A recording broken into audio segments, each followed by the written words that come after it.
All right, sorry for the delayed start here, guys. It's MCRL Div 2 and Div 1 LAN Day. We're starting with Div number 2.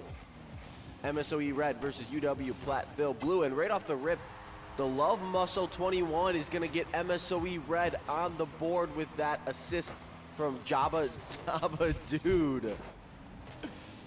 That is his name. Don't laugh at the tags, bro. Speaking of tags, Frank on the other team is Pygo for those wondering at home. We did clarify that beforehand. Frank equals Pygo for this series. Quick start for MSOE Red. Here we have Spalty trying to counter attack. Booms this one downfield. We got Kirklander in the corner taking time. Gonna try and solo this one out. Goes under Spalty here as the 50 goes mid-tree with a shot. And that one will fall straight in as we tie it up here. It's gonna be a shootout in this series, you can already tell. Yeah, just a lackadaisical defense. That shot pretty savable, and unfortunately a miscue by MSOE Red to not be able to keep their lead. And you're going to have to think that they're going to have to play a little bit better than that to win this 5-game series. But you also got to think, we're 20 seconds into this match. Everyone's warming up. It's LAN. Stakes are high. And these guys have had some ample warm-up time, evident by that shot, but a great save from Kirklander. First 30 seconds gone, 2 goals already in. We're looking for number 3 here as a big clear comes out from Kirklander, booms it downfield, showing off the wall dashes there, getting a little tech on us. Here's Frank on the dribble, gets a 50. This one will bounce off to the wall, bounces down. Difficult read. The tree does well though, lobs it mid. Interesting touch out of Spalty as the tree's gonna have to do pretty well on defense here unless he gets some help from Frank. That he does. Big 50 in the midfield. Tree opts for the boost. Spalty calls him off, takes it, tries to get 2, does so, can't quite get the 50. As minute gone here, and we're starting to slow things down. We're going to see a little bit from Kirklander here, but nothing that Frank Pygo, the man, can't handle. Love Muscle's going to 50 that one mid, as we've definitely started slowing things down here after this first minute. Yeah, I think just the teams are playing a little bit slower because they don't want to make those mistakes and let the easy shots in the net. They want to be able to beat teams based off of how they can do in certain situations versus the miscues that happen. And as I say that, Tree slams one in the ceiling and Spalty just wants to take his short ass time to get to that ball, and it'll fall into the net. Spalty just a little too slow, but like we said, game 1, we're warming up. We're going to see a exponential graph of skill level as that increases, as these players get more warm as they keep playing throughout the day. But in this first match, MSOE Red has the lead. Let's see how long they can keep it, as last time they didn't keep it for that long. The tree gets a double, a triple actually, but not on target, so doesn't really matter. Jabba Dude gets a flick over 1. Spalty needs to do well. Opts it to the wall, leaves it for Tree. Can't quite get it. Spalty gets one downfield though. Kirklander goes for a double of his own off the sidewall. It's a great skim mid. Love Muscle getting a beat, but sacrifices his life in the process. We have Spalty trying to take time. Collecting some wall dashes. Everyone in Div 2 can wall dash now. Apparently that's a thing.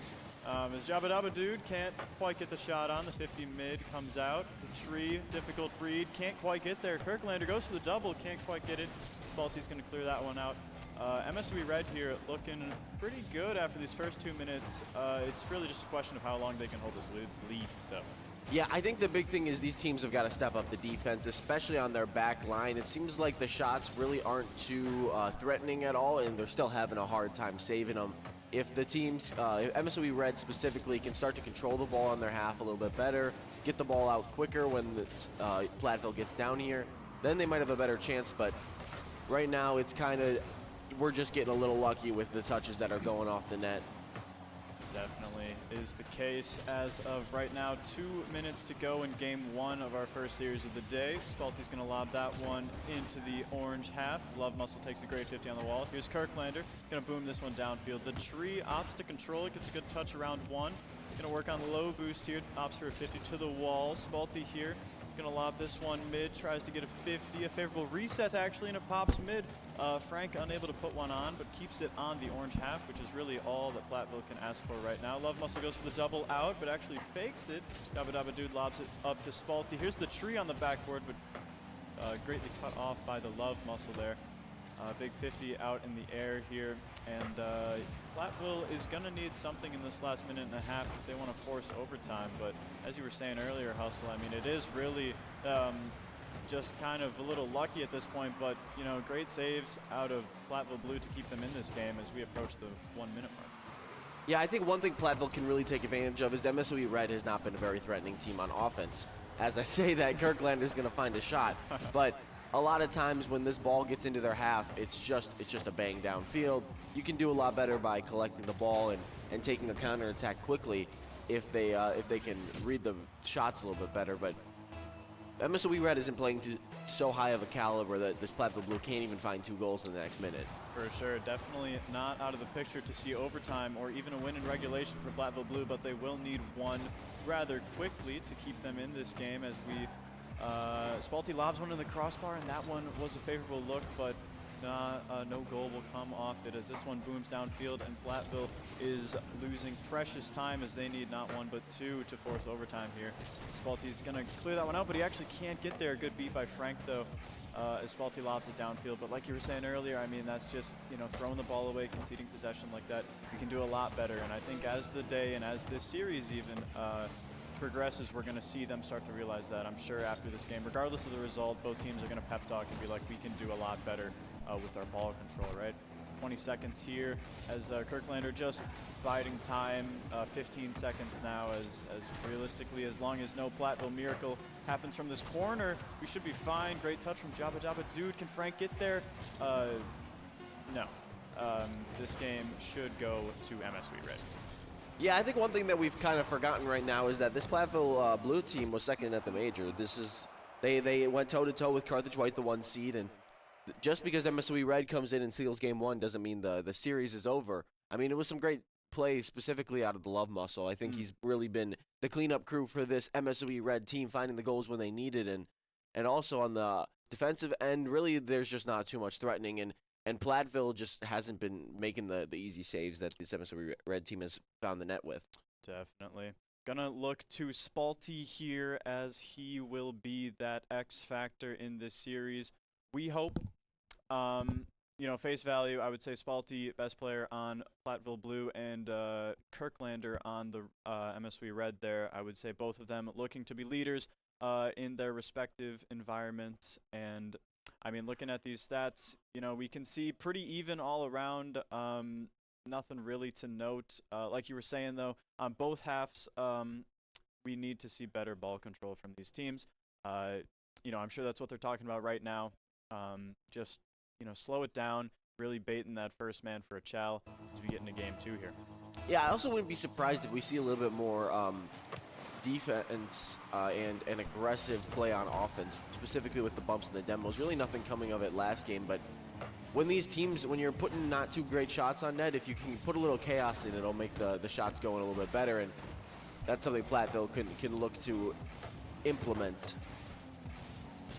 That they definitely can. Big miss comes out. This could be favorable for MSOE, but the tree getting up there. Well, air dribbles it around the first man there. Great control. Tries to lob it mid. The Love Muscle getting that 50 into safety of the other corner. Big touch over one Platteville defender. As Spalti on the wall here takes it for himself. Goes 1 touch, goes 2. This should be a good bounce. It's a great read from Kirklander, though, to keep that one out of harm's way. A very difficult read there off the wall for Kirklander, but he does well. Jabba Dabba Dude getting a good 50 in the midfield. Frank lobs this one to the wall where Spalti waits. Kirklander can't quite get the touch, but the Love Muscle has his back here. And this first minute is already looking pretty promising for Platteville Blue as they are formulating the Anaconda, per se, on this orange hat.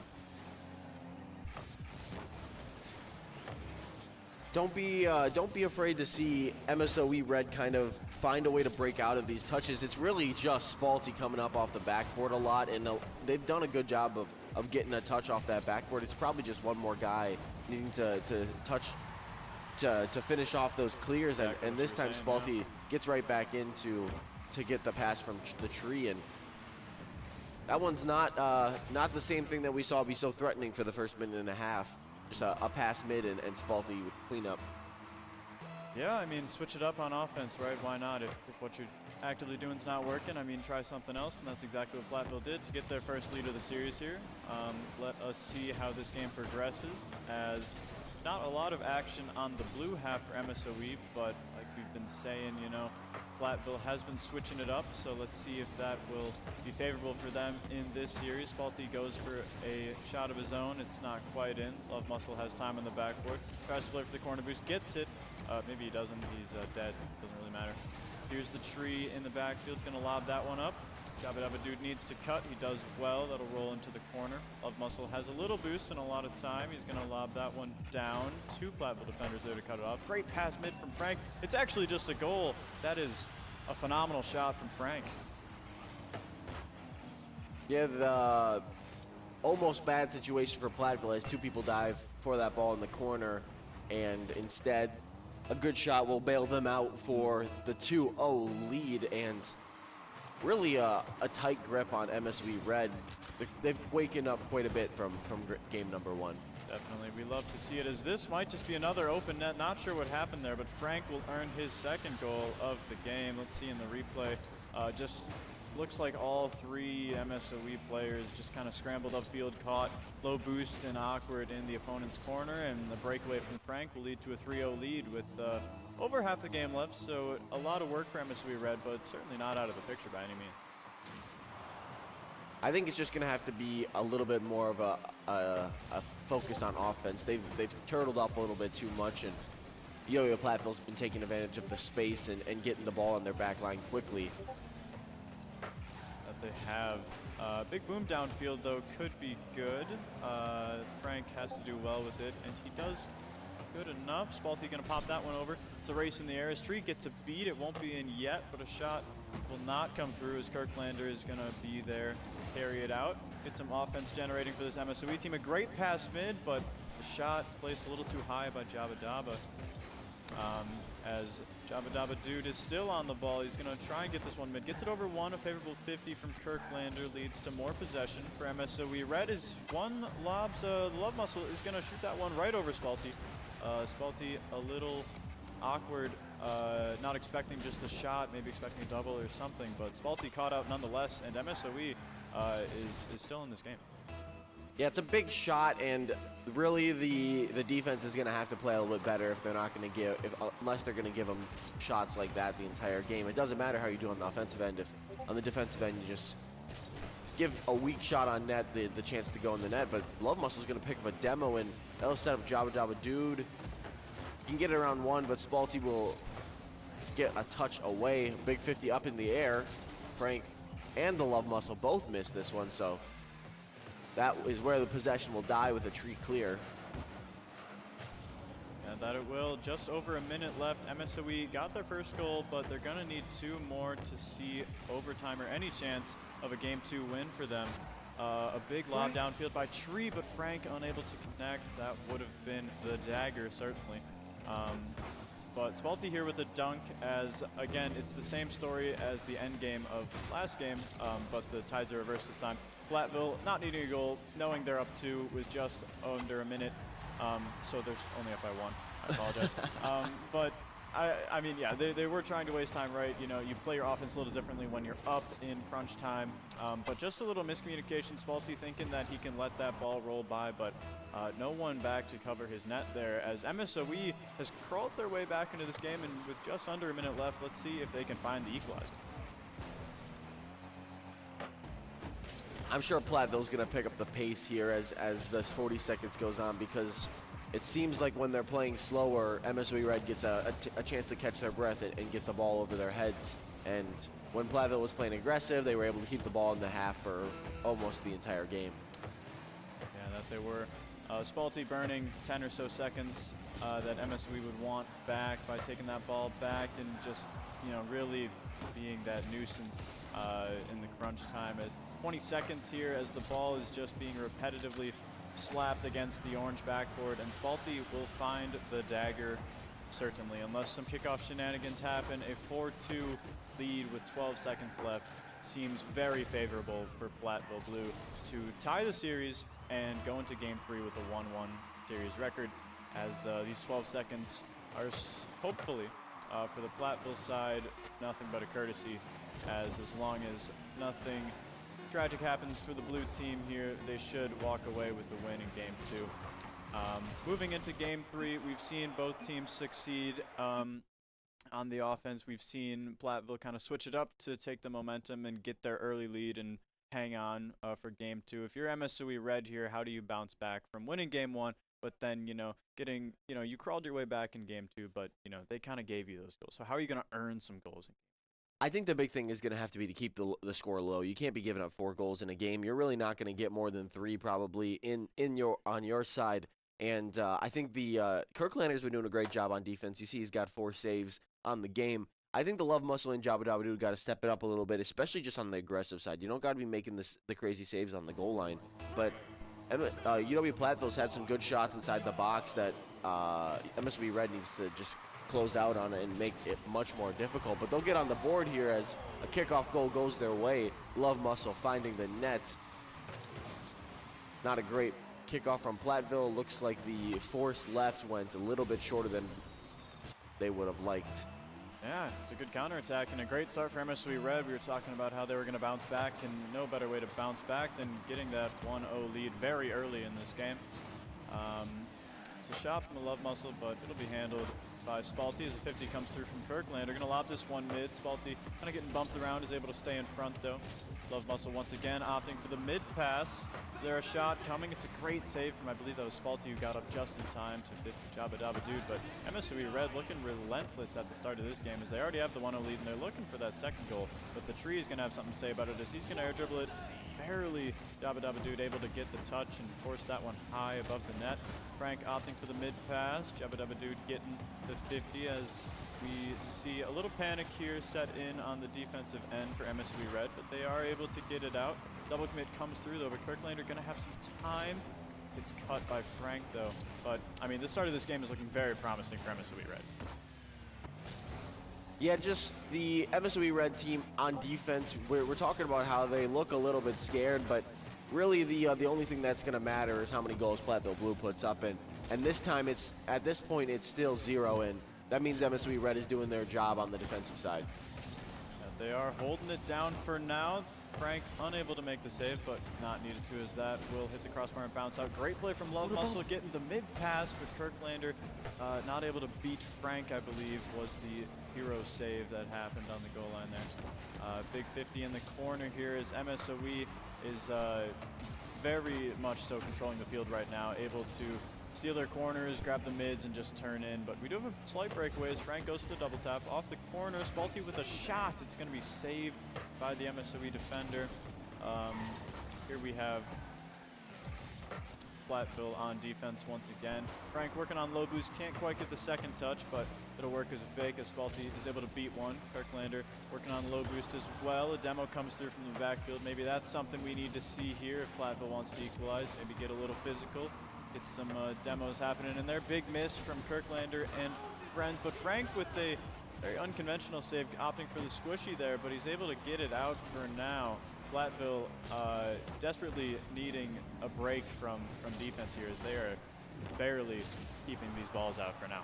Yeah, I think one thing that Platteville really has to notice is that these touches off the sidewall that MSW Red is doing to just maintain possession are not threatening at all, and really you can just let them dribble that ball to the midfield, and then you got to start the counterattack from there. But for MSW Red, it is working for them to just kind of pop the ball up the wall.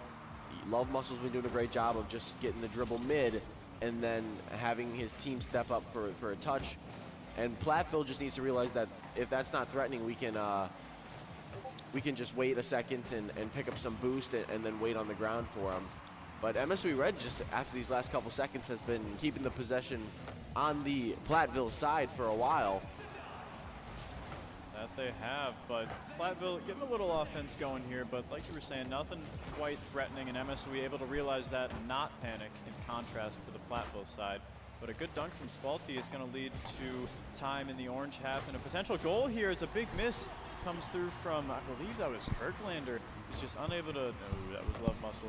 He was just unable to get the read. A good double tap from Spalte leads to a free net for Frank, and that is very tilting if we're MSOE Red. You know, we've had them on pressure for the majority of the game, and just one mistake leads to a goal, and that'll tie the game, which is just really frustrating if you're MSOE Red, thinking that you've been playing this game so well, and it's still tied.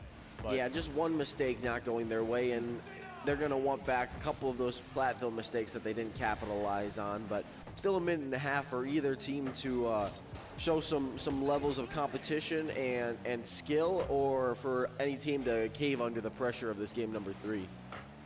Most definitely. Just over a minute left as the tree working on low boost. It's able to get a 50. This one will lob mid. Jabba Dabba Dude gets a beat on Spalty. It's a tough read for Frank. He does well though, dodges the demo and gets it over one. Phenomenal play from Frank to alleviate some pressure for the time being. The tree lobs it backboard. Frank goes for the demo. It's a great play by Jabba Dabba Dude, dodging the bump and getting the ball out of harm's way for the moment. Great pass from Spalty. It's a good save from the Love Muscle though.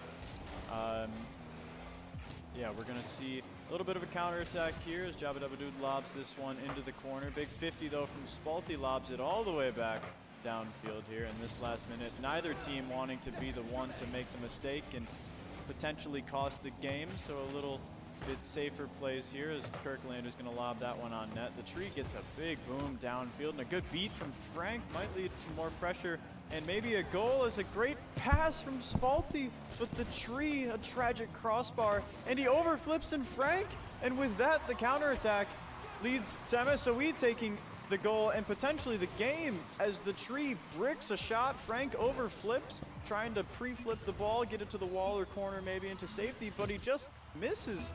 And MSOE Red takes the goal, and with 9 seconds left, that is very unfortunate, but it might not matter. But Love Muscle gets there. A very chaotic ending to this game 3, as once the ball hits the ground, MSOE Red will take the game, and right here, it will do just that. What an ending in game 3. Yeah, MSOE Red is just going to steal that one. The tree really needed to hit that shot, and unfortunate for Platteville, they're going to be facing elimination game number 4. You'd really want to see a bigger win here for Platteville, and to really separate themselves as the 3 seed in this bracket. This MSOE Red team, really not as good of a team caliber-wise as Platteville, but when you make mistakes like hitting the crossbar and getting scored on in situations when you shouldn't, it's going to make it really difficult to win games that are supposed to be winnable. For sure. I think one thing that the Platteville Blues side right now needs to say is we just have to, the end of that game, we need to just mentally reset going into this game 4. We have game 4 to win and then a game 5 if we win that game 4, but we cannot take that kind of down energy and depression from that very unfortunate ending to game 3. We can't take that into game 4. We need to just mentally reset and just go into game 4 like it's a new game. We are on elimination point, but we just need to be as reset as possible going into this. But I know that's very hard, especially when the kickoff almost goes straight in your net. But Spalty able to clear that one out. For the time being, it's an awkward bounce as the tree able to get a beat. The Love Muscle will have time to collect. It's going to pop it once. Not my favorite play to Love Muscle, as it will result in a goal for Frank. Love Muscle, a lot of time on the ball, and that is usually a good thing, but when your touches just aren't what you want, Frank able to capitalize, and that is a phenomenal start for Platteville Blue, as that is exactly what they need to keep their series alive. Yeah, MSOE Red is going to have to get back to that caliber of play they did the last 2 games to keep them in this series if they're going to live up to finding a win here in game number 4. If they keep giving up stuff like that, it's going to be a very, very short game number 5. Yeah, that it will. Great save coming out from Jabba Dabba Dude there to not get scored on immediately, but Jabba Dabba Dude needs another save, and somehow we haven't seen a second goal yet. It's questionable defense from the MSOE Red side, but they are only down by 1. For now, here's the tree with full boost. Pops it into the ceiling as it's cut off by the Love Muscle. Spalty here taking some time. We love to see that. Plays for the mid boost, gets it over 1, grabs the corner as well. Just a great play from Spalty, getting a lot of boost and over 1. Not necessarily going for the goal, but when you're up by 1, you don't need another goal, right? So why fret about that? The Love Muscle opts. He's going to get that one into the corner. Spalty tries to take more time. Maybe that was something we were talking about earlier going into game 4. Let's just take some time, fellas. No need to panic and do as we did to lose game 3 there. Just take a lot of time on this ball. But Frank lobs this one off the left side as 3 people are for this ball. Spalty able to get a 50 and give Tree some time as he booms it into the corner. It's a difficult read for Jabba Dabba Dude. He gets beat by Tree though, but that pinch flops out mid. Good beat from Spalty here as Kirklander is going to handle it. But it is a touch mid, but no one there to capitalize for Platteville. Spalti needs a beat here, but Jabba Dabba Dude able to get it over him. The tree does well, as this is going to be a difficult read for Kirklander. The tree puts it around him for the second. Do we have a shot from Platteville? No, it's going to be hit out by MSOE, but I mean, for now, Platteville just hanging on to this 1-goal lead, and in elimination game, that is exactly what you want to do if you're Platteville at the moment. Yeah, this Platteville attack is looking much different than the games before, specifically on the boost management side. Platteville seems to be winning the boost battle by a factor of 3 or 4, and a lot of times when they're putting these shots on net, MSOE Red is just throwing a prayer up. They don't got a lot of boosts to make any saves. But that one goes right off the crossbar. Spalti with a good double tap save. So now the counterattack goes for Platteville, and Kirklander will shut it down quickly. But MSOE Red really hasn't had any success against Platteville today, this game specifically, especially when Platteville is able to just put the ball in their half quickly and keep it there for a long time. Yeah, I mean, that is exactly what Platteville needs to do right now, is they are hanging on to this 1-goal lead, but I think Frank got actually bumped into that demo as Kirklander drives straight past the ball. Spalti in a one-on-one for a second. Dabba Dabba Dude able to get the clear off the tree. Great touch to keep it in, but Kirklander once again, the star defensive player for MSOE Red, keeping them in these games. But Love Muscle here trying to show us what he's made of in the corner. Gets it over 1. He's got a little boost left. Going to lob that one nice and high, but man on the backboard being Spalti will handle it as he's going to solo this one out. Gets it over Kirklander, but into the grasp of Jabba Dabba Dude as he tries to get it mid, but can't quite. This one's going to bounce all the way back to the MSOE Red side. As here's the tree on the wall trying to get it over 1. Kirklander pops this one up in the midfield. Love Muscle gets one forward over Frank. Can he land a 50? Not quite, as you know, this last minute we've seen a lot of nothing happen, just a big midfield battle for now, but in this last minute is exactly where we need to see another goal to solidify the win for Platteville or force overtime for MSOE Red. But will we see it in this last minute? Only the players in the field can tell us that. Yeah, I mean, there's been a couple of opportunities where MSOE Red has been very low on boost, but some of these breakaways like this one, they've got 2 guys heading upfield full boost, and really I think MSOE Red is just missing a little bit of stellar play out of Love Muscle. He had 4 saves last game and really locked things down for them. And this time, he has that miss to give Platteville the only goal of the game. So if he can kind of find his way out of the pit he's in right now, maybe MSOE Red will have a chance to find a goal in these next 25 seconds.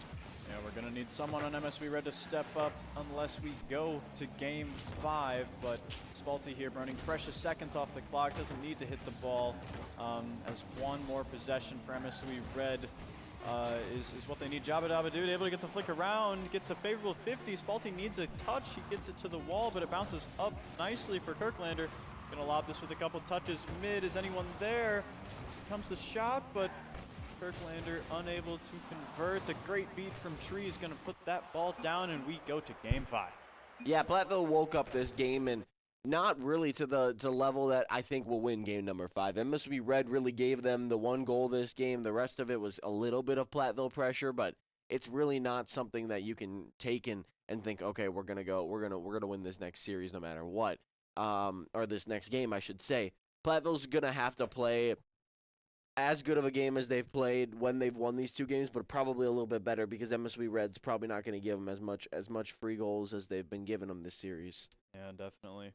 We would love to see. Oh, this is best of 7. I just realized. So that is that right? We're doing best of 7s then. Okay, so not match point, just a game 5, but still from this way, from the series onward is just a best of 3. It's 2-2 in the best of 7 series. So we will need to see, some just better offense from both teams. You know, a handful of goals just rolling in pretty much for lack of defense more than anything. But the 1-0 game for Platteville is great because that means MSOE has not scored in over 5 minutes of gameplay, and that, you know, although on paper isn't a bad thing, that starts eating away at you, especially if they can't get a goal quick here to take the lead. Here's Jabba Dabba Dude playing for the mid boost as Frank lobs it mid, gets a beat and a shot, and no MSOE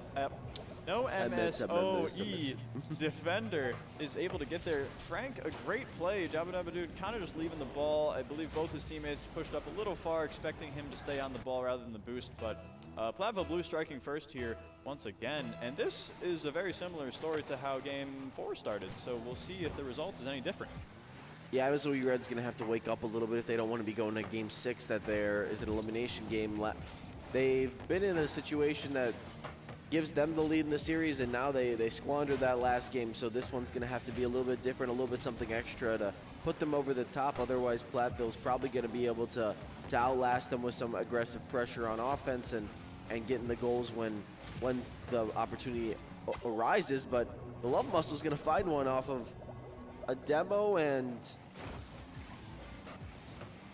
a fake by Kirklander. I don't even know. Just a good play, I guess, right? I mean, we were talking about running the misdirection, and Kirklander's gonna get demoed, and the net is wide open. If we don't know what's happening, the defenders sure as hell don't. So we will obviously need that as a shot comes through from Chaba Dabadoo, trying to extend the MSOE lead, but 2 goals for the game here, very quick, as this seems to be kind of a different paced game than the previous one, but we'll see what happens in the rest of this game as we have Spalty trying to take time.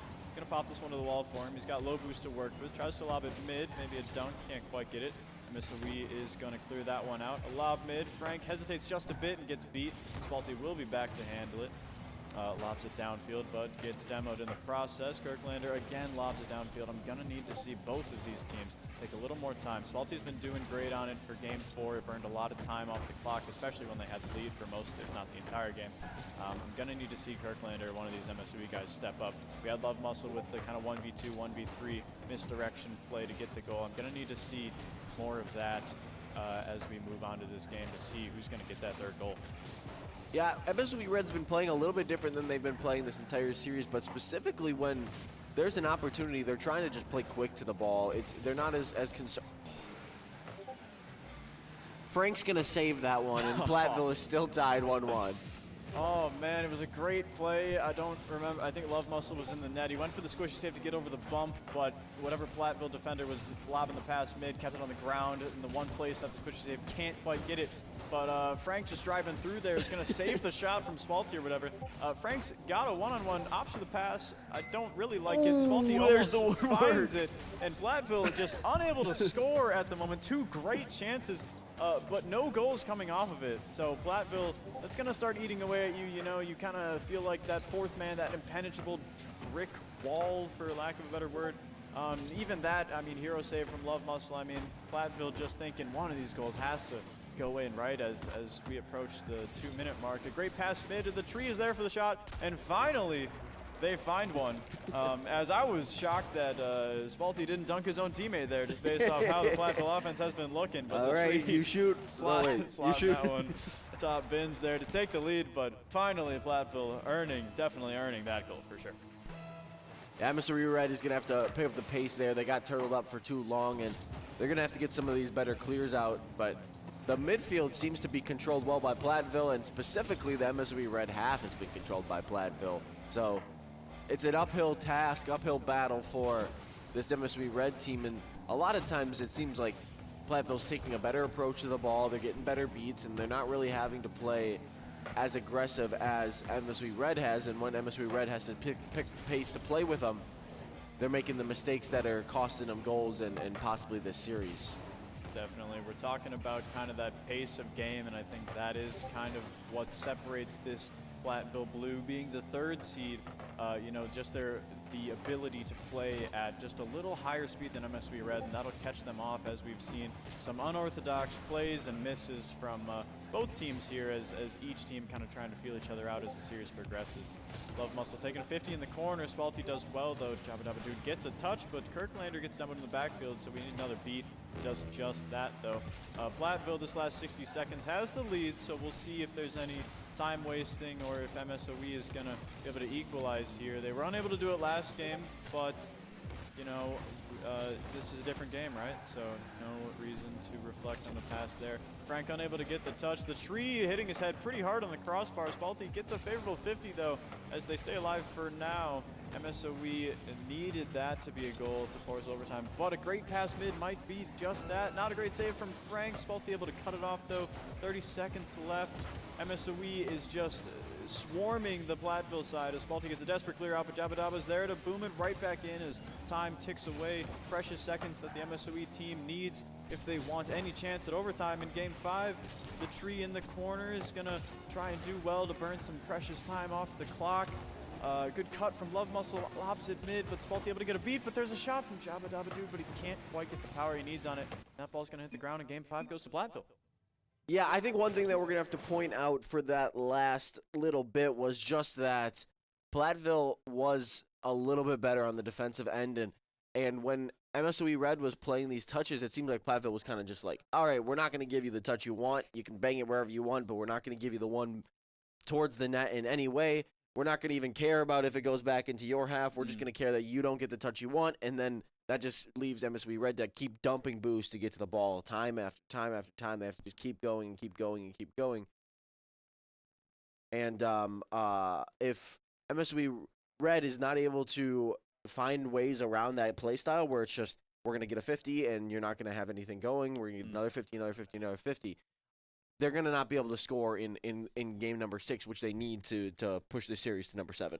Definitely. Yeah, we see Game 5 had a lot of physicality there. 6 demos on the MSOE Red team, 5 of them being from Love Muscle, but you see on the Platteville side, 5 demos evenly dispersed among the team there of the 3 players. So I think that kind of having that one guy push those demos, we'd like to see the physicality. I think that was a big factor of that game and series for the Platteville win, to kind of even out the demos and have those guys kind of just run through the play and get a bump or demo, as opposed to the Love Muscle getting 5 demos of his own.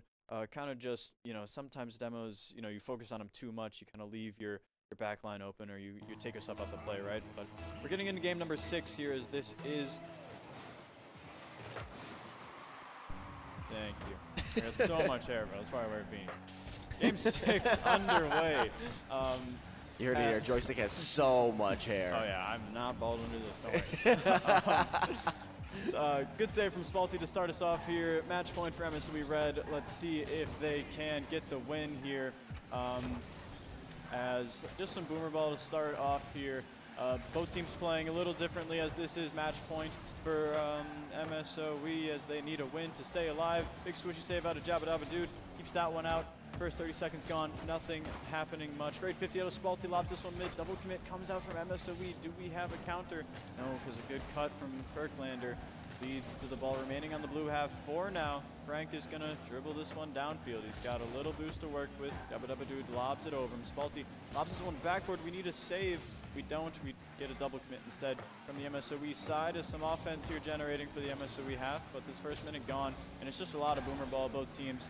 MSOE definitely feeling the pressure of that match point moving forward, but we'll see if they can find anything. There's a great touch from Kirklander. Leads to no goal, and a demo in the backfield might leave their net open. Good pinch from Spalti, unable to do it. But as I say, boomer ball, we get some good looks from both teams, so we'll see where this game leads, being match point. Yeah, one thing to look out for is Kirklander is playing a lot more aggressive than he normally does, especially on the offensive side. It seems like he's the guy that they're trying to push the outlet passes to, and he's trying to be a little bit disruptive when Platteville is trying to push the ball back into the Carthage, the MSOE half. And that kind of play is definitely making things more difficult for UW Platteville, but it's putting a larger and a greater confidence and pressure on these other 2 players from MSOE Red to make sure that we don't get quick shots on net and give Kirklander some time to get back on defense and help out. Definitely, it's all about facilitating your teammates in the environment that we have. A good double from Frank. It'll be into the ground though, so it'll lob over the net. Good 50 out of the MSOE side to generate some offense here. Is Spalti able to get the save? A good shot out of Love Muscle though. Big double goes mid. Kirklander can't quite find the shot as Frank booms this one downfield. Great cut from Jabba Dude, as Love Muscle booms it downfield once again, especially from these other 2 guys on MSOE. I'm going to need to see a lot more control. The booms aren't bad on paper, but we're going to need a little more control, especially to bait that first man in. Just booming the ball away really is doing nothing for us right now. We don't have the boost or the speed to beat this Platteville team in the air, so booming it downfield doesn't really do anything for us unless we got a guy up there in a game plan, right? But a good shot out of the tree. Jabba Dabba Dude working off low boost to Spalty is going to control it. Goes for the first touch, opts for the reset, gets it. It's going to be in the backboard at first. Kirklander able to get the save and get the cut.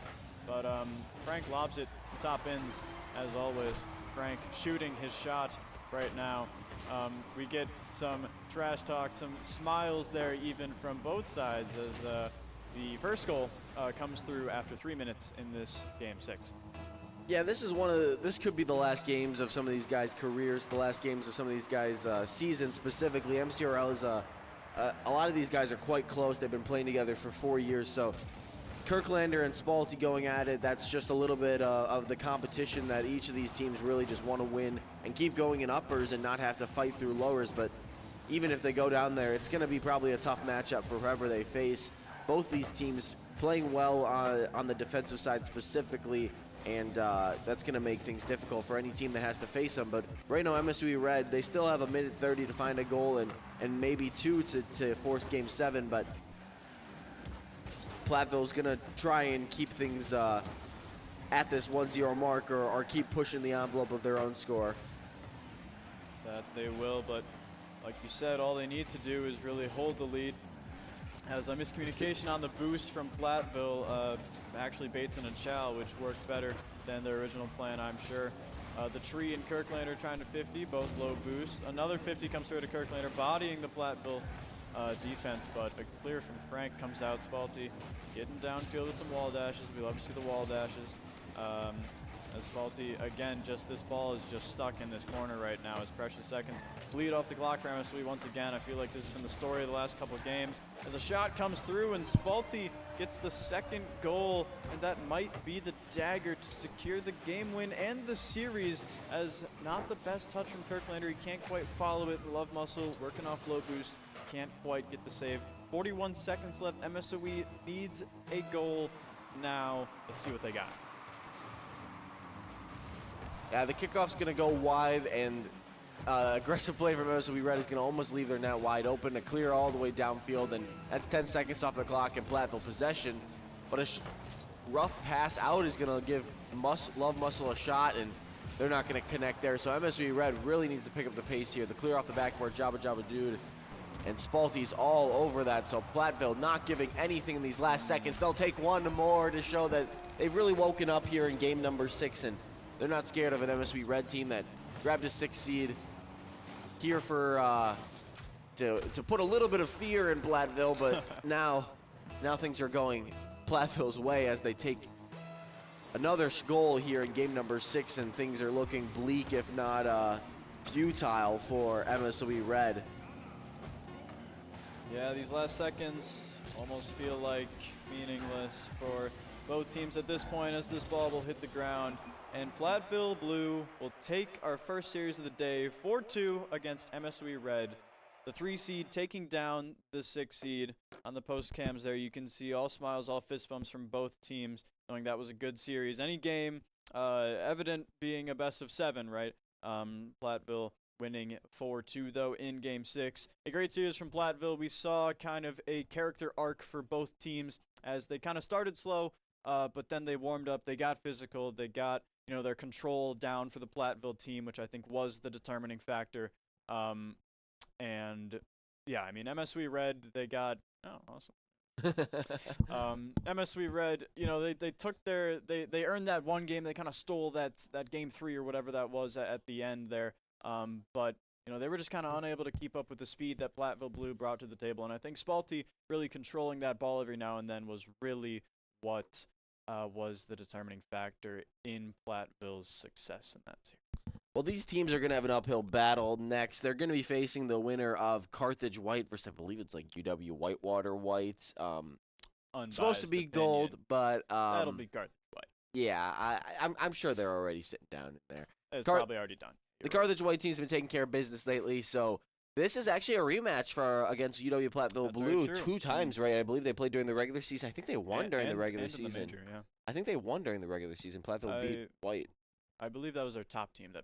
I think when they played Blue, when White is there a Pioneers team in this tournament? I don't think so. Really? Did they not show up? This is the Pioneers team. Really? This is top team. Whoa. Then where's like Justo Vile in the squad? Do they not show up? I don't think they're playing. Oh, really? Unless they didn't make it. They might have not made it. Oh, regardless, you're right. They did play in the regular season. I don't remember the outcome, but They won in the major. Cool. I know that one. It'll be a rematch nonetheless. These teams have played each other once, if not twice, and it'll be a good series nonetheless. Higher caliber gameplay being the 1 and 3 seed, right? 2 seed? 4. 1 and 4 seed.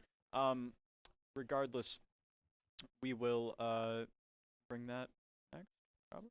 Yeah, and those teams are going to be playing to make day 2. The winner of that game will not be playing for the rest of the day today. So Right. an early start for these teams, but looking to get a little bit of beauty sleep tonight and not have to be here as late. But I'm sure anybody on this Carthage White team will not be sleeping. But that we are not sure what game will be next. I'm sure we're going to like Div 1. Like it's going to be like Stout versus who's fulfilling the Fighting Illinois spot.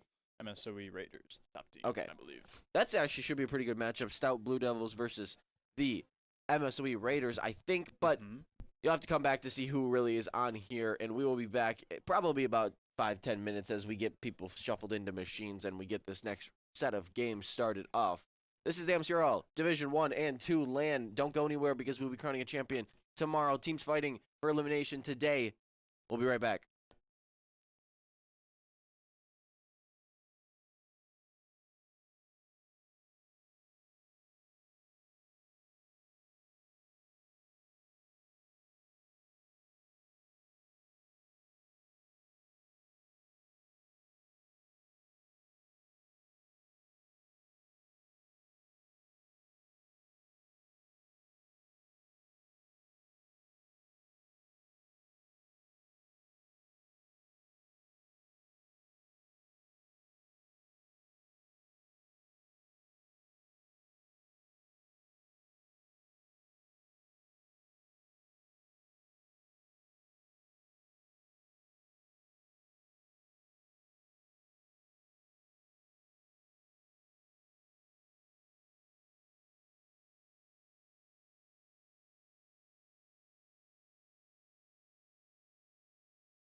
All right, welcome back, guys, for another day of MCRL here. I got my boy over here. Hello. So we are jumping right in pretty soon to NIU Red versus MSOE Raiders. The 3 seed versus 6 seed. MSOE was able to make LAN due to another team having to drop out, unfortunately, at the last moment. So this is kind of their last life, as you would say. Yeah, very last life. I mean, they're a good team, so it'll still be a good series to watch versus NIU Red, another very good team. They're definitely an underdog because, they technically weren't supposed to be here, but Right. I expect a great series here. No, I do too. And that's why we have it on stream, right? We usually just try to pick what we think is going to be entertaining for the viewers. Try to get a little bit of mix of Division 1, Division 2 action going. So this time it's them. But along with this bracket, Carthage Red 4-0'd Kent State, the 1 seed, 4-0ing the 8th seed. Moving on to that would be the quarters, or I guess the semis. UW Stout 4-0'd UIUC, which was a forfeit. UIUC, another one of those teams, unfortunately. Last night they messaged me and were like, yeah, 2 of our players got sick. Was not a good deal, unfortunately, there. But then still to be played, Carthage Black versus Milwaukee. So that should be in the next hour, I believe. And so that's how that kind of Division 1 bracket has been going so far. As we move to this Division 2 bracket, had a few matches played there. Carthage White 4-0'd UWW Purple. As you were playing in that. I think Carthage White's a good team. They beat the Pioneers in the major throughout the season, so they're a strong team for sure, which my team will be playing. We 4-2'd them. And you guys saw on stream, very unfortunate. I don't know what game that was, but the open net miss to the defensive flipping past the ball to us losing one of those games was so evil. I'm not gonna lie. I mean, but this is classic Rocket League. Yeah, but it nerves at LAN, that's gonna happen from time to time. But then we got Warhawks and UWP Orange are fighting it out right now. That 3 seed versus that 6 seed. Obviously, hoping my boys get that. And you're on the other side there. Whitewater's got this one. Sorry. But then lastly, MSOE Roscoe versus the Pioneers, which Pioneers. Despite being that 2 seed, was the highest salaried team in here. Has 2 people who were SSL peaks in their previous, so very strong team there. Not sure where that one's gonna go on stream. Might be on B stream later, or maybe even A stream. Who knows? But regardless, we should probably try to get in this game and get things rolling because they've had quite a bit of time, at least to warm up. Yeah, they've been going here for at least 10 minutes, probably closer to 15 now. Yeah, I mean, the stream's going to be the one thing that's going to be behind all day unless we can, and the good thing, though, is with that 1 hour lunch break from 1 to 2 o'clock, we are catering at LAN this time around, which is a really actually cool experience. Not a lot of people really do that. So my team was excited for that. Yeah, free food, man. Who's not excited for that, But that will hopefully let us be able to catch up with the stream later on, and then we'll be good for the rest of the day. But are these guys in lobby? Nope. Okay. Well, we got to get these guys in and getting going right away. Yeah, no, James, what have you thought of your season so far? I know you were also kind of a team that was out and down for the count, unfortunately, but with some teams, obviously on that Division 1 side, we said 2 teams couldn't make it. On the Division 2 side, there were also 2 teams that unfortunately were not able to make it to LAN. It's understandable. It's a long drive for some people. Sometimes people get sick, whatever. But you guys got the opportunity to make it to LAN. You guys took that opportunity, and how are you feeling? My team at this LAN currently, we're just here. We have no expectations put on us, so we think we could possibly get an upset here or there because we're the 8 seed coming in. I mean, we're playing MSOE Red next, a very good team. They beat us regular season, but we think things could be different now. No, but the thing is, too, you have Davis on your team, right? If I recall. Yes. Davis is one of the best players in the tier. For sure. Really, really strong player. I don't know how he's on my team, if I'm honest. I was talking to Hude about it. I think it was more of they had the team kind of set in stone. Yeah, they had them. Just they've those played 3 together. have been together, so. And then there's a few other things. Yeah, but it's kind of crazy. I have like Davis though has been proving himself to be formidable this season. And so, in my eyes, when you have a player on your team that's like really like a lot like just better than their teammates by quite a bit. No diss to you. No, I he's apologize significantly better. I've played some twos with him sometimes, and yeah, he's good, man. He's good. he's good. And having someone on that team, you just have to, as that second and third man, you just have to play solid Rocket League, and that's also kind of how it is at LAN in general. I was telling my team the entire last series, you have to make sure like mechanics aren't going to win games. No. You have to have solid rotations. You have to just hit the ball. You cannot miss the ball. That's going to put your team in the gutter. I mean, for that Carthage White game, it was mostly just us consistently getting destroyed, like boost-wise, boost management, consumption. Their rotations were very clean for Carthage White. So and it that's kept how us they on beat defense, teams. and we just lived on the counterattack. Like, we were leading at most games, but Carthage, they would just start with demos, so like they had just good adjustments. So. But yeah, no, just Carthage. playing solid Rocket League is what's going to win you games. And so as that second and third man, you just have to make sure you don't miss. You have to play solid. Try to feed into Davis because he has decent mechs. We just try to get him awkward, and then he can shoot really well. And that's the thing. Maybe if you or Firecraft can try to get a few demos, try to clear up some space for him, maybe just try to get good 50s. Like if you're first man, instead of maybe trying to just get a beat and then giving the ball away, maybe try to take a 50, let the ball kind of sit there. Davis can follow up on it and make a play. And, I mean, that's how you're going to win games for sure. Right. So. And he's ready. He's always ready for us to do something. Yeah. They still not in there? Not yet? Okay. Oh. Gotcha. Okay. Makes sense. PC issues. What is a LAN if there's no PC Yeah, issues? I mean, and like I said, we gave ourselves hopefully enough time to make up for some stuff. So, that's the idea. And I really personally like this format of you set times in for teams to play. Yeah. They generally will be done on, like, you started on time. Stream's always a little behind. That's always how it's going to be. It is what it is. But teams just know when they're going to play. Yeah. The exact hour they know, instead of being like, oh, well, where's this team at? They need to play right now, and you're just like randomly throwing someone in. You can just instead be like, yo, here's when you play. You can just come and you can go out and do whatever you want, but then you can come back and play your game, and you know what I mean? And so that's proving to work so far. We're on schedule outside of stream completely right now. Having so the schedule set up so great, because I've had past LANs, like, it's just a scramble. yeah, I had a WCR LAN. Love WCRL, no shade at them.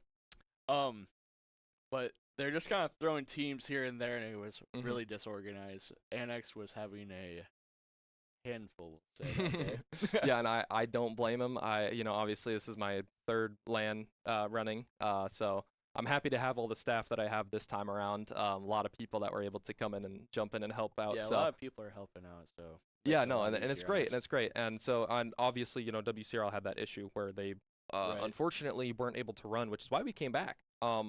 Because I was originally just planning on going to play for WCRL. Right. I think a lot of people were. A lot of people were. A lot of people were expecting all it. the Whitewater teams were, so it was like really disappointing when it just wasn't there. And it's entirely understandable from their side.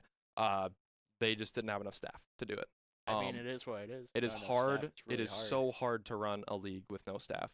And so I completely understand it. They jumped out. We're like, hey, let's take this opportunity. There are gonna be a lot of teams that want to play. I think for the limited amount of time that was given for MCRL to set everything up, we've done all right. We definitely have some things to improve, and we're gonna do it next season. But we got it for now. Yeah, and that's always the thing that I shouldn't be mean. Some people need to kind of understand at times is we're still a growing league. We are early in development. We had a big break and a very we just had to jump into the season really quickly. We didn't have a lot of time. We only had like 2 weeks, something like that. Yeah, it's just an egregiously short amount of time, and we still got the most amount of teams this season than we've had the past 2 seasons. I mean, the league's been pretty competitive. Like, sure, there are those gaps like top of Div 3 and then bottom Div 2. Yep, and like those 8 teams are like almost could be their own, but it just wasn't how it worked out. There's a lot of talk. There's a reason why we made the LCQ was a great idea. The group qualifier. There's a reason we did it the way we did, and it was because of that. It made it really competitive. I mean, we got Div 3 teams that did steal spots. To make it here. Originally, it was 3 teams out of 4 where Div 3 teams made it. They cooked us in LCQ because we didn't take it serious. Yeah, and that's the thing. You can't take it seriously. Those teams are salaried. Those 8 teams are salaried, I believe, within 100 of each other, which is just insane. And it's crazy. As we expand too, it's like we're hoping that's kind of the same throughout, right? Make it And more I'm sure we competitive. will, because as we are we try to be an affordable league. Right. There are Yeah. a lot of leagues out there, such as WEC, that do a great job overall, but the price point is really hard for a lot of places And to then go there's to also do. like NECC is a very expensive league to get into. Yeah, and some places such as where I come from, Platteville, Yep. we don't have funding from school really for that, and we can't afford that, and so Yeah, Whitewater, the Rocket League team's also just kind of like shoved aside. They kind of focus more on like Overwatch and Valorant from Yeah. what I notice, but it is what it is. But that's our reason of existence here, right? Is Yeah. As WCRL kind of went into WEC, we're like, oh, we don't have anything to play. Right. There's nothing that we can afford, and so we jumped in. We made this league. We're on season 3. People are here for LAN. People are excited to be here for LAN. Everyone's happy we out got there. funding. No one's complaining. We got multiple. And I wish I had my. Can I actually borrow your phone real quick? I actually want to shout out these guys real quick while I have the time. Discord? Yeah. The ones that you can pull up. Yeah, there it is. There you go. Shout out the ones that gave us. Our sponsors, yeah. Our sponsors. Big They're sponsors. I don't know whether to call them sponsors or donors. Regardless, I would like to shout them out because without them, I would be paying a few $100s out of my pocket Yes. to make this work. Which I was fully prepared to do. I was going to do it, and then they came in and Sam Z Small came out and messaged a lot of people and got those for us. So thank you to Z Small. But we got Gemini Games. You know what? Why don't I just read through this real quick? If they're not in the lobby still, probably still having some issues. I'll just read through what he wrote here. Gemini Games, a family-owned hobby game shop in downtown Stoughton. Stoughton.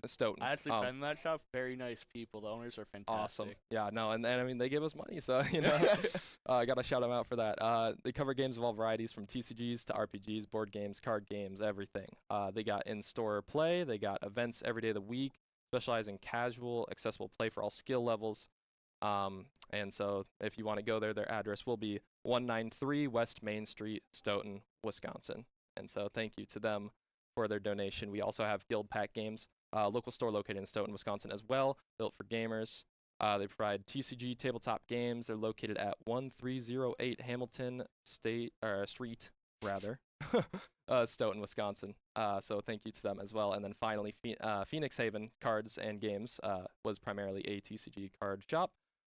They're offering local events held every week. They're located at 315 East Main Street, Watertown, Wisconsin. So thank you again to them for making this, a little bit more possible and a little bit less bad on my pocket, as I am still, a college student. When I saw that stuff, it was like so helpful. Oh, dude, it really was. We don't have to have everyone pitch in money.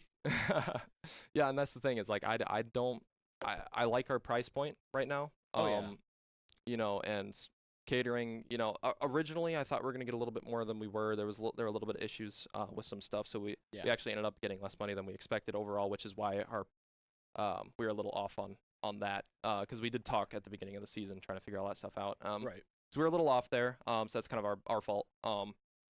But if we can keep getting donors and sponsors in the future, we can keep doing what we're doing here. We'll keep shouting them out.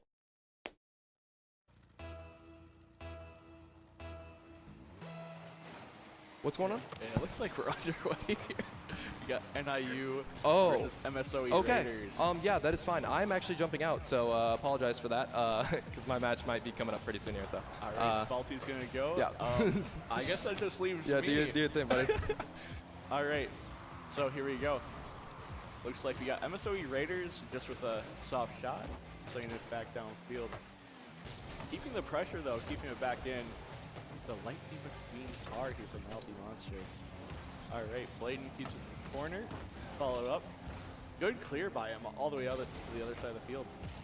And who do I have with me here? I'm Isaac. Isaac? Yeah. Isk? Okay, I've seen you around. This is actually my first time casting, so. Okay. Yeah. Great to have you, man. We're just Thank getting into it. NIU versus MSOE Raiders, about 15 seconds here.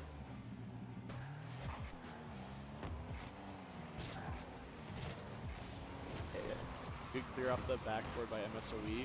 Sappy keeping it back in with some pressure here. All Right, good clear. Malby's going to keep it going downfield. Clear off the backboard from Hog. Keeping good control, attempting to at least. Yeah, MSOE keeping some good pressure here early. You have any thoughts so far? I think it's a pretty even game so far. I mean, nothing too crazy happened. I agree. Good It's pressure from both sides. kind of just a midfield battle here right now. Not a whole lot of pressure going on. I think MSOE, though. Definitely controlling the game more a little bit. Yeah, I agree. Yeah.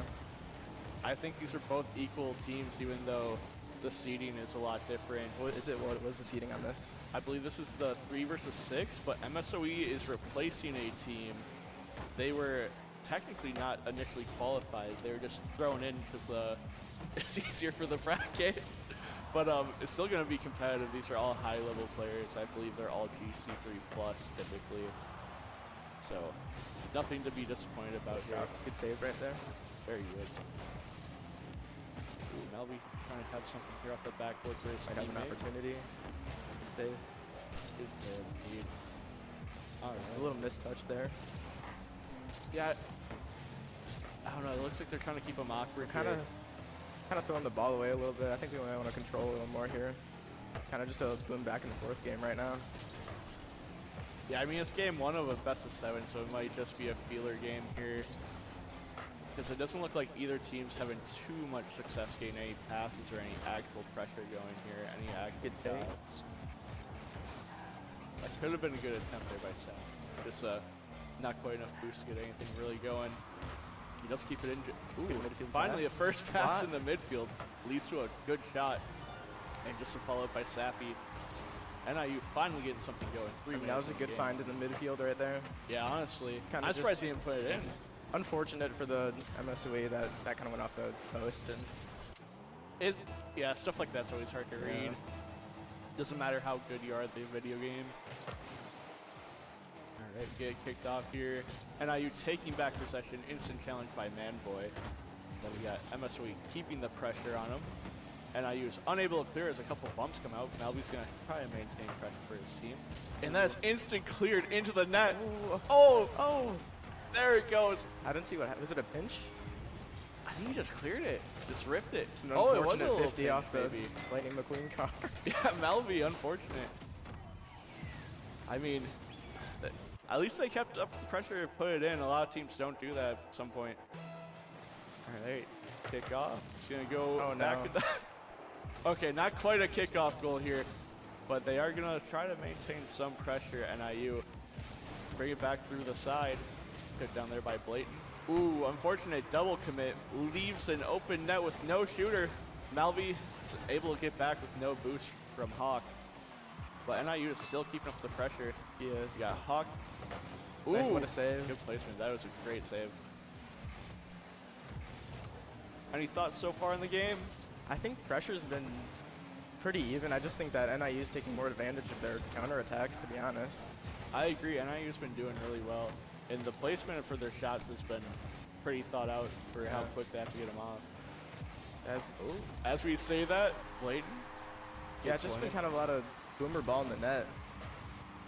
Yeah, I'm a little little- surprised there hasn't been a yeah. little bit more control from either team. These are Little few both, double commits coming out too. yeah, maybe some land nerves, you think? All right, let's see. We got our 4th kickoff here of the game. It's going to go in favor of MSOE Red. And we're just going to get right back to them. See if they can. Another double commit. Wow. The chemistry, Yeah. even though with the double commit, Malby does get the goal. I think we're kind of making a lot of unpredictable plays right now. It's kind of hard to read that. I was going to say, maybe he's throwing NIU off because they're not used to higher level players like this double committing. All right, let's see what we got here. Another solid, pretty even kickoff. Just going to be facing here in the midfield for a while. MSOE's on the back foot, trying to clear it out, and they do the corner. Let's see if they can get anything going here. They are kind of bunched up in the corner. NIU's going to take advantage of that, clear it. Good midfield pass. Oh, very good midfield pass. Unfortunately, this a little NIU's awkward. getting a little low on boost here, and this might be able to turn into something. Ooh. Demo. And Not quite a goal. Getting close, though. Getting dangerous. Yeah, they are. It's always hard to try to get that last touch with 3 high-level players around the net. But it does look like maybe we do have 5 seconds, but I think we might have an overtime here. Still gotta wait for that last second. Should be gonna cleared try to down. get something down. Yeah, NIU's not taking any chances. This is game 1. Going straight to overtime in this best of 7 series here. And we got Manboy trying to take some control. Maybe a hard touch going off the ceiling. He's going to give it to Sappy. Sappy demoed in the corner. He's going to take that. Get the And shot. Manboy. Bang. It's a good shot in. It's a good comeback from MSOE. I agree. I think in that second half, they're definitely taking control of the boost more in their half and definitely just taking pace of the game. Yeah, they're definitely trying not to give the possession as much away, or away as much as well. I definitely noticed think they're doing that after a that lot. second game or that second goal that NIE scored was definitely a good change of game from them. Oh, for sure. I mean, the second half definitely looked like a game I expected from both teams, where it was a lot more controlled, a lot better 50s, not as much like goofy challenges and double commits. There's still a few that led to that Malvi goal, but Yeah, I don't know if they're just not saying like I got it or yeah, sometimes the comms, you know how it gets a little rough sometimes. Man, I can just say my comms are usually pretty terrible. But Yeah, it does look like Malvi had a great game here. Looking at the stats. Hawk, Sappy, pretty solid. Hurts, he's still finding his place in the game. I think he'll pick it up, though. did say the MSOE the underdogs here, right? Yeah, big underdogs. They were, A pretty solid game from them, man. yeah, taking a game off of NIU. Best of 7, though. So we'll see how it goes in the distance. MSOE's trying to keep something in them. They feel a little awkward, both of them. Trying to slow them down. Sent to the other end of the field. Can they get a shot off here? Nothing too great, but they're going to keep the pressure. Malvi's going to try to pass it here. Ooh, that whiff is just going to lead to an instant counterattack. It's deflected the corner. Not much going on with that, though. Then we're going to have Manboy send it all the way downfield. See if they can get anything going for the MSOE end. I don't know. This game's kind of going similar to the first one, though, where I think they just feel each other out each game at like for the first And not much pressure from either 40 team. seconds per minute. As we say that, though, MSOE is starting to pick it up, getting a lot of good 50s, good plays here, trying to make NIU awkward, but NIU is very composed here on the defensive end. I like what Hurts just did, just trying to keep the ball close. Yeah. Play for the 50s instead of just giving them the ball again. Trying to allow his teammates to get some boost to support him. They're just going to boom it away here. Wait for Manboy to collect. Yeah, it's kind of been a trend this game already where they just get on offense and the ball's just given up right away. Yeah, I mean, there it goes again. See if they can get anything on the backboard, but not quite. I don't know. Maybe that's kind of just their strategy because I know some teams, they think others have like a weakness and they'll just continuously try to exploit it, but if they keep trying something like that or keep just throwing away possession, I think it's gonna nip them in the butt. And as I say that, NIU scores I'm not sure what happened off here. a but- deflection. Oh, that was. I yeah, mean- that's just unlucky. I Yeah, mean, there's nothing- not much you can do about Yeah. that in the MSOE end, but a goal nonetheless for NIU. So they are up 1-0 with 3:15 approximately left. And they double their lead. Hawk with the kickoff goal. They're now up 2-0. I noticed this whole game kickoffs have been kind of not really even. They've been just Yeah. I mean that's just the players know what they want. Some players, or some teams, I should say, I know really practice kickoff strats because they can come in handy and they can be very Alright. versatile in clutch moments. another good kickoff. Just forced it to his teammate in the back corner. Yeah, NIU's really woken up here. We got 3 goals in the first 2 minutes of this game, too. I mean, plenty of time for MSOE Raiders, though, to come back, don't you agree? Yeah, they just gotta think about. They need to change something definitely though. Yeah, looking a little Those games are stagnant tough here. when you just give up kind of goal after goal on the kickoff. Kind of just a tough mental right there. I was gonna say, I know some people definitely get a bit shocked after they concede more than one. So, but I definitely think that they can at least battle back slightly, and then they'll have a better mental for the next game. Right, like if they can keep any momentum going, so that if they can get like maybe a few goals here, they don't have to necessarily win the game. It's a long series. They are up 1-0, but if they can get any momentum going, please. Yeah, just more of these goals are just, we don't have anyone, a third man back. Yeah, I think it's kind of an open net. Pretty sure I heard a demo there in the backfield, so that's just a good play. But man, MSOE, they came out playing decent that first game, but getting a little slaughtered here. 4 goals in just half the game. It's quite rough. Let's see, NIU still on the offensive end, trying to steal boost. Yeah, I've noticed that NIU's just going for a lot more physical play now, and it's working. Yeah, the physicality, boost stealing, all that, making MSOE very uncomfortable. And that just looks like a misinput, unfortunately, on Malby. Which is, I played against Malby a few times. He's usually more consistent than that, so just unlucky. Yeah, I think this is definitely just a game where you kind of just can't let it affect you too much. Right. Just trying to get any momentum you can for game 3 at this point. I mean, I feel like most people that have played competitively just know, hey, you're down by X amount of goals. Let's just try to clean up what we're doing, not let them get too much more momentum, maybe get a goal back so we can carry any momentum in the next game. It just seems like it's one of those games. I mean, at this rate, MSOE's goal should just be to avoid the Brazil. I wonder what NIU's coach told them in between games, because it's definitely working. Yeah. I mean, you can see him there in the back of the cameras, and he's intently watching. He wants his team to win. And yeah, I think from NIU it's definitely a lot more aggression. Yeah, I mean, they're just trying to outpace them right now, and it's definitely working. I mean, that first man that's going, and he's just trying to force the ball through, make him awkward. Zero boost. He's going through the back line, just trying to get a bumper, force him out. Yeah, MSOE just hasn't had any pressure this game. No, they haven't had a chance to. It's really one-sided so far. I mean, good infield pass. That was a great idea there. Just unfortunate, the execution wasn't quite there. But we do have a 1v1. Ooh, good by Blatant to avoid that, but gives it right back to NIU, and they're just going to throw it away to try to regain some momentum here finally. Doesn't seem to really be going in their favor, but they do finally have boost, so maybe they can get something going. As I say that, I hear a demo come out. Sounds like it was on the NIU getting demoed. So MSOE will take advantage and finally get downfield, but instantly sent back by Hertz to the other teams.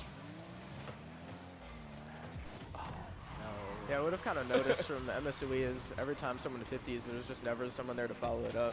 And it's kind of just getting boomed back to their half every time. I definitely think, in my opinion, we need a closer second man for MSOE in this next upcoming game. I agree. You need someone there to help out the first man, even if it's not like a great touch or like movement that they have on the ball, as long as it's something to buy time. Or yeah, like they're just kind of all spread out right now. Yeah, I mean, they seem really caught off guard by the pace of this game. Like, it is a much quicker game for NIU. They're playing a lot more fluid, a lot quicker. They're also starving and demoing them. Ooh, close goal by Manboy. Or shot. But yeah, I was really excited for the series from that game 1. I thought it was going to be really close, but dang, this game 2 is a little heartbreaking. I mean, I still think they can come back. Oh, I think that they just definitely got to change something. Yeah, I think they can definitely still keep the series close, but this game definitely need to take maybe that full minute in between to reflect and like just take a second, maybe a few deep breaths, get their composure back. Yeah, I think they definitely need just faster rotations on the ball. I mean, it looks like MSOE does have the touches. They're being out-demoed, outshot. Just more quality. Yeah, it's quality offense from NIU.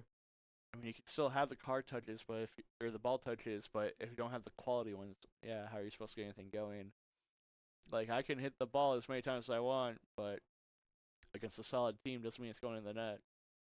I mean, in between games, do you think you focus more on the gameplay or the mental right now? Because after that first game, you're excited, but now it's kind of just. I don't know. I personally, I feel as if I have a tough mental side. I feel like I'd be going for the gameplay. I feel like it's kind of depends on the player. Like, I've had teammates in the past where their mental's kind of weak, so you just gotta kind of like build that up for your teammate. 7 so and loss like helps that's kind you. of depleting to the. Yeah, mind. yeah. I mean, dang, Hawk really popped off that game. You got 4 goals, 2 assists, a save. All right, but we're going right into game 3 here. Let's hope MSOE can do a bit better here, and I feel as if they can break some of this pressure. Already kind of. Looking a little shaky off rip, but Yeah, NIU is definitely dominating on kickoffs, just successfully forcing the ball to their teammate every time, and it's kind of setting them up for success. yeah, and I think that's definitely something that's really hard to break. Right at the beginning of the game, you're getting pressed.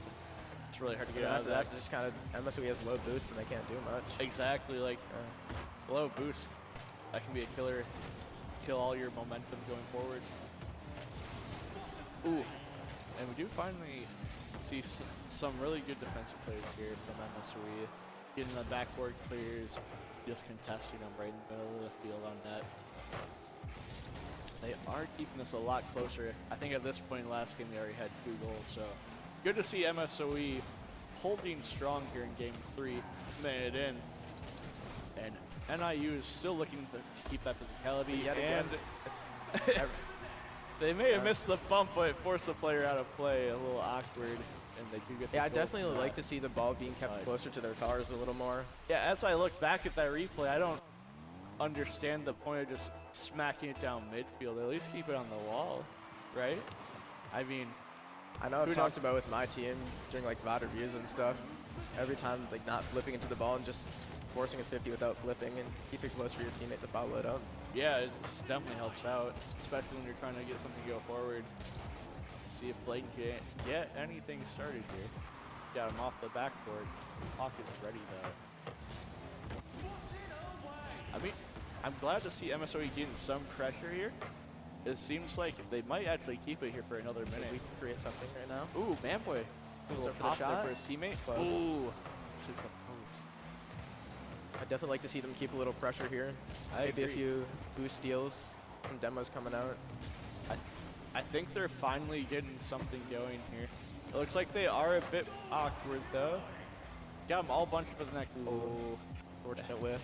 Yeah, that whiff is unfortunate. Could have kept a lot of pressure from all bunched up in the corner. Let's see what Sap Fanboy's got a does. little battle time. Last back. I will say though, I think Good follow. Fanboy on the other team has been pretty good compared to the other 2 teammates at keeping the ball close to him. I think that's been helping start some counterattacks here this time. That was a good passing play though, as we got Hawk trying to get it back to the corner. I do enjoy seeing a bit more midfield play in this game. Not everything's all at one end, because I feel in the midfield that's where some of the better plays tend to happen. Get those Yeah, infield MSOE is still down in passes. this game, but it's definitely a big improvement from the last game. I agree. I think this game is easily winnable for him. Well, may not easily, but realistically winnable. Definitely picked up the pace. Yeah, I think that's what they're tending to do here, and I think they're doing a good job. Maybe if they just took a page out of NIU's book, got a rotation through the back line, got a bumper demo on that 3rd man in net, definitely help them out. Definitely some shot opportunities too. Yeah, they've kind of. Close. They definitely have had them though, and it's making this game a lot more interesting. That's what I'm hoping to see for the rest of the series, and hoping that game 2 is just a That might be upset. dangerous. Ooh. The save from Manboy. And boy stays ready. Infield pass. Blake clears. Could have a double coming out. Fanboy's up there. Oh, Close. not quite. Doesn't have a good follow-up shot from his teammate. That's what you like to see, though.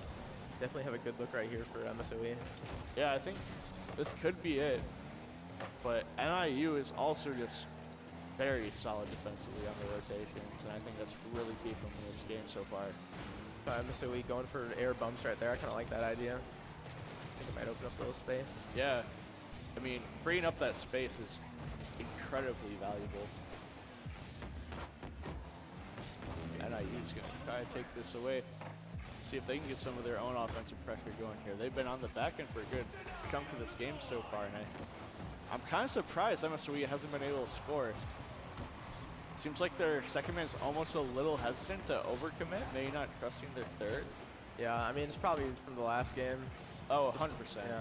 I mean, even though it's the next game, you try to move past that, you still always have it in the back of your mind, which is making it always a little bit rough in the series here. Oh, waterfall. And NIU does finally finish it, keeping up the pressure there on a quick counter attack. Awkward situation. I think it's definitely coming in as a lower seed too. You kind of have to get past that mental of like they might be the better team. Right. Kind of just have to. Well, often they play like more scared. Trust me, I know that. Yeah. I just played as an 8 seed versus the 1 seed, so I definitely agree with you on that. I feel like it could also help to Just more of these boomer ball goals coming out.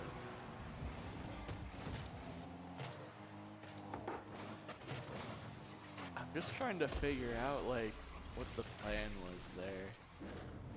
I don't know, I feel like they're just a bit discombobulated right now. NIU's just playing their game, they're playing it very well, and you can't put anything past them right now. It's really good Rocket League to watch. MSOE has a lot of pressure. It's just They just can't seem to shoot it on target, or like an it's just more, effective it's shot just more on stuff like target. that. Like, let's see the shots here. What we got in the end screen, maybe. But yeah, NIU's just out shooting them, and they're also having some quality shots. And honestly, I think the physicality is just going a long way for NIU. This seems to be kind of their play style, which can't knock for. I'm not sure what I'm gonna talk about with my coach if I'm MSOE this game. I mean, Right. I mean, don't get me wrong, MSOE are great players, but I think they might just be getting outclassed here. Because I know everyone on MSOE is definitely a better player than I am, but if you want to NIU's have any chance of winning this game, you got to definitely fix something. yeah, I know NIU is a good program, and I know they keep their teams pretty disciplined. I think that's starting to show here. I can't speak for MSOE. I'm not too sure on them. I know Manboy and Blayton, I believe, have played a few seasons together. I believe Malvi Monster was on a lower team previously with Zach Kirklander and another player. So this is also a newer roster. Maybe, I don't know too much about the history of NIU, but they possibly could have played a lot more together. The chemistry could just be coming out here. There's a lot of factors here that could be helping out. But looks like we're about to head into game 4. We have NIU up 2-1 in the series. Because I'm MSOE right now, I want definitely like first, second, and third band combos coming out. I agree. Because it kind of seems like they don't know who's going for the ball at times. Yeah, I mean, sometimes there's just no one back. You can also just, we do have the player cams here. It does look like they are speaking, so who knows? Maybe the comps just aren't too great. Or maybe it's just Hawk putting in the net as someone gets them out. Yeah, Hawk's had a good series so far. I know Hawk is a great player. I've seen him play in various leagues, MCRL.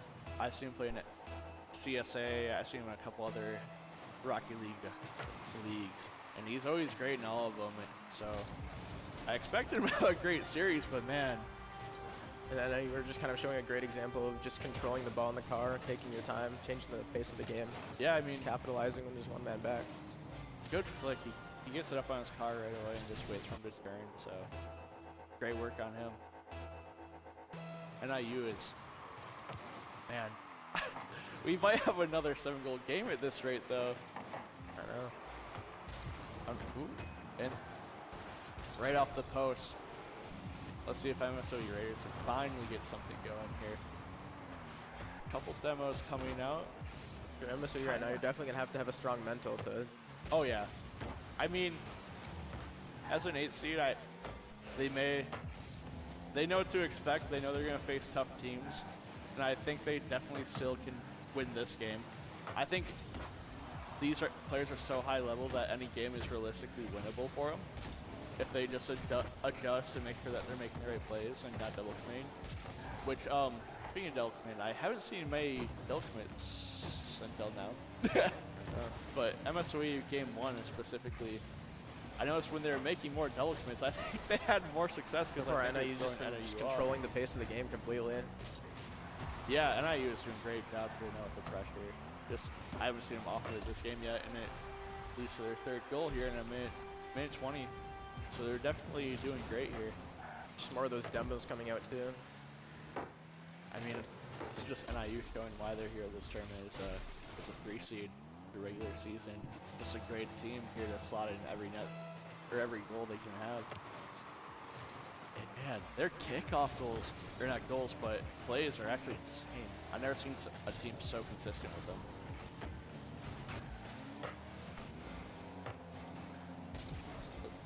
Finally getting something going here on MSOE. Gonna be shut down by Hawk though. See if we can maintain some possession to get a pass out here. Yeah, at the moment, NIU's just on every ball. Kind of just suffocating MSOE. Man, I mean, they must have some great comms though, because he saw he was going for that ball and wasn't going to get it, and he's already up to receive a touch or put it downfield. So, see that they're just keeping pressure on the wall, trying to force him to every play. They're trying to make him as awkward as possible from the NIU end, which is really working in their favor. And also just no respect on the challenges. Don't even give them a second. Yeah, they're just insta-challenging everything right now. I mean, this is the type of gameplay, like, it feels like accelerated diamond gameplay, some people would say. I feel like, because they think low-level players are just the kind of die, but it honestly just works if trying to maintain pressure. Because if you notice, NIU hasn't had to use any mechs at all this game, nothing really, just simple Rocket League. Just bumps, great rotations, shots on target. Yeah, just a great pace from NIU this entire series. Yeah.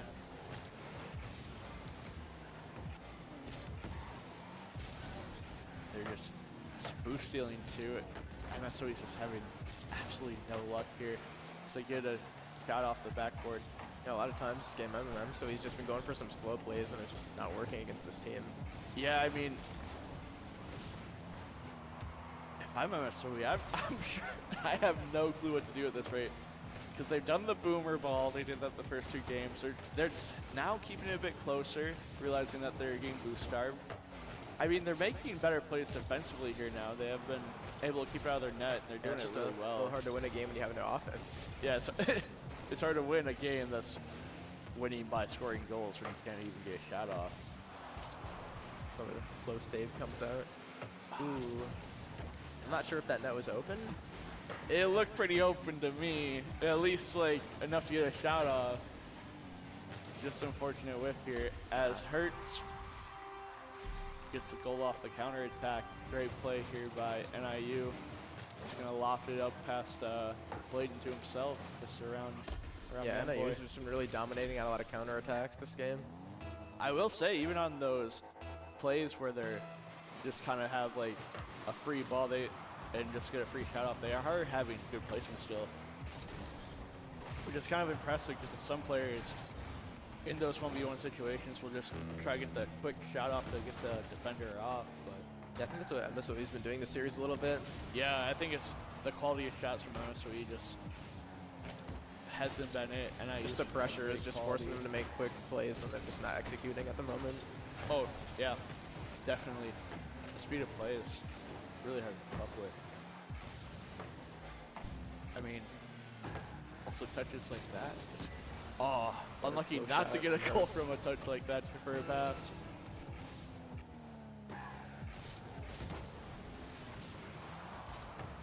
And there is no commentary for the MSOE offense because nothing happened. It's unfortunate to see MSOE get shut down this hard. Ooh, unfortunately not really a touch that is worthwhile for anyone on the field. Yeah, unfortunately at the moment, I just think MSOE are being forced to play at a pace they're not really comfortable with. Yeah, I mean, NIU is just all over them. This is just great work by NIU. I mean, they dropped the first game overtime. Probably a bit unlucky. First game on. I mean, They yeah, if also, we look at the shots right now, yeah, it's insane. 17-2. You just gotta think though, NIU, they just got here. So like that first game, kind of a fluke maybe. whatever. But they're bouncing back so well. I mean, when's the last time they conceded a goal? I'm trying to think. Was it game one? It's that they like got a goal. I think it was game one when MSOE won that. I don't think they've scored a goal since MSOE. NIU has scored about 20 goals. I mean, yeah, 17 shots to 2. I don't really. Yeah. I don't know what to say in between games right now if I'm MSOE. I don't either, honestly, because At this How do point, you- just pure domination. I mean, NIU's just proven why they're Yeah. the better team currently. And it's actually kind of crazy how much better they're playing. MSOE Raiders, I had faith in you game one, and I thought you were going to take this to maybe a game 6, 7. Sorry, I had to do it to him. I mean, But man, game let's see. one, didn't MSOE make a comeback too? Like Yeah, MSOE did really well game one, I thought, but not quite getting it right now. Let's see if they can get any momentum going here though, because each game does present new opportunities. Oh, instant It's- NIU, great play. I mean, what are you supposed to do about that? Just pressure in the corner, bump your last man as you give the ball away, and your other player's just Yeah. being a monkey in the corner. Definitely just great physical play from NIU right there to recognize to get the bump. Yeah, it's just great speed of play because that speed of play just MSOE Raiders just couldn't do anything quick enough. All great position. At the moment, NIU just has so much momentum. I don't I don't know what really to see do. anything happening for Yeah. Raiders, unfortunately, because they're just getting bumped out of the way. They're not comfortable. They have no boost ever. They're having to play heavy touches, and then they can't compensate with having no boost. It's just really an uncomfortable matchup for MSOE. I feel like that right there. It's just more of just throwing that ball away Yeah, to the other team. I mean, I think the only reason NIU just threw it right back at them is just to reset. They looked like they needed a second. And NIU's just right there, back, trying to get bumps, steal their boost, get anything. I see a boost steal coming here. Oh, never mind. Teammates actually there for once. I mean, NIU's just got a very disciplined game plan. They know what they're doing. They're sticking to it. I mean, this is more or less just. Oh, I thought he was just gonna low 50 it. This is just NIU showing that they're ready to play. This is looking very sketch right now. Ooh. I will say though, MSOE, like, They've been hanging on this they've game. been hanging on. They've had some great saves the whole series. They and definitely just- need to get some offense going if they want any chance of coming back at all. Yeah, it's just. Dang, the physicality. Even is just one really goal to getting- tie it up is at least a little momentum right now. Right, and at least it's something like. I feel like even that glimpse of hope can really motivate teams. Like, I've seen teams. Or demos coming out. Yeah, I just noticed right there again that there was just no one to follow for MSOE. yeah, you They just had had like a offense free and there was just no one to midfield. follow. Man, ooh, they're definitely getting a bit worried here. I saw that their rotations were a bit stale there, leaving them a little scarred. Let's see if we get anything going. Maybe, hopefully. We do have it on the NIU offense or defensive end, and we're keeping it there. I think this might be like a game record for MSOE so far. That was like a whole 10 seconds. Ooh, what a fake. Hurts. Oh, No, don't. no. What a play from Hurts. All right. I mean, Yeah, he kind of just broke his ankles right there. damn. Good control. I mean, I can't even be mad at that. That's a Yeah. great goal. It's tough. They're the 3 seed for a reason, right? They're showing it. I mean, Yeah. they're playing very well.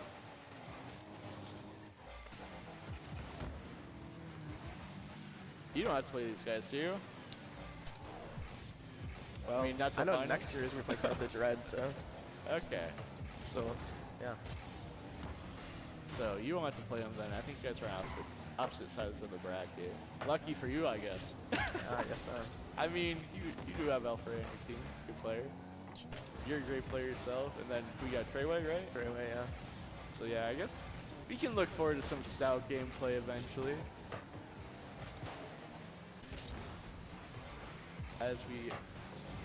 I will say though, as we had that tangent, MSOE Red has been doing solid here. They're getting it more on the side of NIU, but NIU has still just been sending it right back and getting more demos. As A we lot of have awkward misplay punches here. coming out too. Yeah, that's good 50 by Blaine. Let's see. Oh, there's no one back here. It's gotta get that.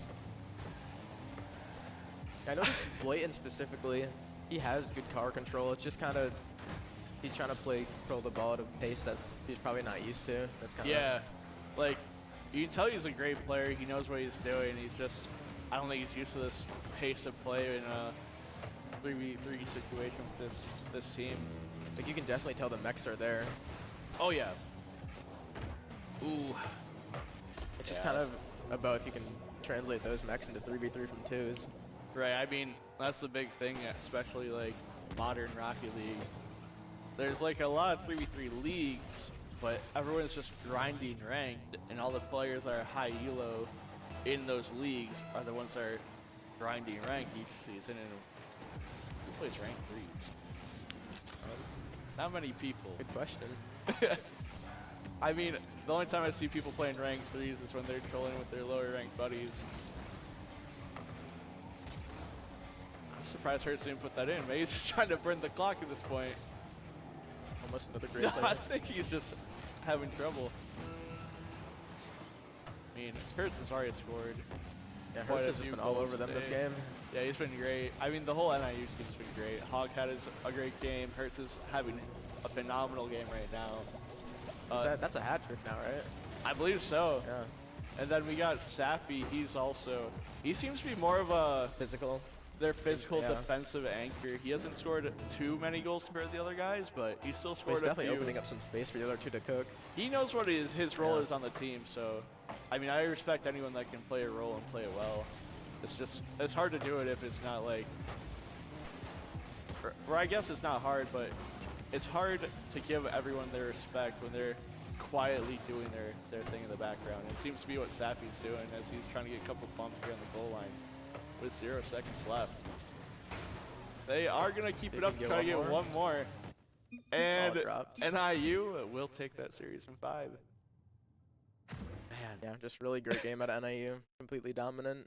yeah, NIU dropped the first game, then they said, all right, we got this. Yeah, after that first game, this just shot after shot from NIU. Nothing.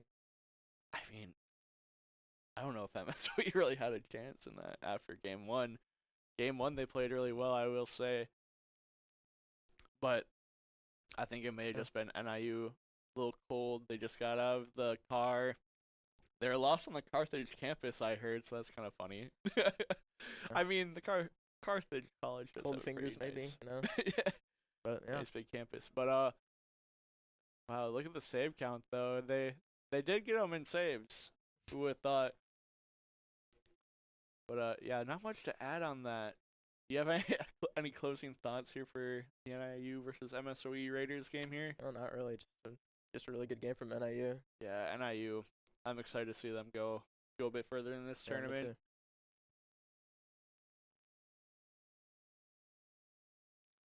All right. Thank you everyone for tuning in. We're gonna take a quick intermission here. We'll be back pretty soon with our next game. Thank you guys for watching.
Hello, hello. Welcome back to the stream.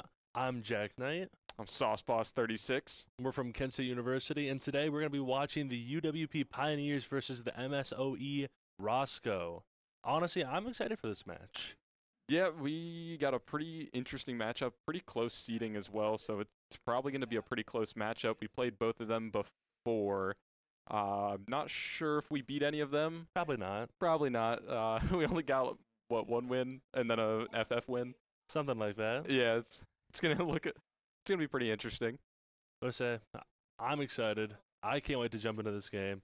And honestly, who do you think is going to probably win this entire tournament? Do you have any thoughts? I've been hearing MSOE might be a bit of an upset squad. That's all I've been hearing, so maybe we can see something come out. I mean, this sounds kind of like you're a traitor, considering that, I think Kent State, personally, is going to take it. Oh, yeah, but we're not playing right now. Reverse sweep from the losers bracket, but, only time will tell. I would never bet against Kent State. Of course. I believe you. We'll be diving in soon enough. Yeah, these guys taking their time. Yeah. Gotta get rolling. Come on. I gotta say, hopefully, I'm really excited. There's so much good competition here today. I'm so excited to see what is gonna happen in these games. I'm excited to see what the finals will be, what the semis. It's just gonna be an exciting day, and tomorrow is only gonna get better. Yeah, tomorrow's only gonna get better, even earlier, and the better matchups too. Oh yeah. It's only gonna be up from here. Hopefully they join so we can get their usernames up there too. Playing the waiting game. Let's see. I'm gonna say, you ready for the Chipotle? Oh, I'm so hyped for Chipotle.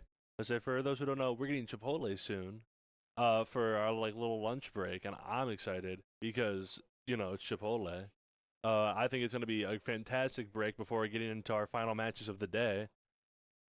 Honestly, you should try, and if you're at a college, you should try and sign up for your esports team. See if you can get on there. You can come to these fun events like this. Hopefully, as long as you're in the league, it's a great time. Oh yeah, UWP locking in right there, so close to the camera right there. Pretty sweet jersey too. I like the powder blue contrast right there. It's very nice, very snazzy. I would say it's so curious seeing all the jersey designs, because we used to have a more a basic design, but I like our new design that we have now, and it's curious to see. But we're diving into the game. Let's see what's going to happen. Yeah, looking out for Justo, Skoto, and Vileford. UWP filling out for MSOE is going to be Nick 45, Tan Defenda, and Turtle Vile Me, and they're dunks getting it off instantly. Oh my goodness. 7 seconds into the game, already taking control with a quick little flip reset over and scoring. Wow. Not a great look for my prediction right here. Just getting a quick one right off the bat. Maybe we'll see a little bit more play go on. Alrighty, Turtle takes it up the wall here. Couldn't get it past one. Vile back on it again. Pass up. Almost blocked. Justo going in. Tried to get a pinch there, just didn't make it through. A lot of pressure building up right now for UWP. Can't quite get it out of their zone. Pushing back to the other side is going to give them a little bit of time if they can get there. Justo beat. Faster. Vile on target. Justo with a big dunk. Back to back, 40 seconds into this game, and the Pioneers are taking it. Let's see if MSO Roscoe can get a comeback going. It's not looking too good, but 4 minutes and 20 seconds, a lot of things can happen. Great heads-up play right there by Justo, staying in the play, low boost. But like we said, still 4:20 left in this first game, and you still have to win 4 games. Anything can change. Anything can change up in the heat of the moment. Great touch right there. There's no one back, and they're going to be able to save that one wave right at the last second. Tanda pass to nobody. They're going to clear this one back. Skoto already up, looking for a sidewall read. Can't get it. Justo taking control off the wall here. Gets beat by the Nick 45. Justo taking control in the corner. Gets beat. Devil on one. Dunked. Open net. Can they score? No, unfortunately not. They're taking that control. Another shot too high. Looking for a back pass. Turtle Meat slows it down a little bit. Justo's going to have to work with no boost. So is MSOE. And this one's going to get cleared back yet again. He's going to miss, and this one's going to go all the way downtown. Skoda with a long shot. Played too far upfield, and Skoda snipes it in, barely making it past the last defender, making it 3-0 with 1:30 gone from this game. Wow. The Pioneers are coming out swinging this round. Yeah, coming out swinging, and MSOE just really got to find a way to build the offense. They're getting the opportunities, they're pushing it into the opponent's half, but they just haven't been able to find each other efficiently enough, and just kind of throwing it at the net with low touches, and it's just not getting past the defense. Just got to work a little bit more faster and stronger touches to a teammate. Might be able to do the trick, get it past. See if they can work through it here. Everybody on low boost, it seems. Shot on target. Can't go to get back. Justo's on the way. It's in. And just like that, too far upfield again, and another goal gets scored. Roscoe trying to get back into this game with 3 minutes left. Plenty of time to make a comeback. That definitely seems to be a little bit of a trend here today. Just playing up a little bit too far. It's just not panning out correctly for either team right now. It's just kind of getting past the defense. Opportunity right here, 50 boost, see what he can do with it. Reset, gets the dunk. Wow, Skoda sending it right back at them with a flip reset over him. Double tap off the crossbar, getting that 3-goal lead back up again. Wow, it's such a dominating performance. The bane of teams everywhere. That crossbar does you dirty sometimes, doesn't want you to have your shining moment. But it does right here. Skoda had one. Vile's looking for another one. Does get 50 in the air. Gets pinched back out, and they're going to be able to reset. Turtle Meat up early. Justo back for the block. Vile up. See what he can do here. Gets a touchdown. 2 touches. Double tap. Somebody's got to get back there. Justo hits it over to Skoda. Let's see what Skoda can do with the ball. Saw Skoda once. There's only one back, but ball's off the ball. 50 back into the middle. Justo's up. Not enough speed to keep on the ball. Vile's got nothing, and fairly low boost for UWP on this possession, but they're going to try and keep possession. Just the 50 over. I'm going to say, let's see what Skoda can do here. Nick on low boost. Skoda gets a pass off the corner mid. Can somebody be there for the shot? Unfortunately not. Saved by Turtle. Tries to take control here. Gets 50'd by Justo. Back mid. Vile for the shot. Couldn't. Justo for the shot. Couldn't. Skoda. Man, great defense there by Roscoe. Let's see if they can keep it up. Keep the pressure. UWP putting on an impressive skill of speed, making sure they can beat the opponent to the ball, and they're doing a great job at it right now. They've been first to the ball almost every single time, and every touch that MSOE's had so far has been contested, and the only score coming off of unfortunate 50, but this one's already going back towards the other side. They've just had an unstoppable force so far. The MSOE just has to find a way to get that teamwork back into the middle and keep UWP off the ball. Exactly. With 1:15 left in this match, anything can happen here with this constant pressure, but Vile takes it back towards the midfield. You got Skoda there for the pass mid. No one's there. Panda takes the ball. What can he do with it? 50 mid. Another 50. Can somebody be there for the ball? Double commit. Looks like Nick still has control. It's all the way back. Can they get, they have 50 seconds to make something happen. They need to get a goal here to keep in this game. But it's scored by Skoda again, the hat trick in game 1. Skoda with an incredible performance this game, scoring not only a double tap, but 2 dimes. 2 dimes, double tap. He's been putting on an impressive skill, already putting his team to a comfortable 5-1 lead, and just gives you a lot of confidence going into this next match. But MSOE not ready to give up, getting the kickoff goal of their own, back to 5-2. Still winnable. Anything can happen. They're keeping their head in this game, keeping that 3-goal separation there, but can they make it 2, and then can they make it 1? Yeah, you got to score a goal in the next, got to score 3 in the next 40 seconds.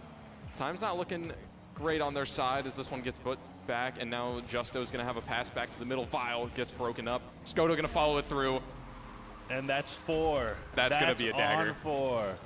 Holy. He cannot be stopped. Shot after shot after shot.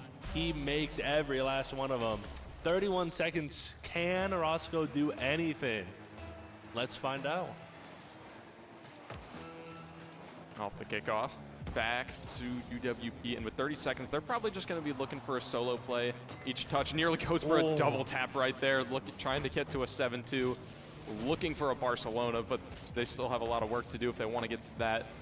15 seconds remaining. We're going to see if MSOE finds a way to work it back to the middle. Great opportunity there, just not enough boost and space to get there, and 5 seconds rolling down. UWP will take game number 1. Just off back. Let's see what happens. Can we get one more? That's it. What an amazing performance. Skoto really leading the team charge here. 4 goals in total. Let's see the stats what we got here. Wow. Shots. Let's see. Skoto's average 4 for 6. 66% shooting average. Whew. Unstoppable. Big thing I want to note is those demo totals. Not a single one in favor of UWP. Tandafanda with 5 himself. They had 8 total, and they still were struggling to create space. I think they're going to have to work on the rotations just a little bit, try to work themselves back into the play, more efficient demos as well, just breaking up the offense of UWP as well. Yeah, no, but I said the defense, unfortunately, was not as strong as their offense. On Skoto's shots just kept going through and through again and again. And if they want to make something happen this next game, their defense has got to be on point. Demos are great and all, but if you don't have anyone to protect your net, it doesn't matter in the end of the day. But we'll see what happens in game 2 here. Let's see if the Pioneers can put up another incredible performance or if Roscoe will take it back. Yeah, I'd like to see MSOE start out a little bit hotter. They're going to need a little bit more speed to be able to keep up with UWP. It is definitely a struggle to adjust, but they do have another 2 games to be able to adjust instead of having to try and reverse sweep. But already a good start. They haven't been scored on yet, so already beating the 6 seconds from the previous game. Yeah, no, I'm about to say, let's see. Justo taking the ball off the field, gets a 50. Vile to mid to Skoto. Couldn't slot it in. Turtle is going to take it up the wall here. Let's see if he can get something going. Justo dunking. One more touch. Mid. Skoto. 50. It's free. Vile takes it this time. 34 seconds is all it took. And the Pioneers are already up going into game 2. Yeah, and I think that's another issue that MSOE is suffering right now is a lot of the communication. We just saw two double commits on the back line right in desperate situations. They got lucky the first time they didn't get scored on, but that second time was just one too many. And now they're going to have to hopefully not panic again on the line. A lot of things to work on, but a lot of things you can slowly get comfortable with building up over time. Maybe a few solo plays, working it over the middle, playing a little bit more of an aggressive, supportive second man. And it just doesn't matter. Skoto is already there and with a dunk. The pre-jump of the century. Skoto will not be halted. He got the touch, stayed floating in the air, and dunked him right in the net. That is insane. Skoto is putting on such a dominating performance in game 1 and game 2. Let's see if he can keep it up. Yeah, I think you might have somebody in contention for your nickname already up. I can't believe it. He might take it from me. And Vile, bang, already back to back. It's been like 10 seconds, 13 seconds, and we're already up again. The 3-0 difference. Can Roscoe get a goal in here? It's been 1 minute of gameplay. Let's see if Roscoe can bring it back.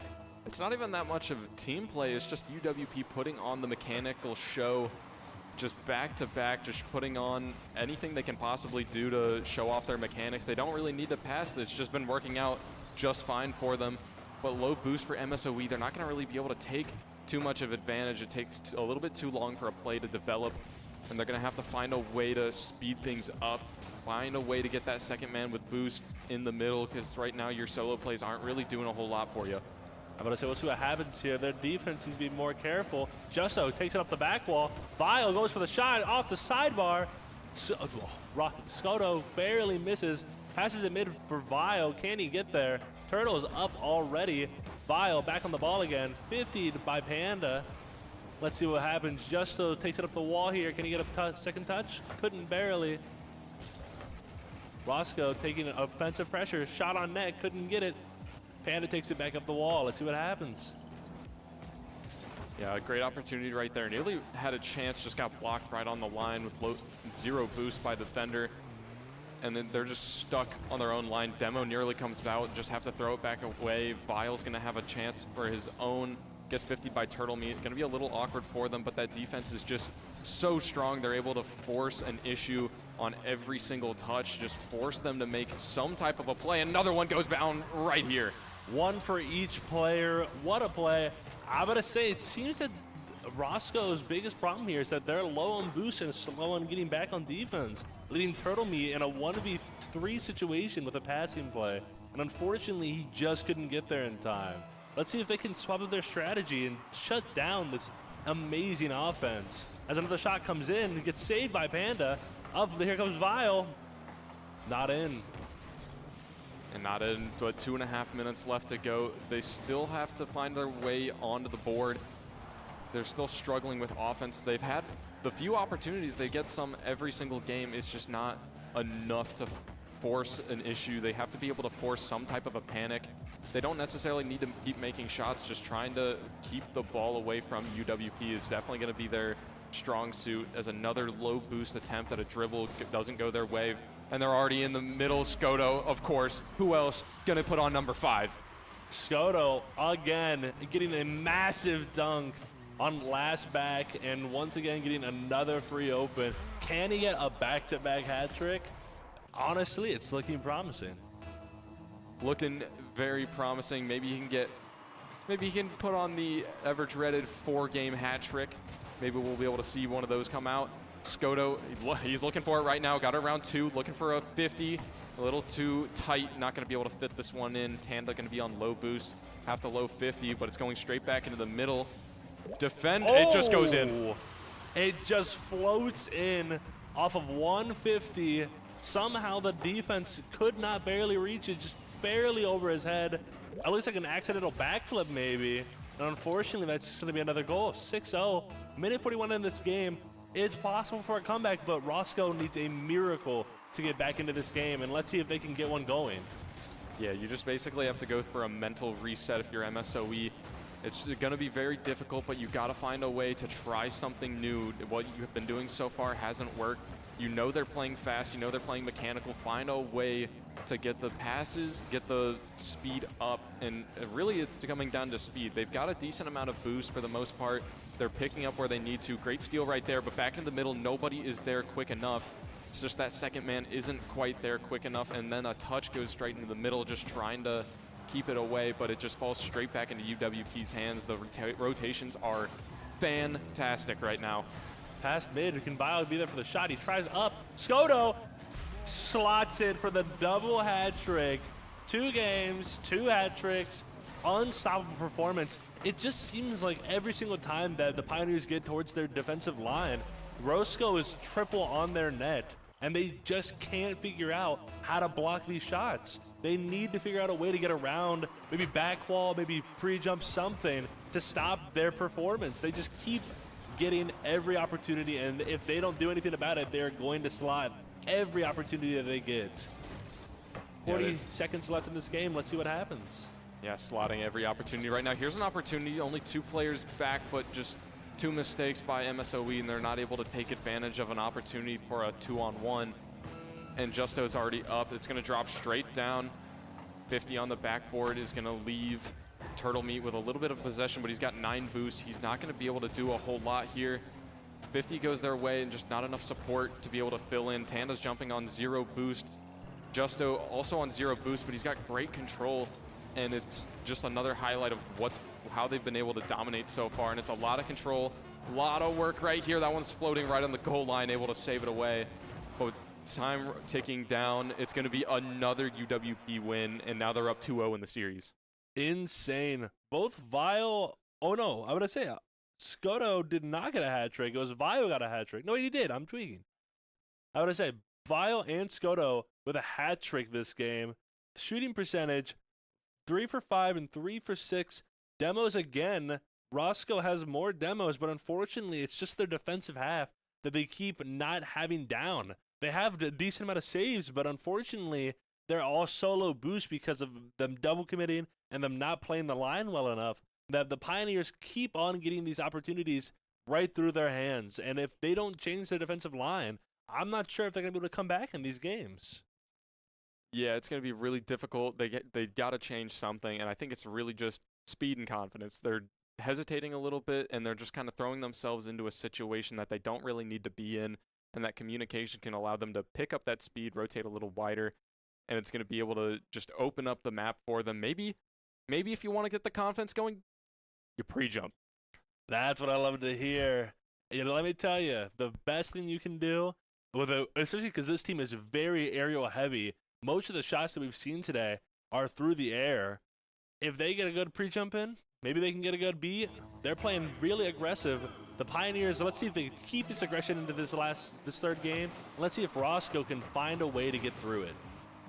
Yeah, I'd love to be able to see a few pre-jumps. I know you love pre-jumps yourself, so maybe we'll see something come out, and it doesn't matter. Scoto, oh my goodness. The unstoppable beast, 8 seconds into the game. Scoto already finding the shot on net and already slotting it. Just a missed touch by MSOE there. Just doesn't quite go off the corner and roll along the wall. They read it perfectly, straight over to the middle for a shot. And it looks like there's going to be another chance right here. Vile's got possession. They really needed to force that early. Oh my goodness. And it's not looking good for out right now. Heart cheat didn't work. Turtle Meat on very little, just has to jump and try to do anything he can. Was it just giving them too much space? That's the biggest thing that Pioneers are taking advantage of. They have so much space to do whatever they want.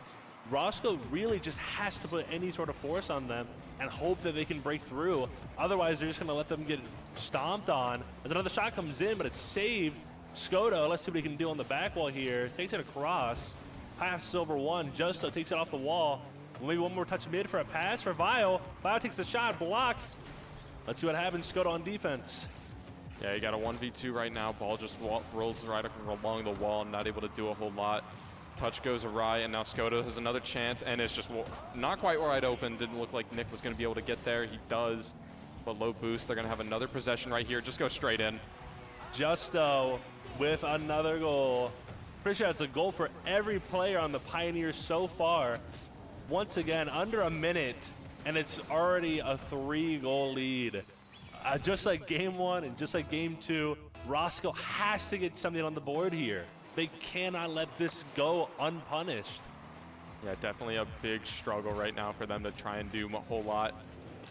A lot of space here in the middle. A back pass off a reset and a touch. Oh. I don't even know what to say anymore. These guys are just so locked in. Every touch, a flip reset that turns into a back pass, turns into a back flip, also getting the touch onto a shot. That is genius. Not many people will try and get in the way of a shot on target, but Justo had the angle and had the shot and it made it slide right through. Scoto, maybe a reset here, could not get it on target. Turtle Me taking it up the wall, banging it back. Justo resending it back. Let's see if the Roscoe can do anything against this dominant performance. Already up in the air, just jumping a little too late, and the double commit comes out. That's going to be dangerous. Not quite able to follow it up, but Nick gets a strong touch. Scoto's going to be able to get there first. Turtle on 0 boost. Scoto looking for a 50, and Vile's going to just take his time, collect it, and now he's got a solo play around 2 off the backboard. Not able to quite read it, and there's about 3 players up for UWP, just not able to get there, and now they're going to look for a pinch out. Just reading everything perfectly, finally having a chance on offense, and it just gets around 2. There's nobody back right now. A demo is just going to end it. Tanda gets there just in time. Still lurking in the middle. Vile wants a goal of his own. This one's going to hang right on the line. Oh my goodness, Tanda just keeps it out, and it's not enough. Justo gets another goal. I was about to say, once again, the defensive line, just all 3 of them sitting there on the line, and almost a free open net at one point. Roscoe's playing really aggressive here, but unfortunately, aggressive isn't what they need. They need a little bit more defensive so they can be more aggressive, and the Pioneers are going to keep on capitalizing on that until a change happens. Although a shot could be on target right here, but it's saved by Vile. Vile goes up, Justo up, actually, down to Vile. Shot, off. Let's see if Turtle has anything. Scoto instead, already up, reset, triple reset it looked like. Let's see what happens. Back in the middle, looking for another shot. MSOE had their, I believe that's one of their first shots in this game alone. They've been on the defensive the entire time. Just got to find a way to find each other, and they're both rotating ball side right now. All three come together on the corner. It's just a mess right there, and Skoto's gonna get his second goal. He's looking for another hat trick to make it 3 on the day. Once again, all three of the teammates on Roscoe in a pile together in the corner. They need to figure out the rotation. There needs to be some communication there to have somebody maybe go back wall, maybe somebody go far post, front post. We cannot have a triple commit in front of the net like that again. It's unfortunately not going to work. Musty attempt by Vile, attempts to go in. Skoto, eager for that hat trick, gets past one, gets bumped on the other. 50 by Nick. Let's see what Vile can do here. Can he get past one? He does. Can he get past two? To Skoto, couldn't. Justo there for the shot. Justo hits back wall. Skoto taking it up the corner here now. Let's see what he can do. Past one, controls it, down to his teammate, Justo. Couldn't get the shot. Let's see what Vile has in his back pocket. Skoto putting on some selfless display right there. He's been searching for that last goal to get the hat trick, and still looking to pass it to his teammates instead. Does not care about the score at all, but I'm sure he wants it just the same. Heavy touch by Nick, not able to get back to it. First offensive, one of the few offensive possessions they've had right now. Gets dunked by Skoto, going all the way back. A miss right there. Skoto looking for a great boost steal in the corner, and they're going to slowly start to build an advantage in the boost totals. This one goes right over the middle. Justo looking for another shot. Skoto going to get a beat on one, double off the wall, looking for a middle, not able to get a strong enough touch out to Vile, who gets a great 50, but no one able to follow through with it. Heavy touch, and Justo's just going to wait for it to roll up the wall. Skoto, a better man than I am. I would definitely try to agree for that hat trick, but they're playing really defensive here, the Pioneers. The Roscoe is getting nice aggression, but unfortunately, Pioneers' defense is just too powerful, blocking every attempt that's coming at them.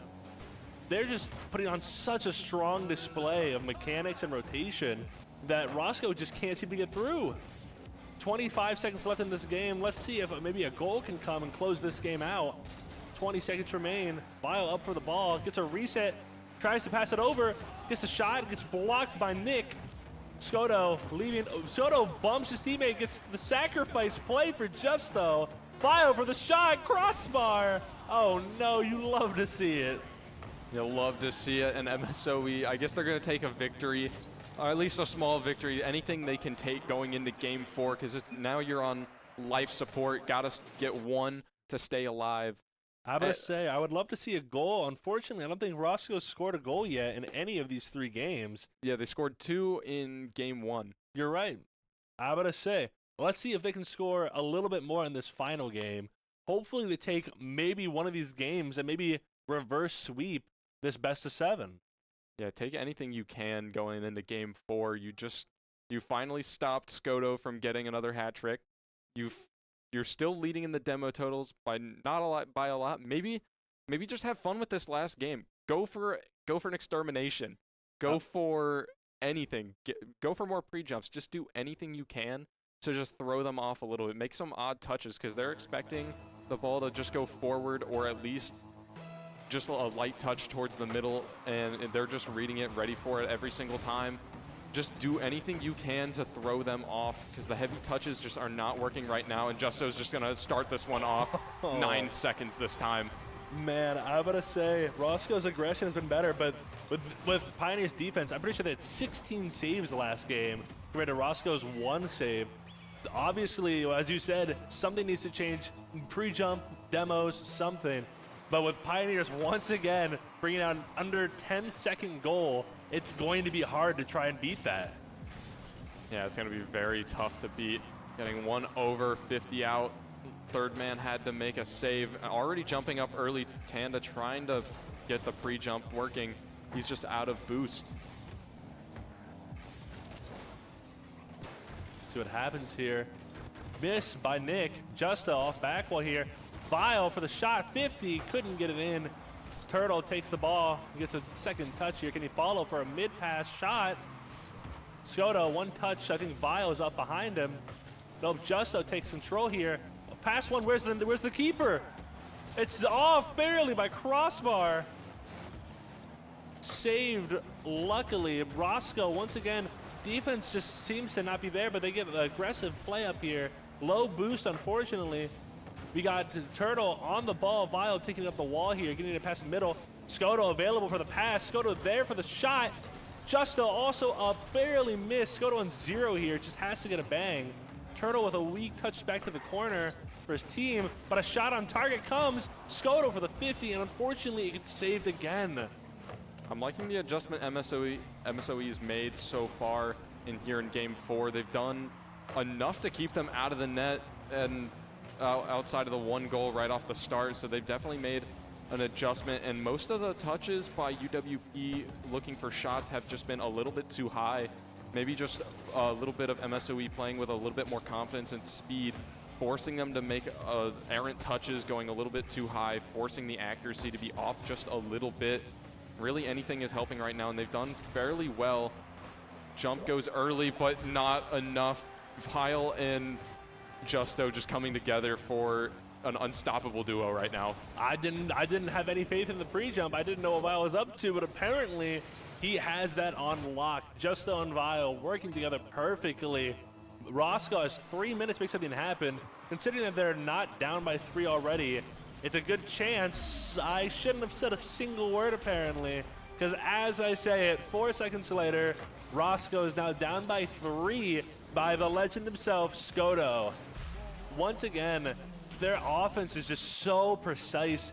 Every opportunity they get on a free net, they've pretty much taken without fail, besides maybe a handful of times, and it's almost back in again. Yeah, I gotta find a way to get back to that early defense that was working so well, trying to get out of your own half, but 20 boost. Vile's already up looking for another shot.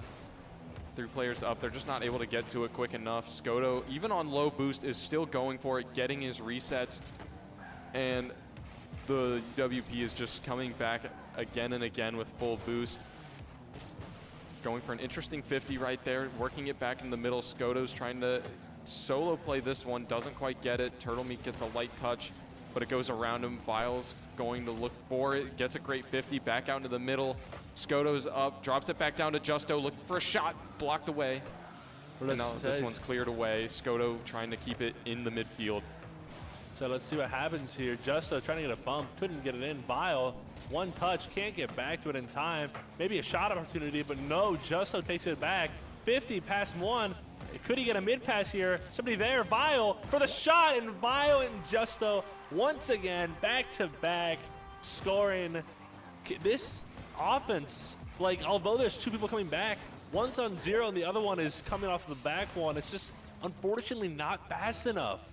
Their teamwork here is, they're so precise. I keep harping on it, but they're so precise on everything they do, and they're working so well together. And I think if Roscoe maybe got some more of these passes in, like the Pioneers, maybe we'd have some more opportunities on net. Yeah, maybe we'd be able to see some more opportunities. I think MSOE's just playing a little panic. They're just making a little bit too hard of touches, and they're trying to shoot the ball on net. Make those odd touches, get those, instead of shooting the ball, go for a teammate. And it's not worked out so far, but I believe this is the closest game we've seen so far outside of, never mind. Yeah, as I said earlier, we can't talk about the score. The second we talk about the score, it gets changed in a bad way. And unfortunately for Roscoe, Justo slots it in bottom right, making this game 5-0 with 1:19. Once again, Roscoe is back against the wall. They need to get a fast attack now if they want to stay in this game. Yeah, they need a fast attack. I mean, time dwindling down, it's going to be super unlikely. But anything just to take a peg off UWP, just force them to do anything wrong. Because right now they haven't done anything wrong since game 1. MSOE has not scored since then. There's too many mistakes coming out. Great opportunity right there. Justo's just able to read it. Turtle Meat's going to be a little too slow. Skoto banging this one all the way back down. This one might just be in. Saved away just at the last second. A little bit too far behind for Vile. Nick's going to get too heavy of a touch, and it's going to just go all the way down. I would say Vile trying to get a touch here. Turtle gets a slight touch over. Justo, then Vile. No, Vile couldn't get there. Shot on. Holy, almost own goal. Luckily hits that crossbar, but Skoto slots it top left. I believe that's his 10th goal in this series. He had 2 hat tricks, and then 2 goals, and then 2 goals. That's 10 goals in this series. An amazing performance by him, and amazing performance by the Pioneers in total, as this game is dwindling down. 20 seconds left. Let's see if Roscoe can get a goal for the road. You know, 20 seconds is a lot of time for Skoto. He has a chance at another one. Oh, nearly gets it. Turtle Meat just holding on at the last second. He doesn't want Skoto to get another one, but Vile wants one of his own. Skoto, Vile coming together. Turtle Meat, they're going to have an opportunity right here. Got to get a quick 1-2 pass off. Nick trying to shoot. It's not going to happen. UWP is going to dominate this series with an easy 4-0 sweep. Wow. I mean, just look at it. I mean, the saves from Roscoe, they did so much better on defense this round, but unfortunately, it just wasn't enough, as Pioneers scored a total of 17 shots, nailing 6 of them, and Roscoe unfortunately only got 7 saves. And unfortunately for Roscoe, they'll be making their way down and out of this series. Yep, they'll be moving to the lower bracket, but also the first time that UWP beat them on demos. Very true. I gotta say, Roscoe tried something, and they got that aggressiveness that they needed, but unfortunately, they just could not figure out their defensive problem as Pioneers kept on going again and again and again. And I think that the Pioneers scored over 6 goals every game. Pretty sure 6 or more every game. Just an insane performance by them. You know, I can't blame Roscoe for losing. This team is pretty crazy. Yeah, this team's got a very, very good chance to be going the distance. We could easily be seeing them in the championship the way they just played. But before we get to the championship, we've got a whole lot more Rocket League to play. So we'll have another match coming back at you. Don't go anywhere. We'll be back live very, very soon.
And welcome back, everybody.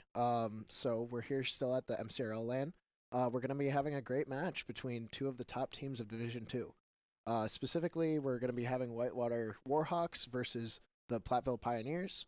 So James, you're in the same school as the Warhawks. So Right. like, can you tell me a little bit about what you think you're going to see here?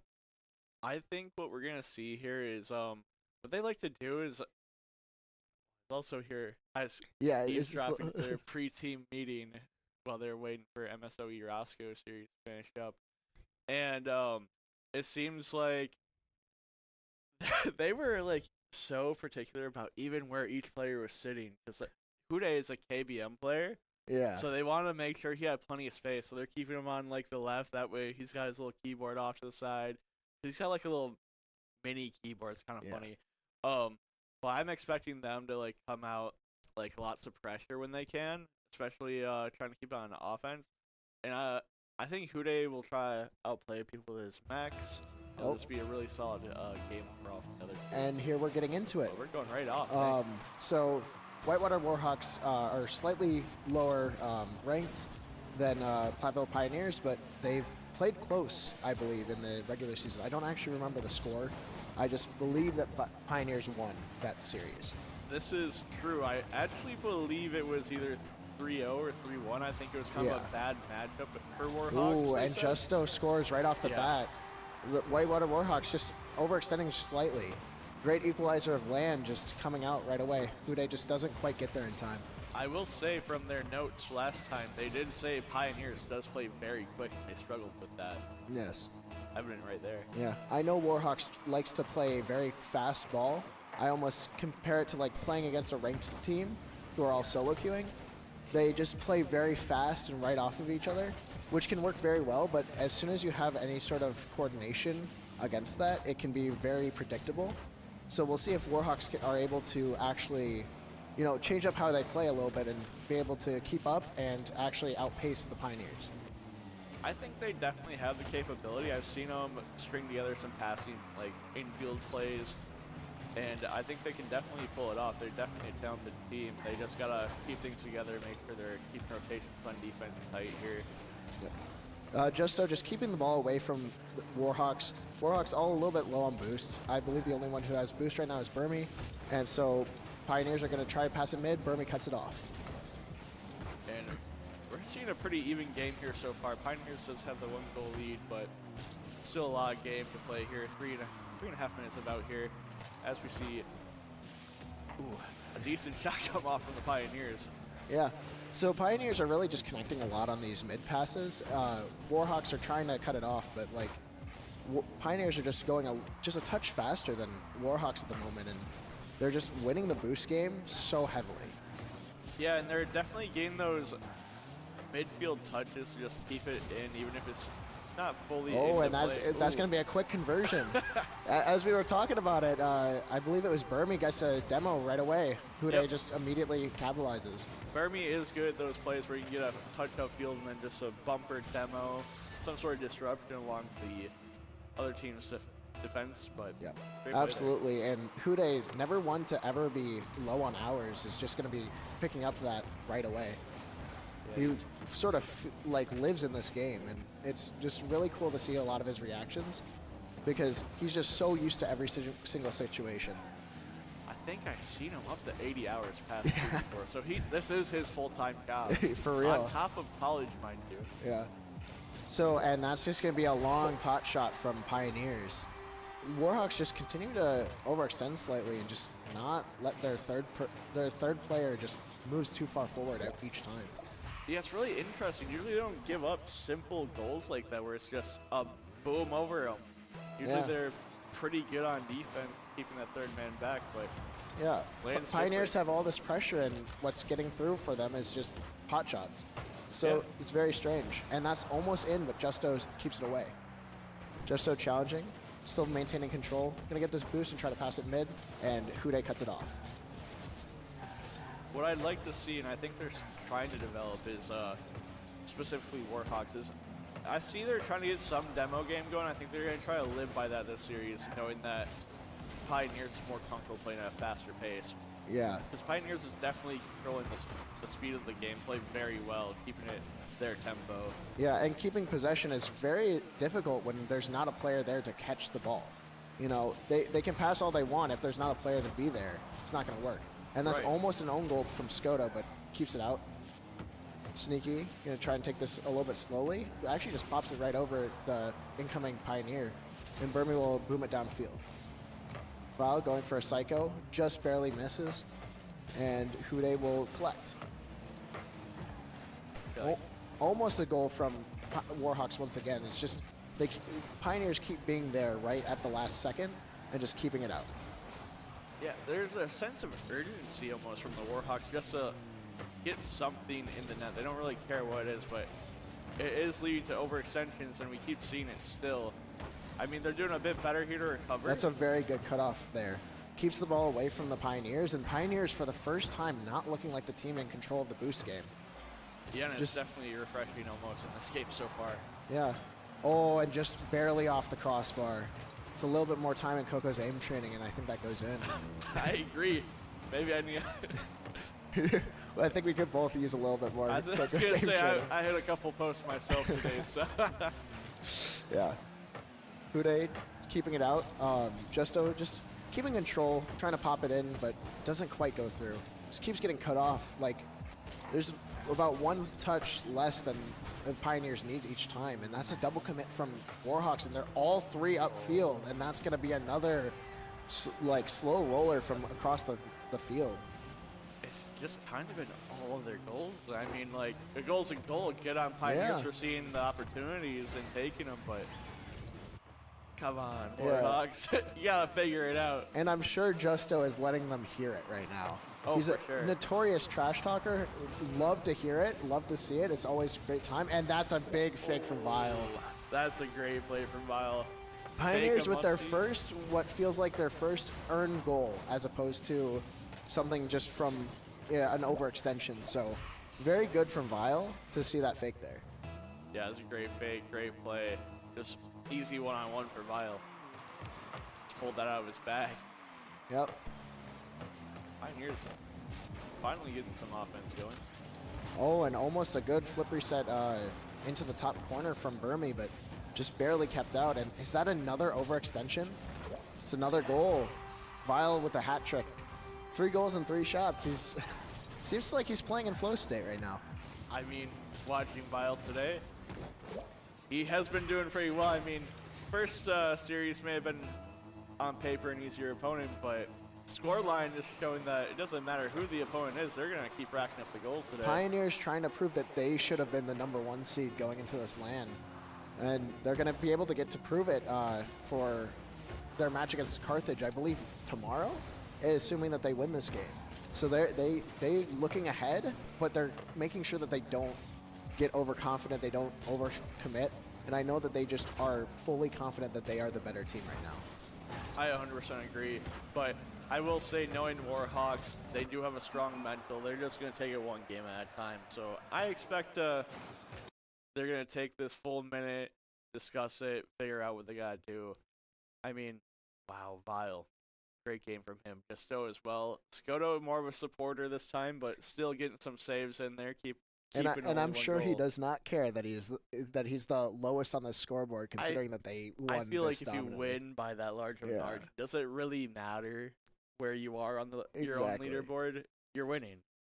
And as you can see, like on this scoreboard, there's not that big of a discrepancy for the ball touches. Like Warhawks had opportunities to get pressure on the ball, and they just didn't quite convert. They had plenty of shots as well. It's just quality of shots and Yeah. defensive position. Just so. And it doing seemed like great, every and- time that Warhawks were back on defense, they were doing great on defense. It's just Oh, yeah. they need to make sure that they're leaving somebody back to be able to not overcommit all 3. It appears that one of the cameras is frozen. But Oh. the player seems to be all right, so we'll ignore that for now. Burby just likes playing like that, you know. It's just the It is goat. what it you is. know? If he's that cold, he's that cold. Or I think that's sneaky, but Yeah, either sneaky way. up there. Burmy in the middle, camera, Hude on the bottom. Yeah. being here for 4 years, I still don't know everybody's face, and I feel so bad about it every time. But That's it's great. okay. I'm just learning. I feel like low-key doesn't know half of Yeah. them either. And Hude with a good shot to the There we go. opposite corner. Sees Vile just slow on the rotation back. Sees him try to cover close and just goes far. I mean, he has been saying he thinks if he pulls out the Octane, he can get a little a little bit mechy or something and pull some stuff. It's And there he always just goes. those small different placebos that players can just use to their advantage, and that's going to be going in, but Burmy gets back in time.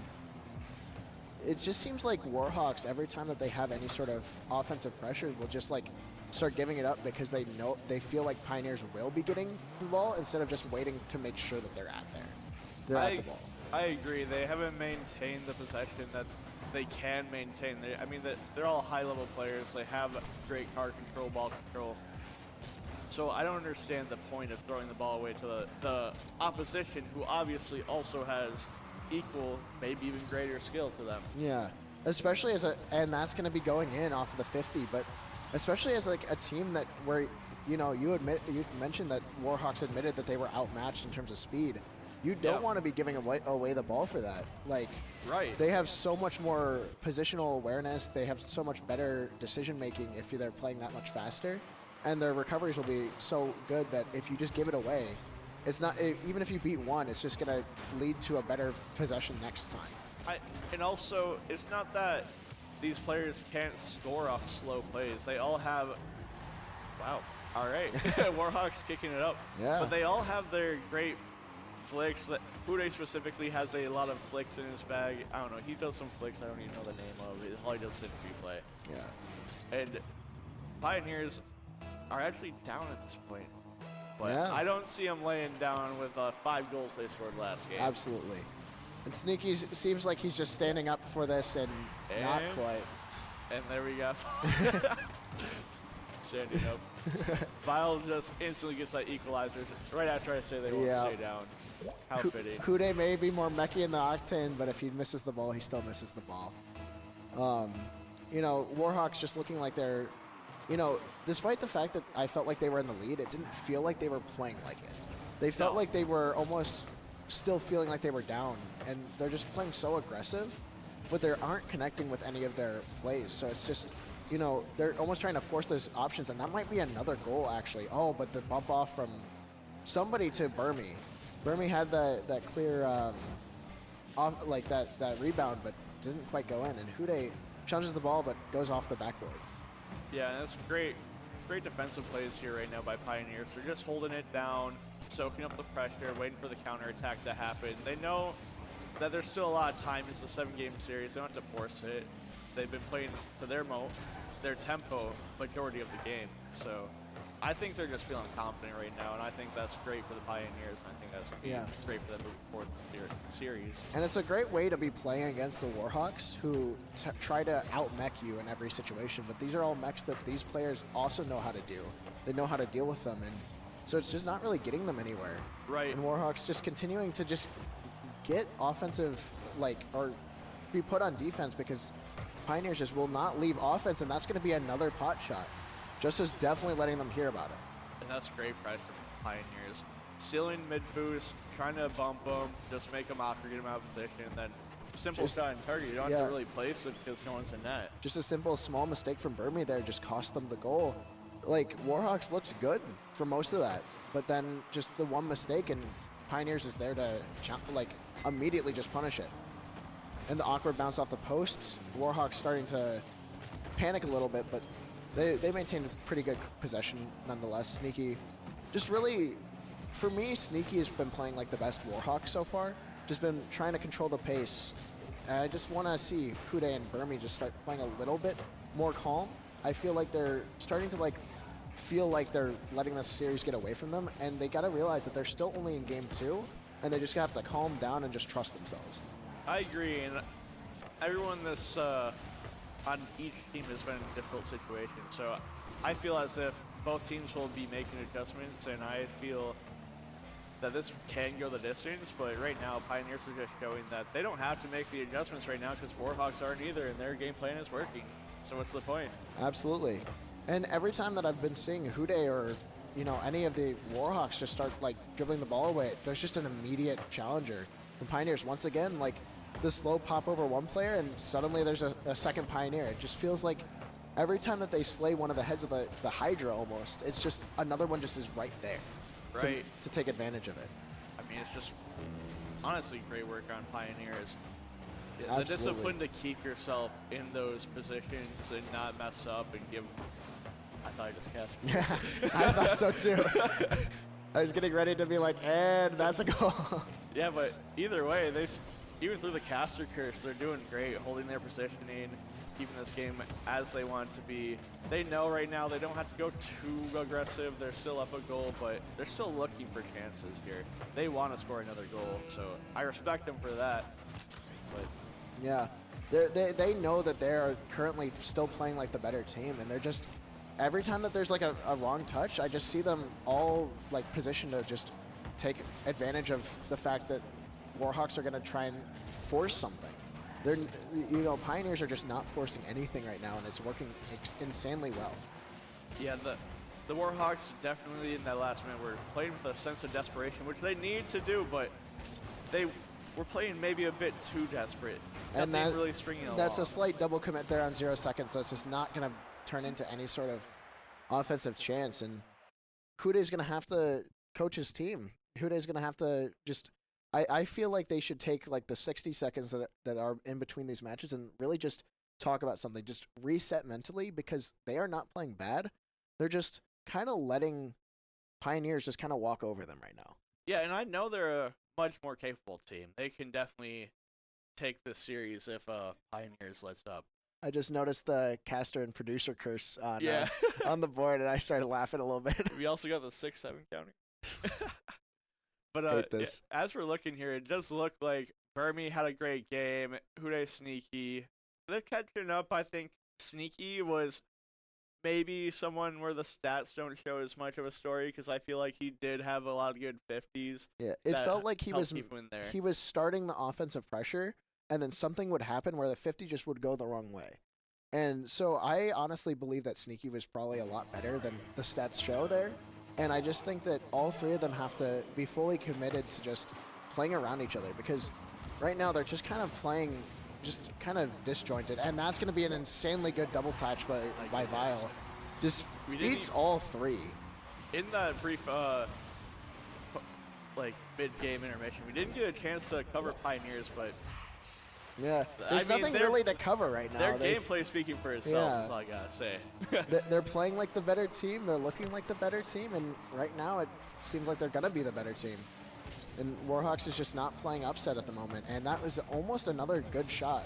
Just shooting it slightly wide, and that's gonna be another shot from Skodo that just goes in off of no back post rotation. I'm not sure really what happened here. I think Hude probably went for a corner boost, thinking that Burmy had it under control, and he probably just had a little bit less control than they thought. I think this is a position where the Warhawks are not familiar with, where they have to constantly cover net, not be able to fully trust their first man, and have the second man be kind of close. I think it's something they're not familiar with. They haven't had that a lot this season. And that's almost another goal for the Pioneers, just off of a simple whiff on the backboard, or on the goal line. It's just not looking like Warhawks are at all comfortable with the situation. I think you're exactly right. As a team that tries to just outpace every single team that they play against, they're just not looking like they know what to do. Yeah, they're disjointed at the moment. Plattfield doing a great job to take advantage of that. Just throwing and that's everything gonna be an own goal. Oh my goodness. That is a very unfortunate touch.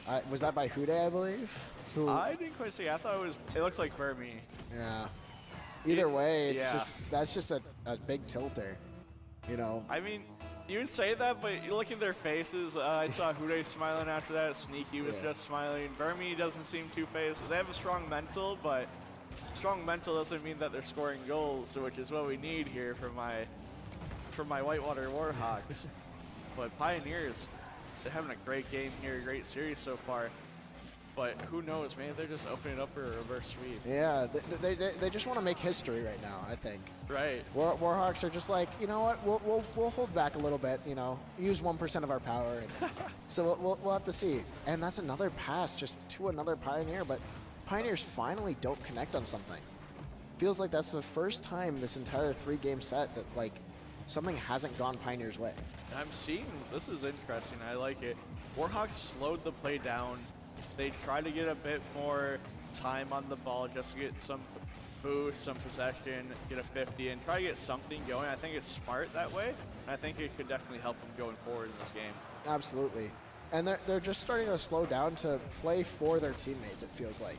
You know, Right. they're trying to match each other's pace rather than try to match the pace of the Pioneers, and I think that's working out very well for them. It hasn't turned into a goal yet, but they are very...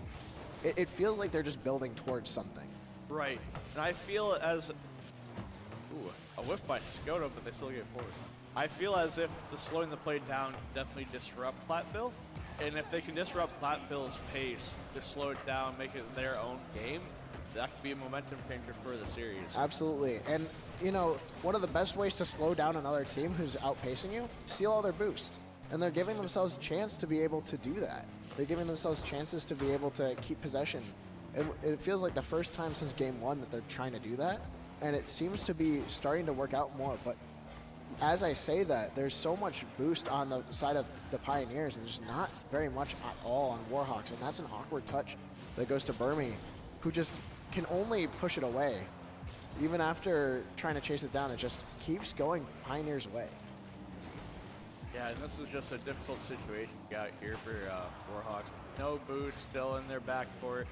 And then we have Pioneers bearing down, just throwing a lot of high awkward touches with their boost advantage to try to get something in the air, try to get Warhawks to waste the rest of their boost. Good plays here. As we have a counterattack started by Hude.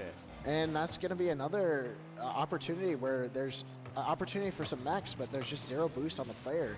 Burmy trying to take it up the wall, but it's just nothing to do. There's no resources for the side of Warhawks. Hude trying to be a little bit more mechanical, try to go under the approaching player, but it just doesn't work out. Sneaky, sidewall double attempt, just miss. But his teammate's there to cover him. Yeah, and here we go. We finally got something in the center for Warhawks. Let's see if they can get a shot on target, maybe in the back of the net, but not looking too promising here so far. And just a slight miss there on the open top right corner. You know, Warhawks are looking really good at the moment. There's like 30 boost between all of the different Pioneers members, but that's a good clear that's going to give them a lot more boost. Another thing I find interesting, if you saw Skoda there at the end, and I also saw Justo do it earlier, they're chasing the midfield player out of there by trying to demo him, which I think is great. Push the player out of position if you can't make a play on the ball. Yeah, and force them to use boost to try to avoid you, or to get back into position. It's a great move, a little unorthodox maybe, but sometimes that's what you need to win a game. Absolutely. And Sneaky going to try and beat Skoda to this ball. Skoda passes to Justo, and that's another goal for Pioneers. You know, as much as that, like, it sucks that Warhawks did all that work just to get scored on, they kept it up for about 2 minutes. If they can do that from start of game 4, or game 4, I think that they have a chance to at least take a game, and you can't win a series without taking at least one game, right? That's true, and I think even if they don't end up winning the series, if they take a game, that's a small mental win. They can take that going into a next series saying, hey, we're capable of winning. Now what do we need to do better? Yeah, trying to figure out how to play like something at the start of the series is a lot easier once you have that experience of, we did well this game, what did we do that went so well? Right. And, man, Vile is really doing well today. So it's just Skoda, he just seems to be the third man, the cleanup man. Absolutely. Try to keep the pressure on. That seems to be what they're going with today. But Vile came to play. Vile came to play. Maybe he's the real land player. I guess so. You know, I would expect Justo to be there on top for Pioneers, and Vile's just taking his spot. I also agree. And another interesting thing is, if you look at the Warhawks, one shot on goal. One shot. That's just, man. For a team as offensively talented and offensively focused as Warhawks, that's not sustainable. That is not good. Like, it felt like it was a lot closer than that, but that shot differential just says why this was a 4-0 victory for the Pioneers. And from what I noticed, a big thing is just they couldn't get the ball out of the corner. Absolutely. They couldn't get in the middle of the field for an actual shot. Yeah. They kept putting it in the corner to, try and make something happen. It just never quite developed that way. And if you're just gonna keep going in the corner, you gotta think to yourself, maybe I gotta figure something in the midfield. Maybe I just gotta start moving up. backward. Double tap? Not quite. Justo takes it away.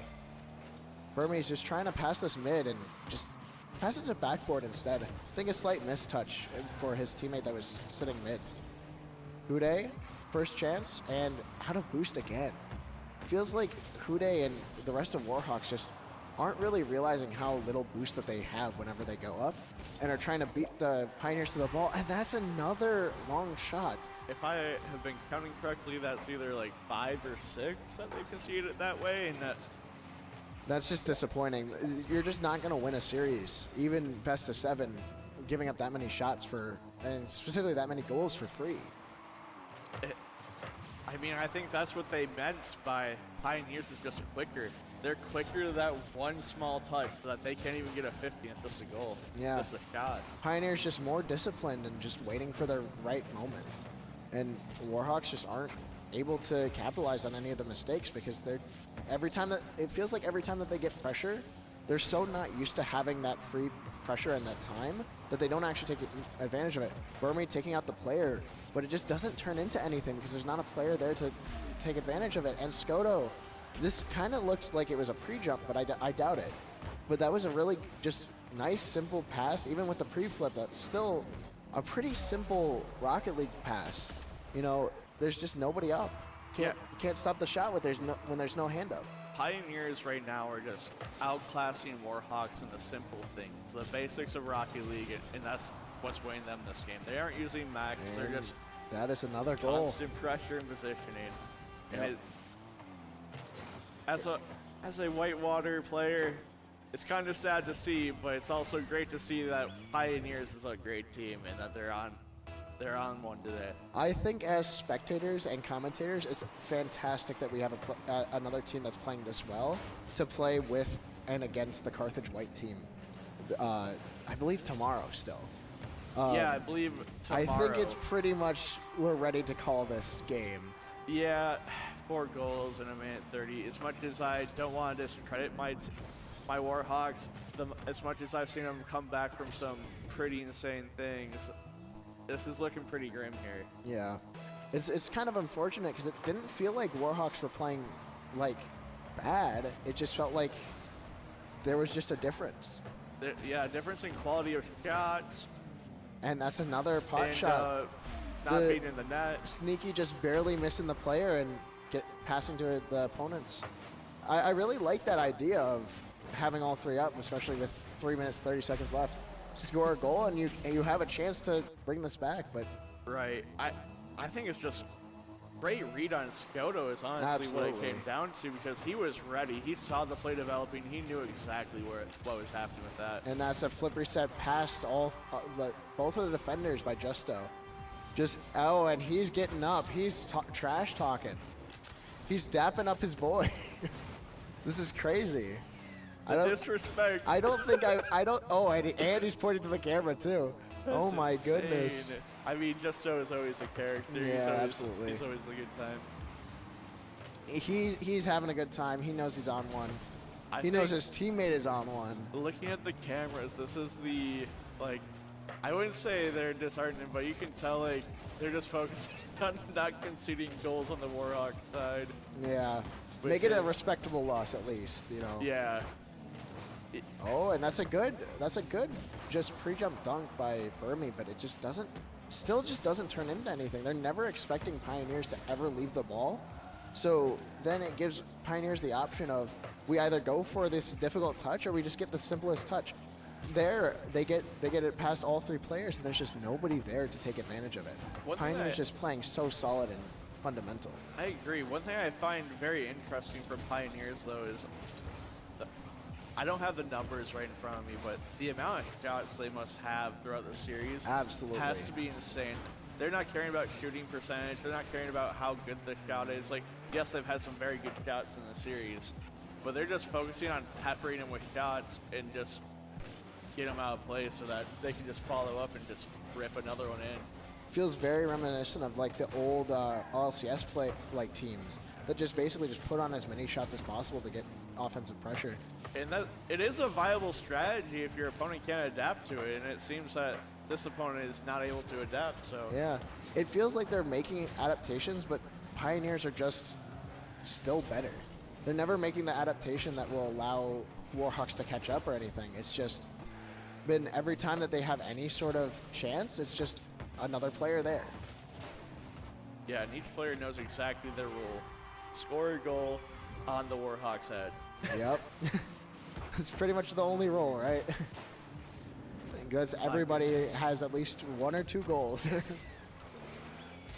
Yeah, usually it's just, wow, there's no set roles on this team. I think that's what makes them really dangerous, especially for Absolutely. Division 2. There's not many teams that can contend with this and adapt to it and make sure that they are doing the correct things to keep a series even. Absolutely. And that was almost a shot, and Hude just, I believe that was blocked by Skoto, but, you know, that was one of the best options that Warhawks have had all game. It just still doesn't turn into anything. It's a shame that there is no goal from it, because then they could be in Brazil right now instead of True. getting destroyed in nice And old heading Wisconsin. to Cancun. I mean, who knows? Maybe they'll get packed up in lowers at this rate. This is not Absolutely. their best going at all. Yeah. However, one thing that is apparent is that these guys' mental is pretty tough if they're still playing this out. Oh, yeah. You know, there's many players who would have given up completely by now. You can look at them. They're just laughing some of these off. I mean, they know that they've lost. They're just having fun with it. Yeah. The occasional, you know, heavy sigh, that deep breaths, but the thing is that they're going to have like 2 hours to rest before their next match. I joke about them getting cooked in the lowers, but I don't really see that happening. I think this is just a testament to how good Pioneers are playing today, and that they came ready to win this land. So Absolutely. Good on Pioneers Pioneers. really just feeling like they are currently the best team at this Div 2 land. I agree. As earlier, it was on the B stream, but Carthage White they were struggling with UWW Purple. Really? They were pretty close games, with the exception of game 4, they did win by 3. But most games were close, and they had to get a 0-second goal in one of the games. So, as of now, I see Pioneers as the favorite for this tournament, Yep. even at the 2 seed. And that will be the game. A quick 4-0 sweep, but it didn't feel like it was going to be at first, and it just kept getting worse. Justo and Skoto, man, they're just really keeping on that pressure today. Vile also throwing the ball back in, getting a goal of his own, showing up when he's needed. Yep. But just doing the simple things, and they all did them well. Justo really came to play, and it is looking scary for whoever runs into them in bracket. I agree, and man, that's not me. Yep. And so, yeah, I think that's going to be it for that series, at least. You know, it's looking like it's going to be just continued dominance from Pioneers, and like Warhawks are definitely capable of running through that lower bracket, but it's definitely a lot harder. Yeah, and talking to the Warhawks, they said if they don't get top 3, they'd be pretty disappointed. So now they got some work to do, going against a very tough opponent, one of the top opponents in the division early on. So I believe their next match would be at 4 p.m. when they do play. So they got a believe so. while. So Maybe they get a quick mental reset. They, you know, this gorgeous campus of Carthage, just being able to just look out on the lake, I think that would be one of the best things that they could do is just relax, let the fact that they took this game or they lost this game, just allow it to just let go. Just allow yourself a mental reset, because like you said, they want top 3. They have to be playing like that. I agree. And I think they're definitely capable of doing that. They all know what they need to do. I feel like they'll brush this off. They know they still have another life in the tournament. So I expect to see a good showing for Warhawks, and I expect to see them day 2. Absolutely. So I think that's all from us as Zach and James. Yep. All So right. yeah, we're gonna be on break for about an hour. So enjoy intermission, I guess.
Alrighty, guys, welcome back once again. This time I'm actually on the cast. I finally have time.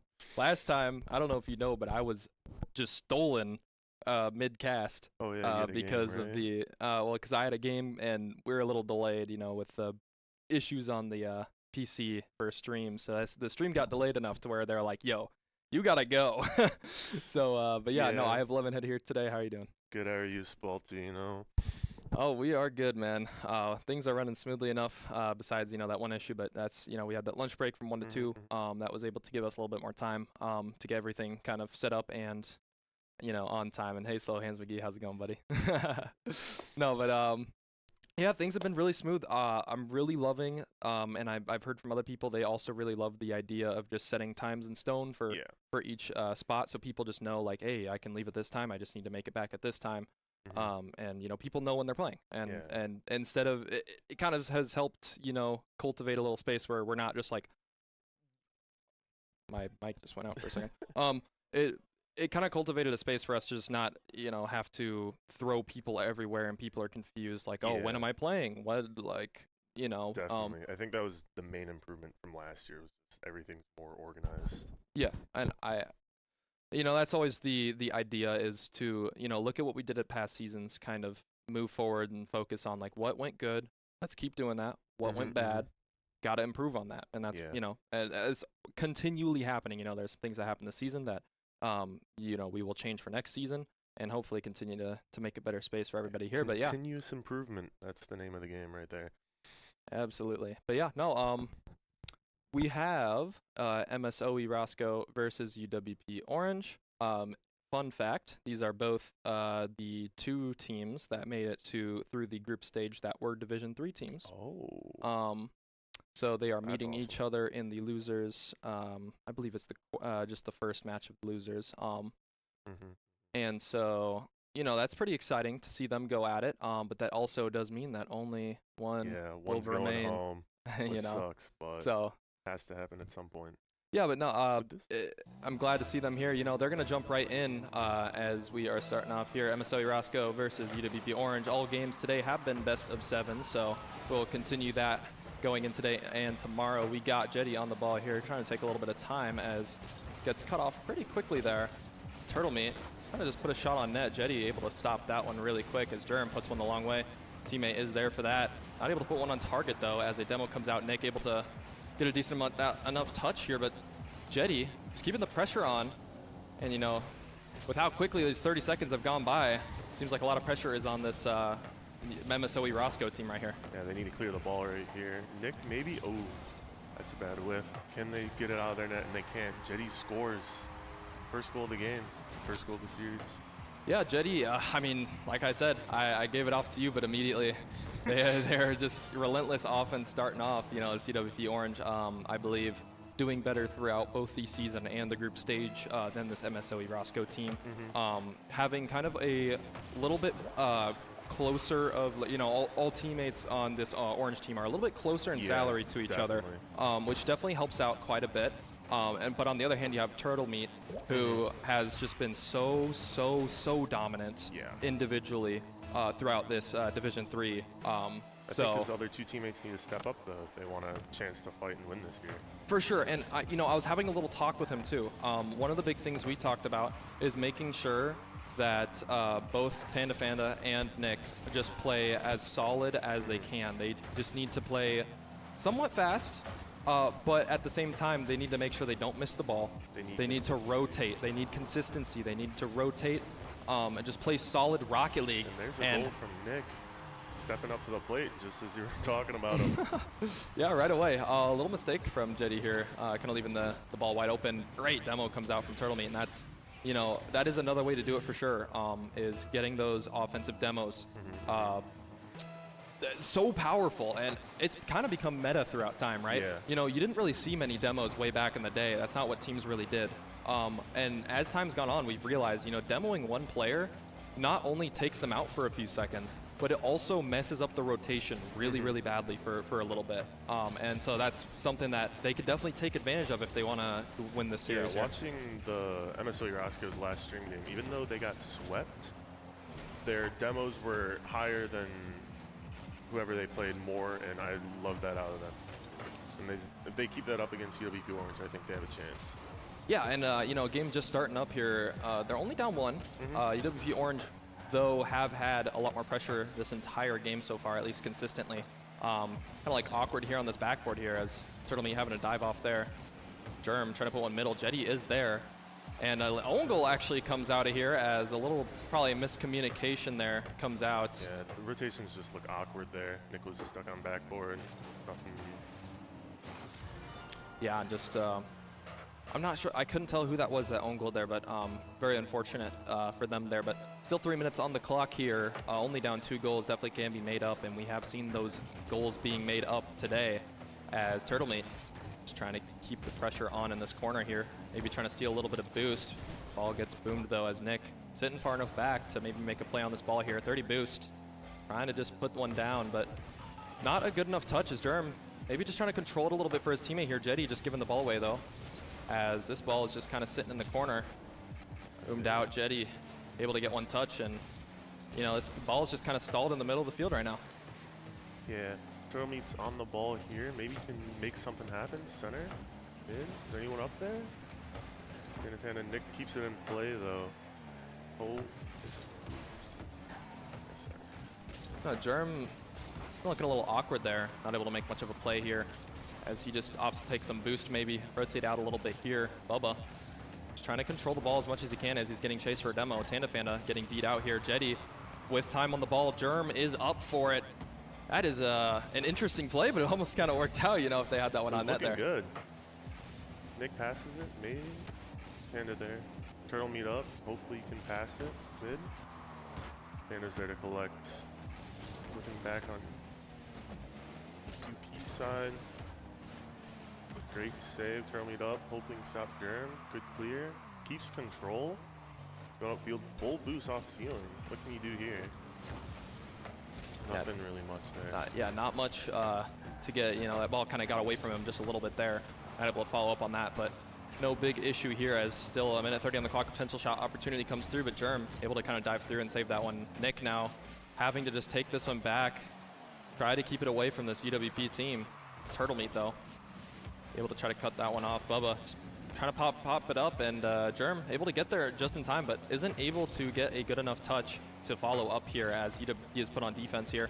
Not a lot of challenges as first man out of this MSOE Roscoe team, though. I think they're just playing a little scared right now. Yeah, definitely. I think they're keeping more third man, which is good for the score line and keeps the ball on their side, but they just can't keep the offensive pressure here, and I think UWP's taking great advantage of that as they score a goal here.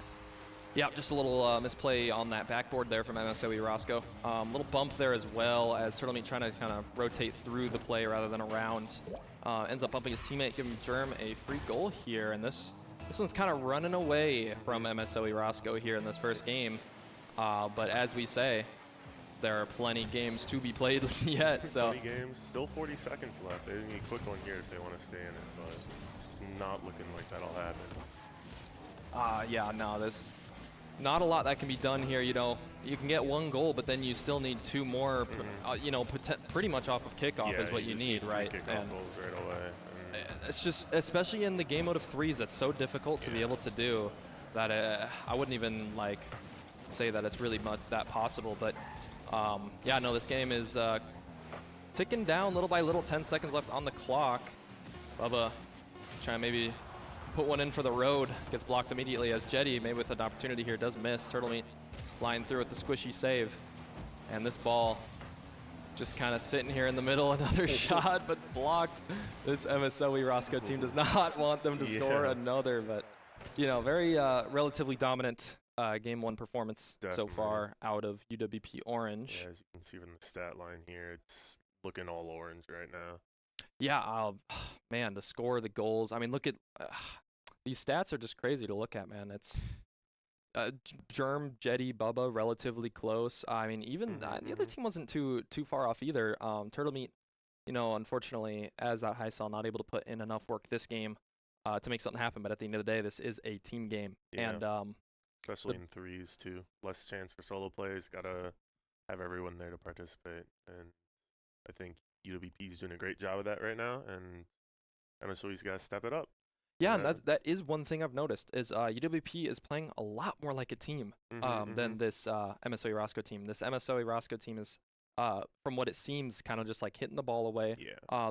They're playing. I'm sure they're playing nervous and they're just trying to keep the ball away from UWP Orange. But anytime UWP Orange is like on the ball, there's someone else following it up for them from their own team. They're maybe going for a pass, and it's working out very well as Jetty.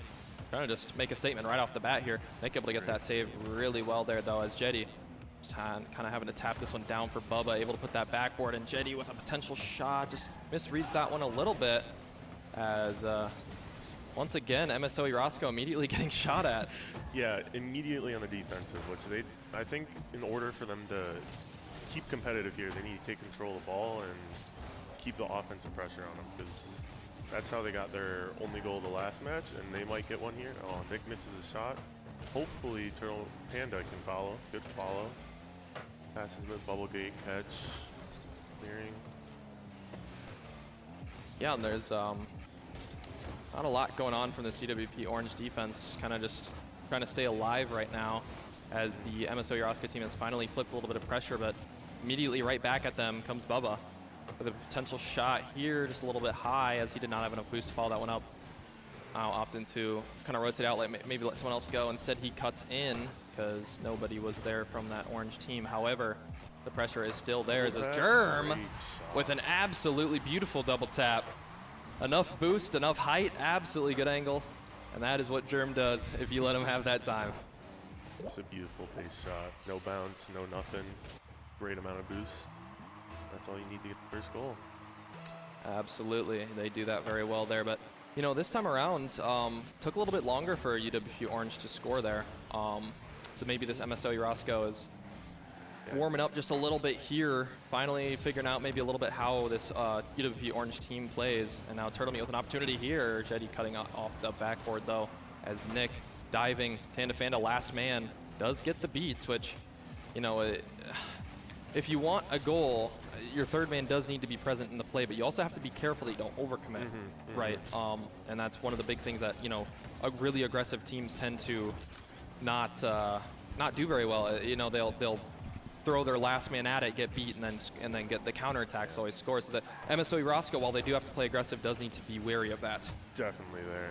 I think that's one of the hardest points, is just as third man trying to find out when you should be going and when you should not. And I think MSOE Roscoe struggled with that the first game, and then this game I think they're getting better, getting more offensive pressure. Loving to see as they're continuing the offensive pressure against Platteville, but Platteville handling it pretty well. Yep, so far able to get that one out.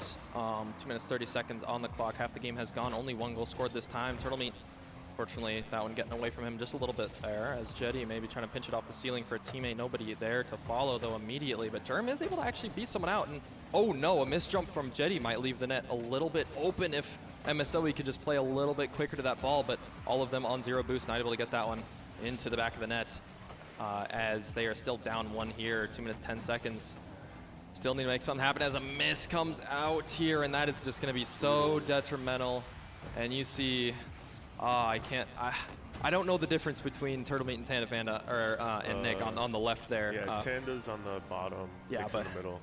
Tanda putting his head down a little bit on that one. Just very disappointed in himself for missing that one. Rightfully so. I would be disappointed too. But at the end of the day, still a lot of games to be played here, and they're looking better this game overall, despite that miss. Still 2 minutes left too, so plenty of time left. Just got to make something happen, which could happen here. Tanda gets a great 50 off the ball, but great catch by Jetta. Oh, wrong person. Turtle Meat hoping to get control here. Gets an ego child. Nick, great clear. Turtle Meat will scoop that up and maybe get a pass mid. No. And Germ just opting to clear that one out. Jetty almost actually connecting with that one, but gets cut off very quickly there. Turtle Meat with an opportunity here if he could just shoot that well enough, but Germ there just in the right spot, able to cut that one off really quickly as Nick trying to keep the pressure on, and it seems like they are trying to just suffocate this Orange team, maybe trying to take some boost, but unfortunately Nick not able to steal that boost from Bubba, is able to give him an opportunity as that one pinches back. Nobody there to follow though. UWP Orange remains 2 up in this game. which is absolutely bonkers considering those Barely. past 2 plays there. They are hanging on by a thread right now as they clear the ball and hopefully get some offense pressure on this Roscoe team. But it seems like the Roscoe team has a lot of pressure, which is great for them, but they cannot capitalize. As a great reset from Bubba, maybe set up a score. Now it's Roscoe holding on by a thread, it seems. Yeah, kind of flipped the tables a little bit here, as it has been, you know, back and forth this whole series. I feel it's been one team is up on the offensive, and then immediately once someone is able to get boost, the other team is on the offensive. And shot coming out here, great save though. Bubba getting a beat on 2 of them to maintain a little bit of control here, and all 3 MSOE Roscoe players in the same spot. And in fact, Germ actually had a free goal there, but JD kind of cut that one off, took it away from him. But they don't really need a goal. They are up 2 with 9 seconds left. Not much that you need to do here if you're UWP Orange. You don't need a goal. You just need to play defensive. You need to play safe. Don't overcommit. Don't let them get a goal here, as this one is going to drop to 0. Another game for UWP Orange. Another game. MSOE Roscoe is looking a lot better there in that game, though. I think they're finally warming up, getting the comms right, and it looks like that they're having problems with their headphones. Oh, timeout. Yeah, not sure what's going on out there. Have a few staff members checking that out real quick, but you know, looking at this scoreboard, Tanafanda again kind of on the bottom of the leaderboard with 100 points.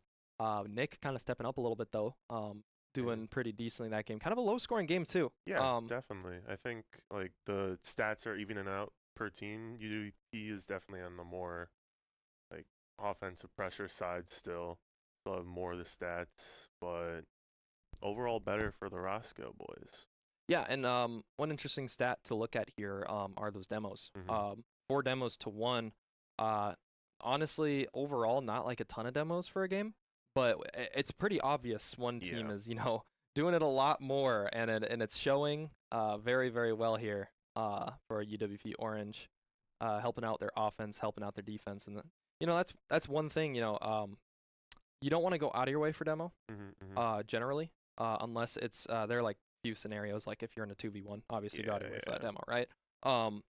But it feels like UWP Orange hasn't really been going out of the way for demos. They've been keeping it relatively keeping it within clean. their rotations, getting back, and it's been looking good. Like not threatening with their rotations, not messing all that up at all, and that's exactly what you want to see from your demos. Yeah, but on the other hand here, MSOE Roscoe, we've seen quite a few double and even some triple commits happening in these games. Just not feeling very comfortable with each other in this series. I think could be a few things. It could be a comms thing. It could be just a trust thing. You know, you never know, right? What's going on with this team? It is hard to have confidence when you're as high as MMR as Turtle Meat with your 2 teammates, but they've had a whole season work on it, and no excuses there. So I think they just need to get comfortable. It's their first time at LAN. Yeah, So. no, first LAN jitters, man. I remember it very clearly. I don't get scared at LANs anymore, but oh man, I used to. Especially that first one. I remember like the first like 2 games of the first series I ever played at LAN. Were just like I was shaking. I had those weird nervous feeling, right? And it's just like you can't really have that. You got to make sure you got to do your best to kind of not have that, because that will make you play worse. That will mess up your team. It'll mess up mental, and that's never good. So it's just gotta way be confident. different from just playing online. And I had similar experience. Especially my second LAN was actually the worst. I had a lot of jitters there, but you gotta get through it. It's sometime.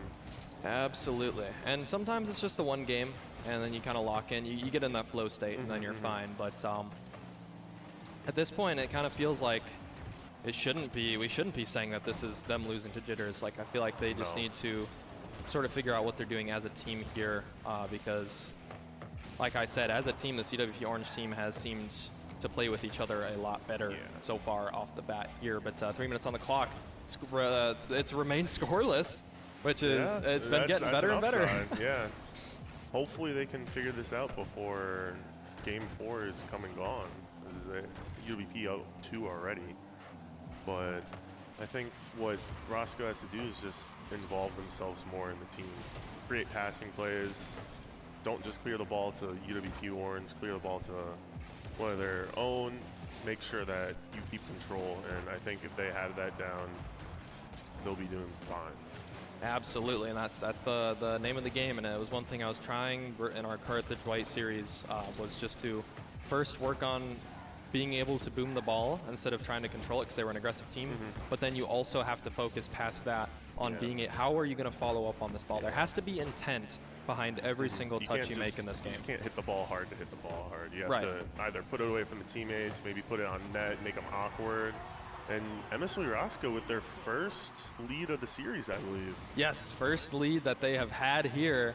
You know, they're slowly but surely figuring it out. And, this Great also ball, too. this also could be the work of, they have quite a few people behind them from their school, maybe coaching them up in between games, helping them out just a little bit at a time. And, if that's the case, it's been showing it's working.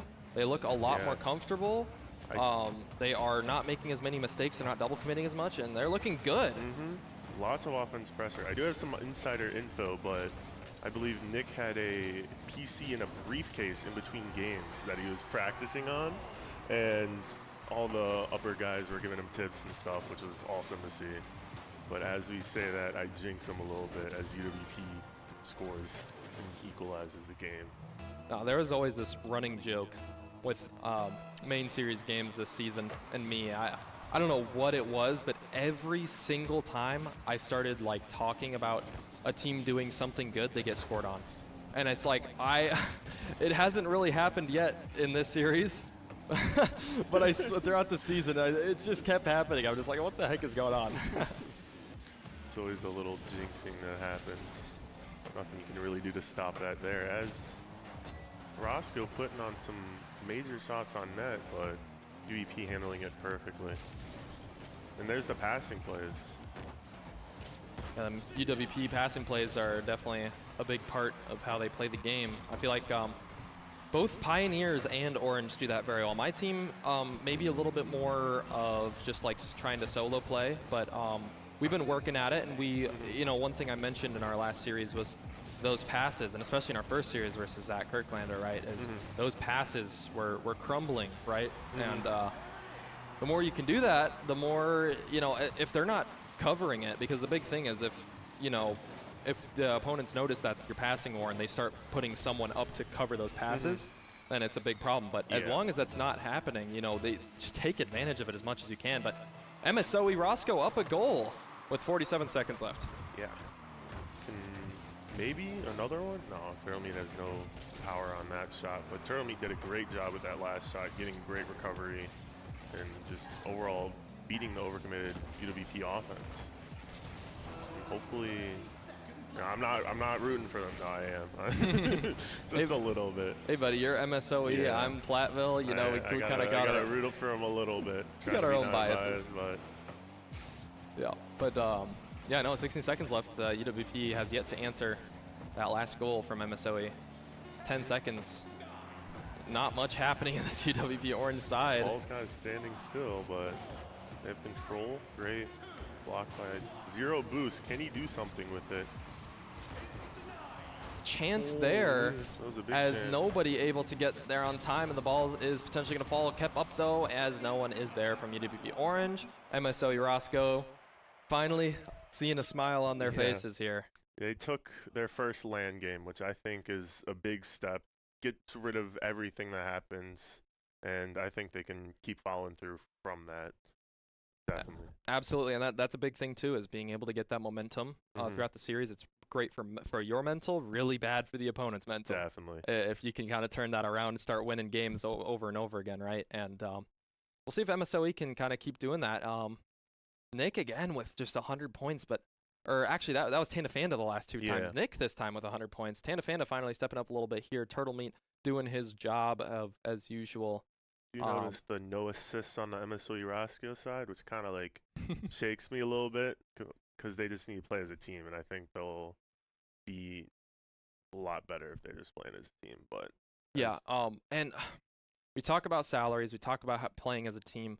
It's sometimes really rough when you have your one really good player and then the two that are a little bit lower than the other, right? because your rotations as the high sal are going to be a lot quicker. Yep. You're going to be back a lot quicker. You're going to be in the play a lot quicker.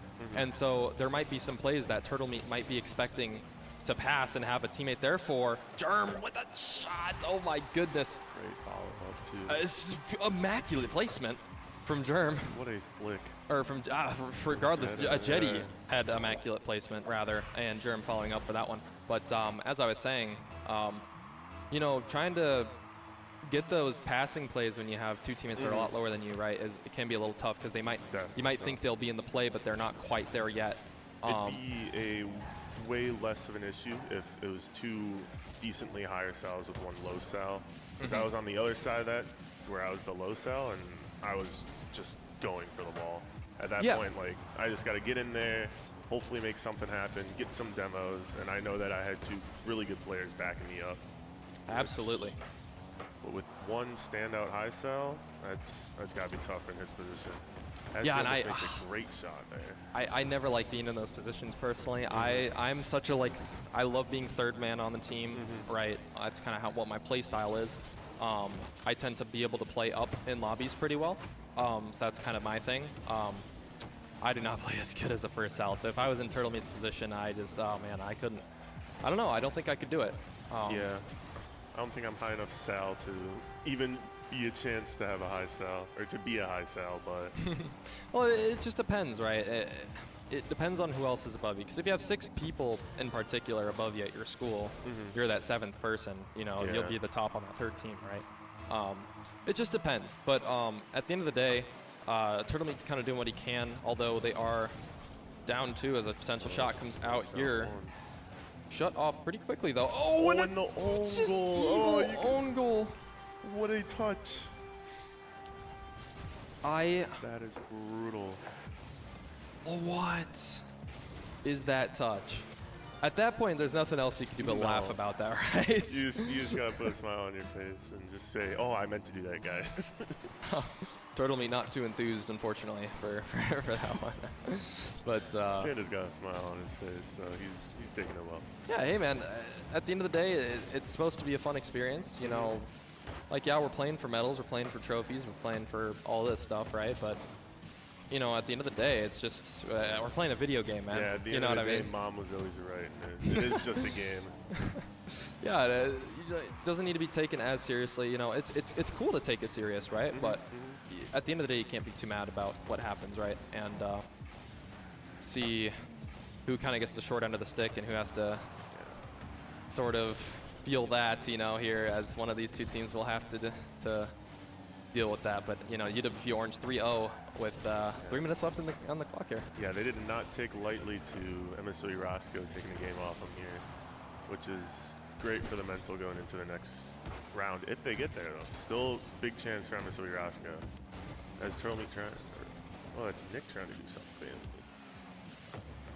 Big clear by Germ. Hopefully somebody follow up. Turtle Meat's there, keeping the offense pressure for MSOE Red. Roscoe's. Panda beats. Not a good shot. Huge offense pressure by Roscoe. They just got to keep it up as Turtle Meat decides to take a good shadow defense.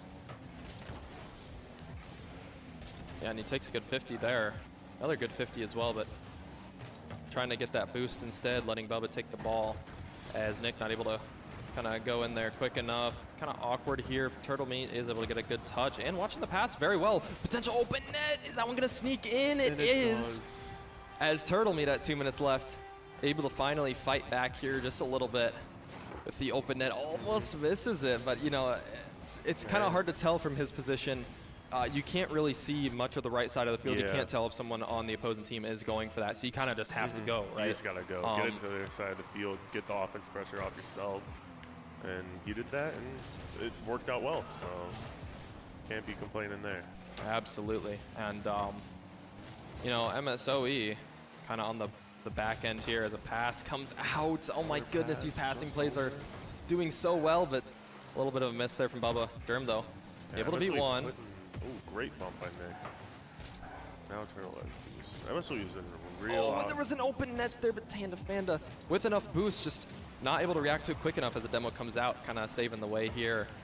Very close there for them. Yeah, very close.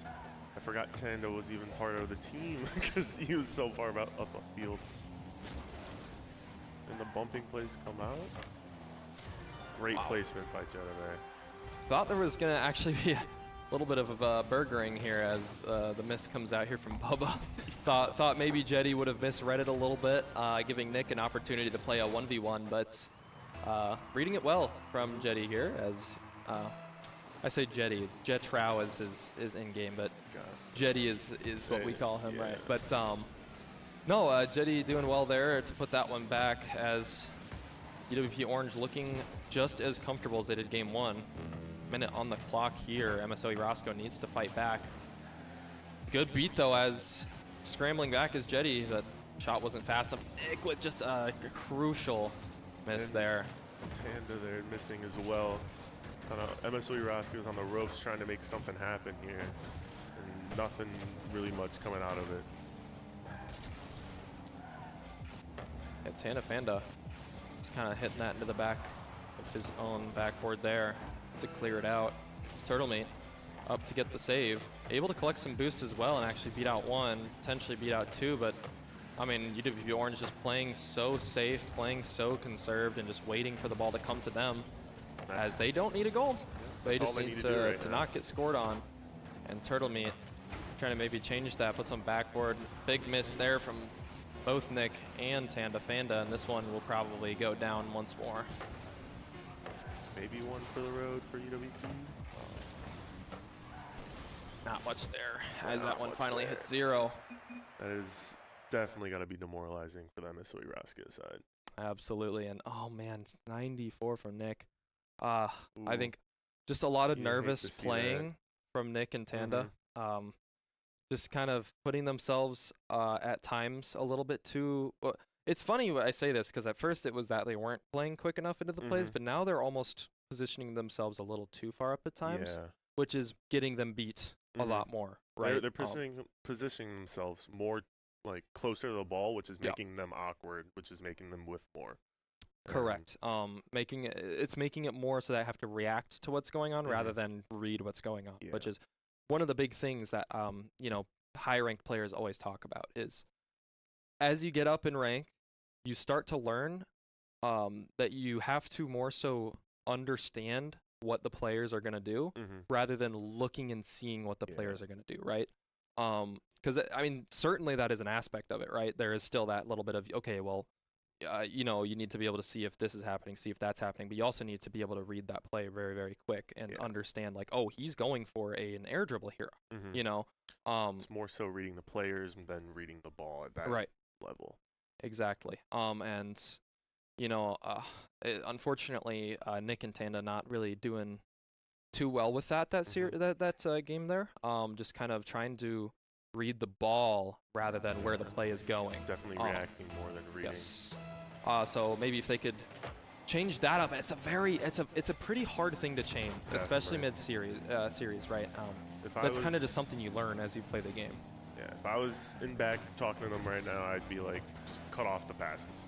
And that's what they need to do. Play farther back. Just play to your play style. Don't try to play around them. Absolutely. Open net here, potentially. Panda gets back to it somehow. Hopefully he gets a good clear. And Turtle Meat up, has the ball, possession. Bad first touch, just passes it to Jetta.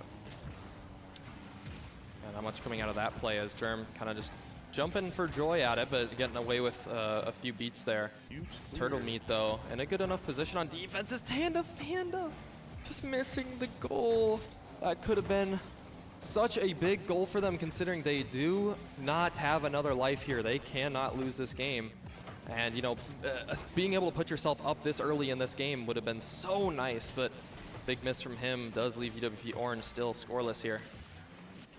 0-0. That minute flew by as we're seeing just not real, good save. Almost jinxed them. But not real offense pressure from either team. It's just kind of booming the ball around a little bit, which I think that works more so in Roscoe's favor. Yeah, I mean, UWP Orange has been playing that really slow. I mean, they're not playing slow. It's more of just controlled, right? Yeah, they're controlling their touches. They're waiting for the opponents to give them the ball, and then they're controlling their touches and playing to each other, which is exactly what you need to do against a team that is also, you know, not playing super, super fast, right? You know, when you're playing a fast team, you just controlling the ball too much is not ideal, right? Yeah. They're just going to dunk you. They're just going to keep going for that ball. And this MSOE team isn't really doing that. They're not playing aggressive enough to where this UWP Orange is having to get out of their comfort zone and maybe not play as controlled as they want to.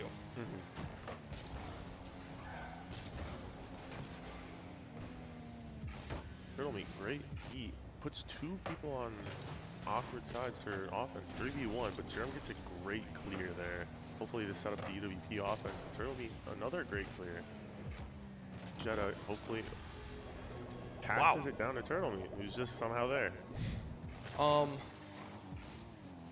not gonna lie, when I was looking at Jetty playing that ball, I thought that he was on the offense. I'm not gonna lie. I thought he was trying to pass it down for a teammate to score, exactly like what happened there. That was a little confusing for me looking at. He went up really slow. I thought he was going to try and take it to the corner, maybe play more possession game, but he kind of just like passed it down for Turtle Meat there. Yeah, but no opportunity there as UWP Orange had a potential. Not able to connect through with that one though, as Nick maybe giving it to Turtle Meat. Turtle Meat missing the ball though. Instead just trying to take control of it past his own teammate there. Nick maybe trying to make a play, and Bubba with a big miss, which he's got his hands on his mouth right now. He is, I don't know if he's nervous. I don't know if he's trying to, I think he's warming his hands. Yeah. It is cold in the room. I mean, I got 3 layers on me. I was here last night. It felt cold. I was like, I knew it was gonna be cold. Yeah, So. I wore shorts and my legs are not having it. So. Yeah, but I mean, the weather outside isn't too bad. It's a little chilly today, but it's been a lot better recently. Thankfully, I'm so glad. I was so tired of that cold weather, but yeah, no, Carthage College in a very nice spot, kind of by the lake. Does make it a little bit windy It is breezy. at times, but nice place nonetheless. Great play. Bubba redeems himself, so I think he can throw that whiff out the window and he's back right at it. Yeah, no, I mean, he just 1v3'd. I thought that someone else took out the first 2 and he played the third, but like he just took it all himself. Yeah, And great ball control, great flick. Nothing. I think bad positioning on the Roscoe part there. Kind of double committed there, but still great play by Bubba there. yeah, and touch coming out here from Turtle Meat into the corner. Nick maybe just trying to take a 50, and that, you know, 50s will be the name of the game as long as you have a teammate to follow up for it. That's the biggest thing, is if you're going to be taking 50s. Oh, no, a miss there on the backboard as Germ puts a shot beneath him. But, you know, as I was saying, nice double from Germ. That's a second double. Yeah. But no, you know, I can't even remember what I was talking about. I'm not going to lie. Kind of got a little too focused on that goal. I think it was 50s. Yeah, 50s. Yep. If you're going to be taking 50s, you got to make sure that that second man is close enough to make a fall on the ball, because otherwise you're kind of just taking the 50 for nothing. At that point, why not just beat, right? You're just buying time, and if nobody's there to follow up, there's no real point. Right, because you know, if no one's going to follow up at that point, you might as well just. It would have been better just to clear the ball past the 1, right, and play the beat. And so, you know, that definitely different play styles depending on who's playing against who, right? You know, but this case, we have 48 seconds on the clock. Pretty close game here, 2-2. Roscoe trying to maybe get one more goal to stay in this series. Otherwise, they will be going home today. Not like to see that out of the boys, especially since all 3 MSOE teams are in the lowest bracket right now. But they all had their screen games, so glad to see that. I had no influence there. Absolutely, no. We'll just do first come, first serve for those. But oh my goodness, MSOE Roscoe. Great follow-up. Beautiful offensive play from them. Kind of capitalizing on nobody backboard there. Bubba just unfortunately double committing as well. Tried to do too much by himself, which kind of threw them. I still don't like Nick in that close to ball position, but it worked out great for that time. 'cause, like, Turtle Meat was real close behind him, so if that ball gets past him, Turtle Meat doesn't read that, and that's just easily a goal for your platform. Exactly, but this game is not quite over yet, as Germ might be able to keep this one up.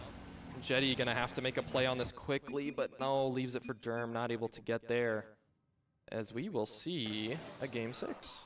We will. Great game. Very close. I thought MSOE was running away with that for a little bit, but Platteville held their own. Almost an OT. Would have loved to see that. Definitely, capitalizing on that little mistake from UWP Orange. Like you said, very aggressive positioning from them there. Which, if there was potentially someone backboard from that UWP Orange team, that could have been detrimental for them, because they could have gotten a big clear over all 3 players, and then that's an immediate goal, and then you lose the series. Yeah. That's kind of more of a play you'd make when you're down with low time. Yeah, you don't see that when you're like tied, trying to like just save the ball, maybe go to OT, reset. Right. And the aggressive positioning worked out there, but it's kind of like a coin flip. It's either really good or really bad. And Right. It's a high risk, high reward is what it is, essentially. And they had the high risk. If they get beat, they're scored on, and they go home. The high reward was they got the goal, and they're still in it, right?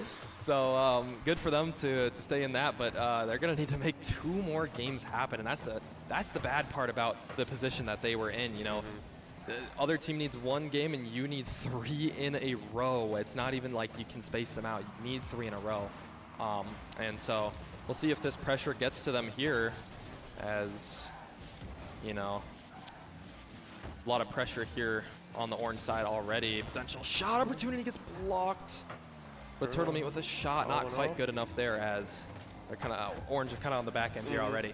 A little double commit between Nick and Panda there, but orange definitely on the back end. Low boost from all of them.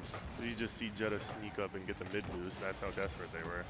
As that ball almost goes in, still kind of panicking on the orange side.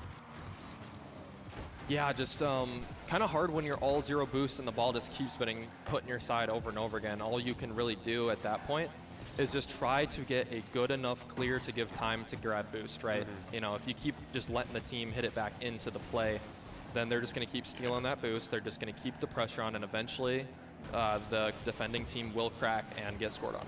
And you just got to buy time, maybe stall in the corner, grab a 50, pass to teammate. Wow. Anyone. I don't know if you heard that yell, by the way. That was. Yeah, I thought it was in this game, and we were about to see something crazy. Oh, and we just did as Jetta scores. Yeah, I'm not. I was gonna say I'm not sure how delayed this is compared to the actual games going on. Yeah. But no, really, they're stone faced over there. I do not think that was from them. Does not care at all that they're scored right there. Yeah, I mean, Which is kind of scary to see. I'm not gonna lie. So judging by the time on that yell, by the way, we are very, very late, into this hour here for this time block, which probably means that the other game that is going on might be a game 7. Might be close, it might be a game 7. Yeah. Yeah, and so I bet you something crazy happened there. They're yelling for that, but yeah. Oh, good shot by Turtle Meat here though, trying to keep his team in here. I don't want to see what's happening on the other game now. Yeah, no, but we still got a pretty exciting series here. As I mean, MSOE just fighting back over and over and over again. Once they were down 3-1, I think they figured out. But no, a triple come in on the kickoff with an open net here, as Germ is able to connect with that one. And oh no, just a miscommunication on who was cheating, which realistically, if you're not going to calm if you're not going to calm a special kickoff, then the kickoff is the same every single time. The same person in that position, whatever position goes for the ball. And so I'm not sure what happened there. Oh, that could be potentially series ending, but they still have 3 minutes left on the clock here. Great clear by Panda, fighting through the whatever just happened on kickoff. Hopefully able to equalize it, maybe bring us to an OT. Just keep themselves alive in this LAN tournament, their first ever. I love the anytime it's about MSOE, it's the hopefully they do this. W bias coming out for me, but I don't blame you, buddy.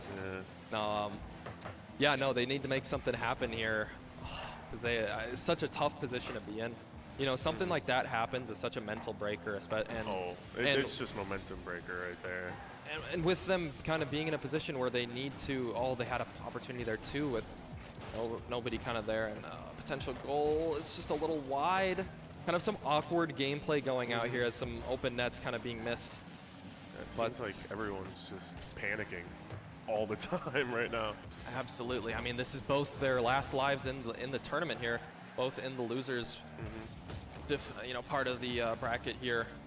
But UWP Orange in a little bit more comfortable of a spot. MSOE Roscoe maybe trying to put one down the long way. Bubba able to cut that one off. Tanda Fanda quick on that ball though. Maybe if he gets a dunk, could be a potential goal, but just the follow not close enough. Unfortunately, as that kind of a risky play to go for. But when you're down one, you kind of need to be aggressive. This and is be there where for that, their right? aggressive play style. I don't mind it at all, and they need that to stay in this LAN tournament. Hopefully, Turtlemete can get a good clear. Almost hits it straight into Germ. Jetta misses the follow-up. Kind of a little flip side here. Turtlemete kind of overcommitting. Where is he going? Not quite sure. I don't think he really knows where he's going there. But yeah, I mean, Turtlemete for sure needs that boost to be able to make maybe as good of a solo play as he can. Nick to keep the ball in, and just a really beautiful clear from Jetty here.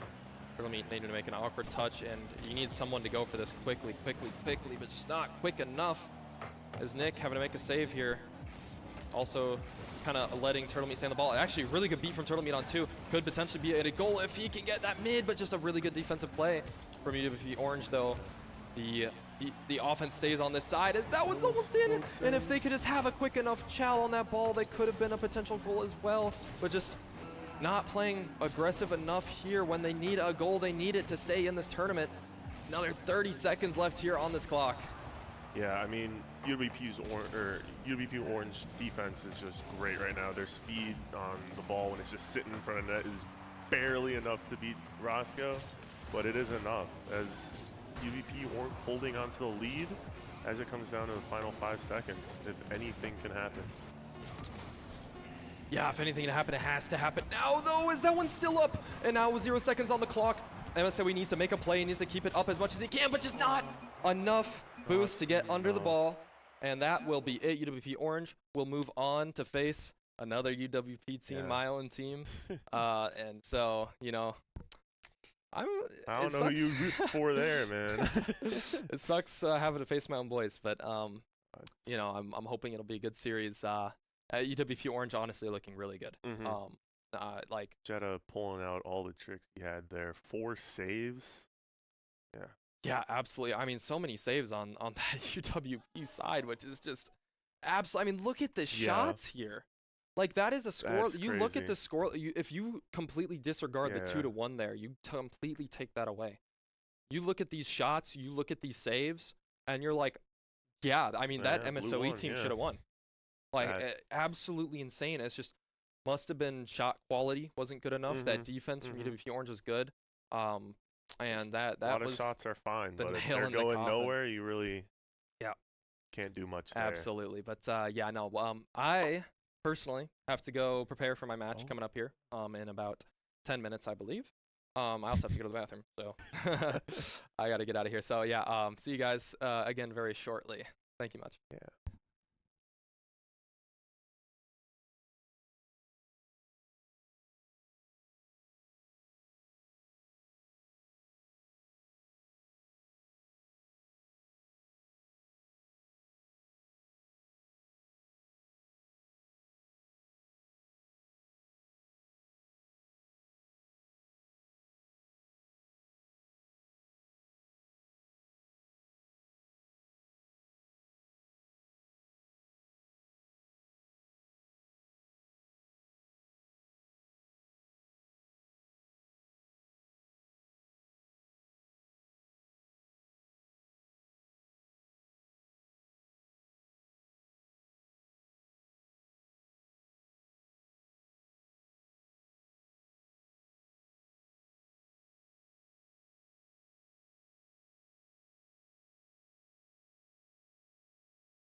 Hey, what's going on, everybody? We're back here with D1, lower round 2. We're having Milwaukee versus Kent State.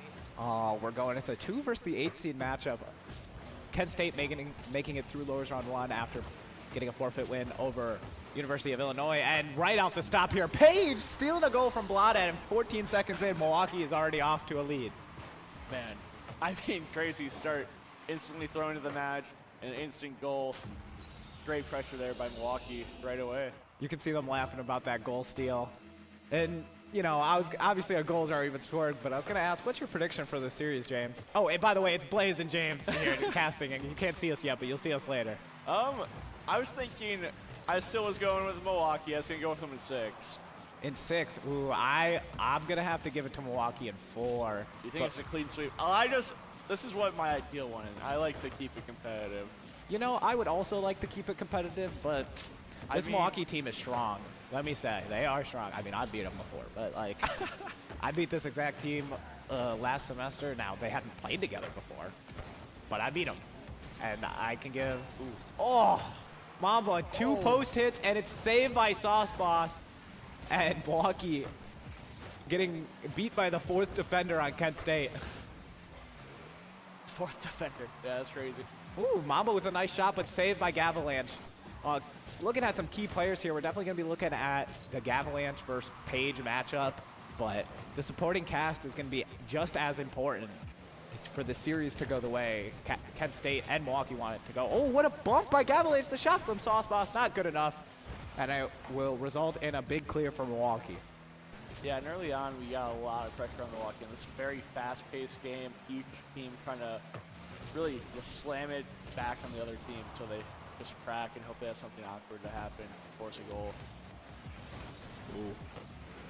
Yeah, it seems like Milwaukee has most of the pressure, but the counterattacks from Kent State are a little scary. Where Milwaukee has Blada getting a nice goal there. First one of the match, should have been the second, but it was a great pass off the corner from Mamba, playing patient enough. Find Blada, who's pre-flipping into it looks like. Yeah, very calculated play, it looks like. It looks like he was pre-flipping, so good positioning, good pass, good trust from the teammate. It looks like this Milwaukee team, I don't know if they'd lose to you anymore at this rate. They're playing pretty well today.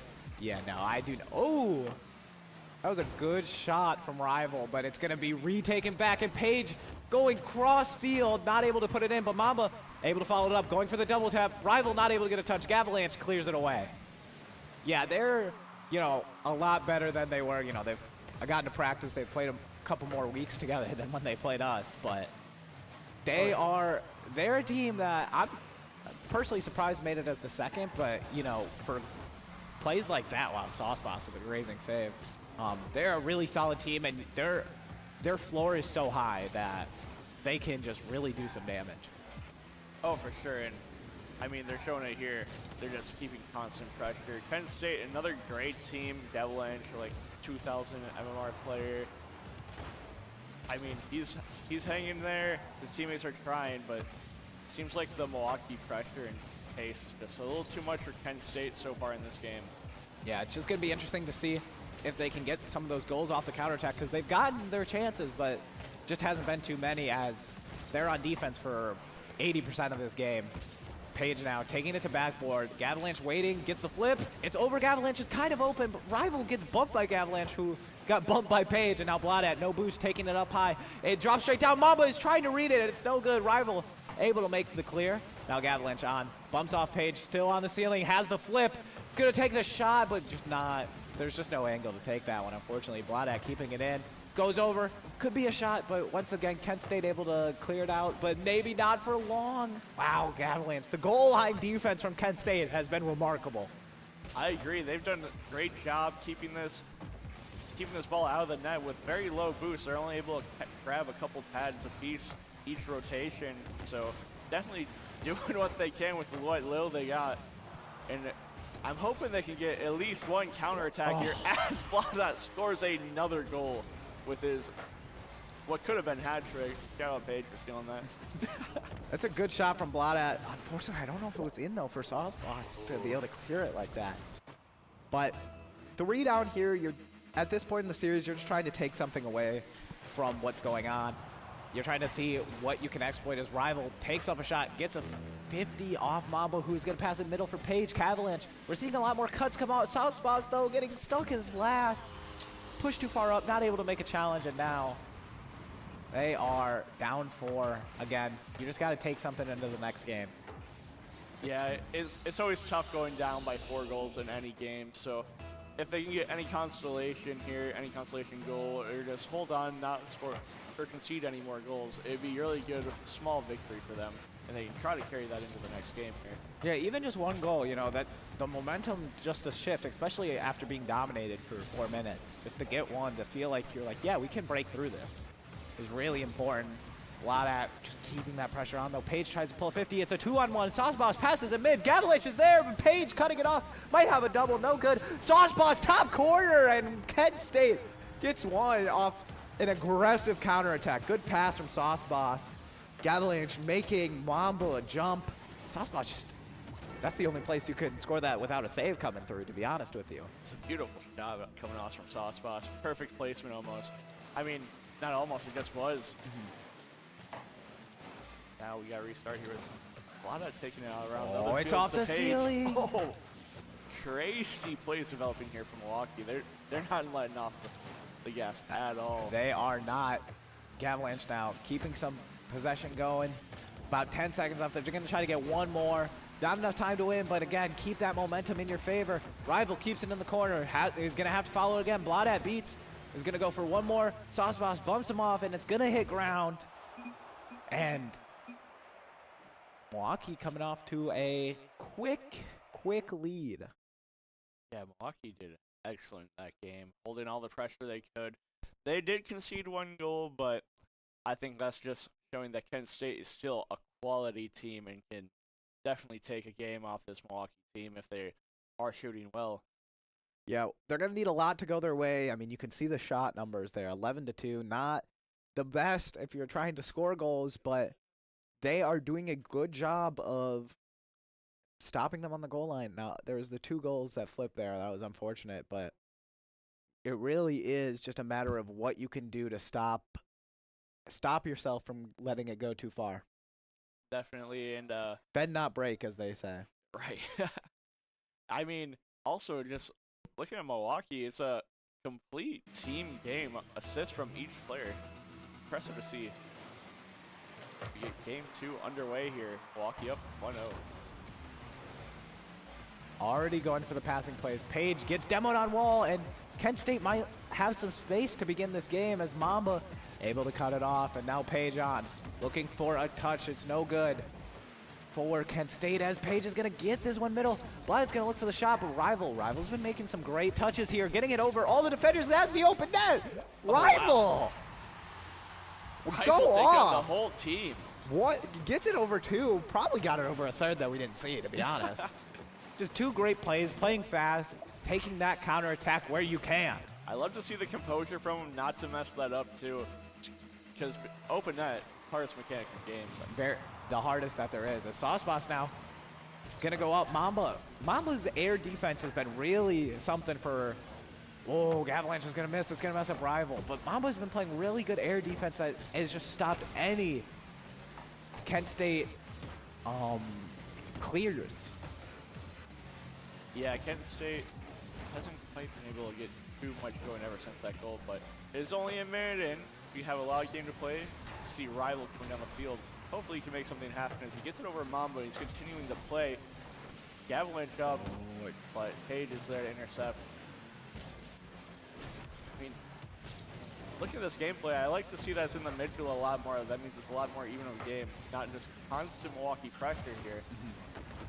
Yeah, what you needed is to get Milwaukee to not take as many shots, and right now they're doing that as Rival takes a ball, puts it towards the backboard. Page slowing down the pace, controlling once again, but Sauceboss up, forces the low, and now Gavalanche has a free ball. Bladat tries to 50. It's going to go straight to Mamba's car, and wow.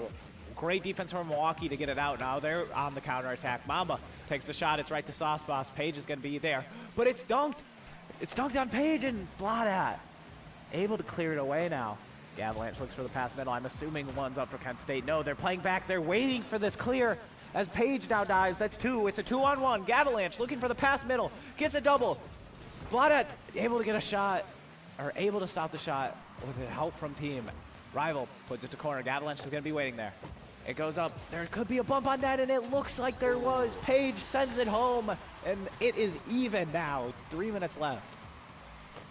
Milwaukee is definitely not afraid to come out swinging. I like to see them getting physical here with a bump on on the defender, and then just slam it through with the following play.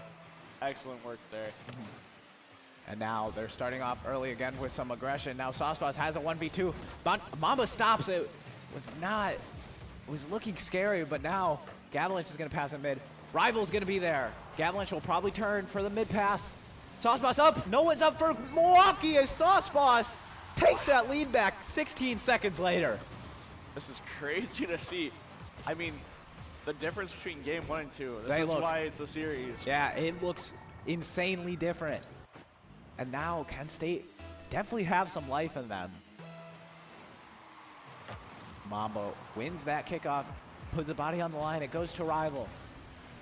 Blaudet pops it up, not able to follow. Mambo's playing right under. Saucepaws is going to have to make a good clear, and it goes straight to Gavalanche. That's exactly what you want, but Gavalanche loses the ball. And the last man's demo, that net is wide open. Paige tied it up. My goodness. The physicality from UW Milwaukee. I mean, just lob it up. No, it's going to go over the net. Make it awkward for the other team. Demo. They can't do anything about it.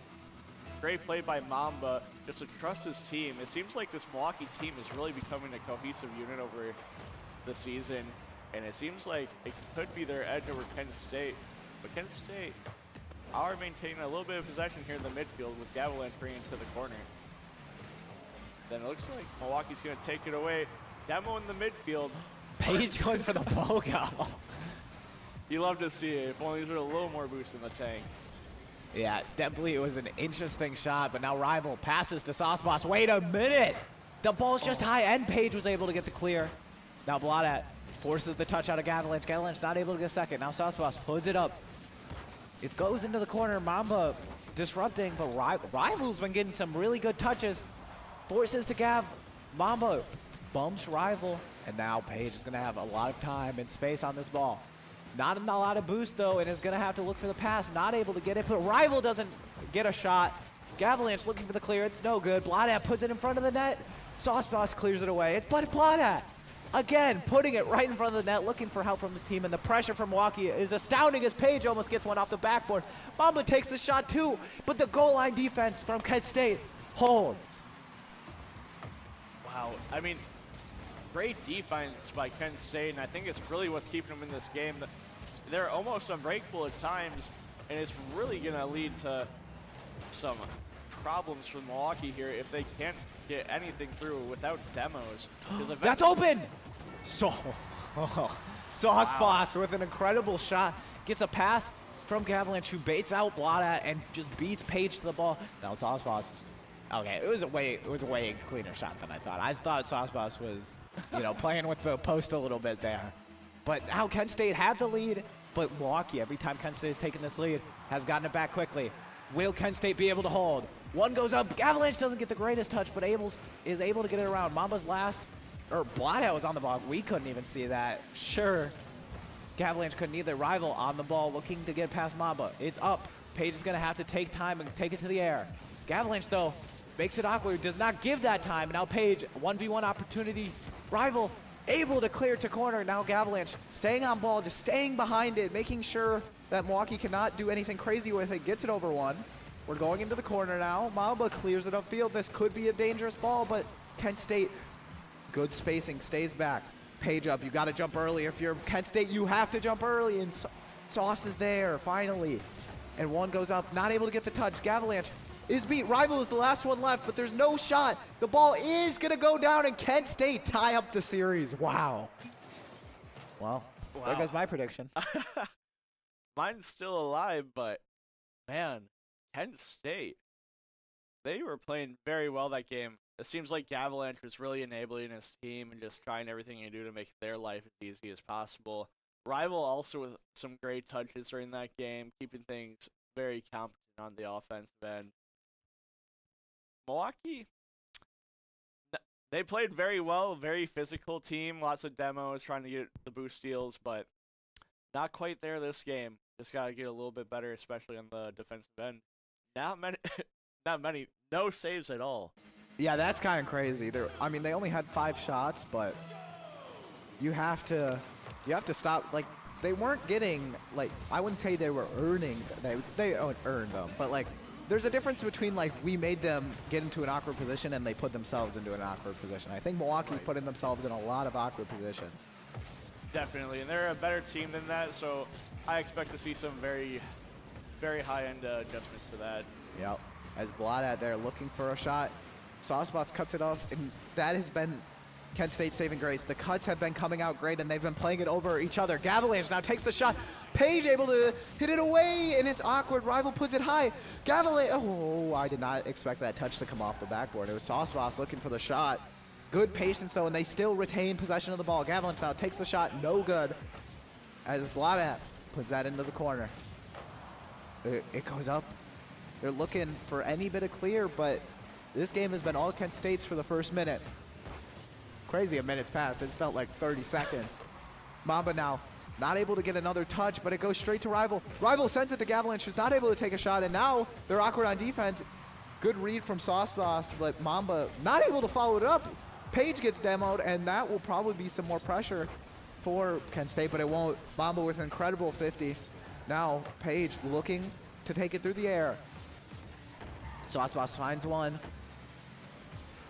and it just stays in front. They're staying behind this ball. The 50s are on top of it.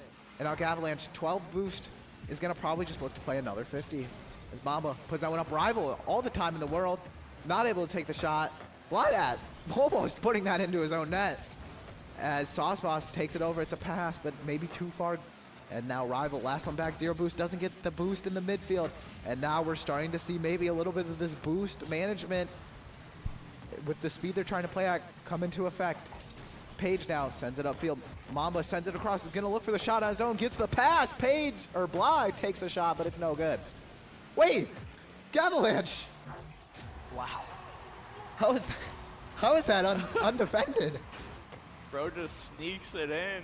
Absolutely no I feel like way all back. 3 of Kent State were further up than Milwaukee on that goal. I mean, sometimes the ball just falls right in your lap and you just got to put it in the net. Yeah.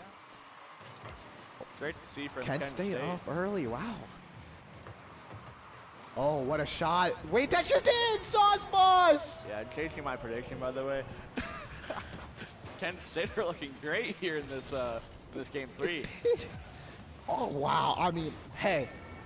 They're earning these goals. Oh, yeah, maybe not the first one. That one earned. There was two 3 players in net. 2 defenders he already in net. beat one there. That's Yeah. crazy. Great work. He must have heard what I was saying and said, come on, I got to put some respect on my name. Gavalanche now taking a shot. Might be 3. Rival takes a shot, and we're up 3. Wow. Goodness. Everyone's involved now. Gavalanche, great pass. Mama just not able to get a clear in that position, and Bladat and Page just slightly over their head. But you got to hold it. There's half the game left. If you can score 3 in 240, they can score 3 in 230. Certainly, and I mean UW Milwaukee, high-level team. They've had to have been in this spot before, so they know what has to be done. They can do it. Lots of game here left to play. You just need to get back on the same page. You know, make sure you're not going blah blah blah. Maybe get a little. Oh wait. Ooh, Mamba shot. Mamba? I was gonna say maybe get a little Mamba mentality. I'm sorry. I'm done. R.I.P. Mamba, by the way. Saucebots clears it upfield there. Gavalanche looking just to, stall for time, get some air, get some control. Page takes the touch, and now Page takes it up all on their own. It sends it middle. Wait, just looks for the shot, but Gavalanche sitting there. Looks like they're getting a little desperate for goal-scoring opportunities. They're not passing to each other. They're taking the first look they see as Saucebots clears it over to Rival, who's going to play the 50 once again. Mamba pushing too far up. Saucebots might even get a touch on this. Doesn't get the boost. Mamba's full. Bladat playing slightly close. Is going to have to reposition.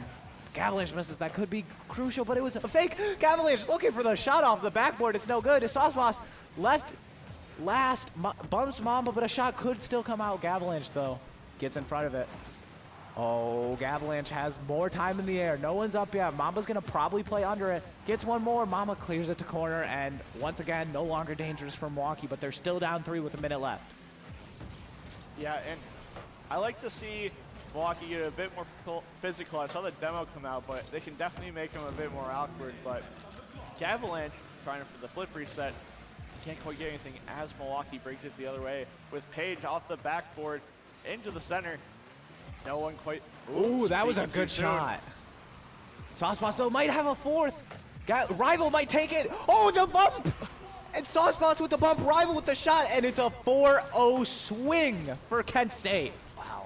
And earlier I said Milwaukee looked like the better team, but man, the team play from Kent State right now looks phenomenal. All on the same page. Yeah, they just, you know, maybe they're just a bit nervous in game 1. You know, it's a higher seed matchup. You know, you're looking at it like, what?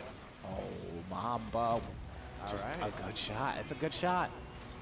It's a little probably quicker than Kent State wanted them to score, but you know, you have enough time left. You don't have to rush yourself. This is true.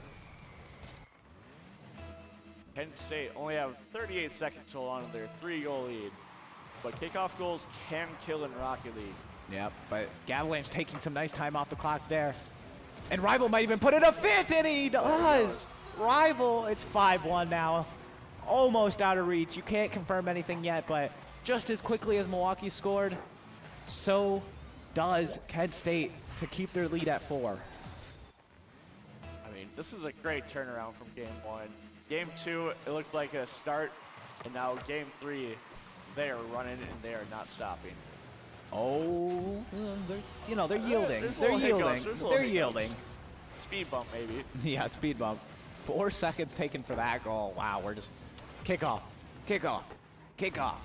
Who knows if the next kickoff will have another goal here. Maybe goal number 8. I mean, I just want to point out, like, they lost 4-0 in game 1, and then were able to turn it around. There's a lot. I honestly, as somebody who plays this game a lot, you know, there's a kind of a swing. Oh my God, Gavalanche, never mind. Wow, we're scoring another goal. So defense is out the window. Yeah, No we're just, one does I notice. just, It's not. I don't even know required in this game. what's going on anymore. We're just. Also, where's the team? Yeah, I just. 3 high-level players. Come on, man. You know, you're trying to get all your. Oh my God, are we gonna get another one? No. Okay. Wait. Are we gonna get another one? Oh no. No. Now more time coming off the clock. But if you remember, game 1 of the series was a Milwaukee 4-0, and then they were able to come back. So I would say, like, honestly, scoring a lot of goals, like, you get to such a big lead that you're less composed, less focused. Definitely. I mean, it's hard to keep the focus sometimes when you're so far up because I have 4 goals. Yeah, you're already thinking about the next game. But as soon as you let that thought creep in, you know, you're letting them get some momentum back. You know, you've taken your foot off the gas, and now they put up 2 goals. You might have gotten them back, but those 2, if they would have gone scoreless through this game, you know.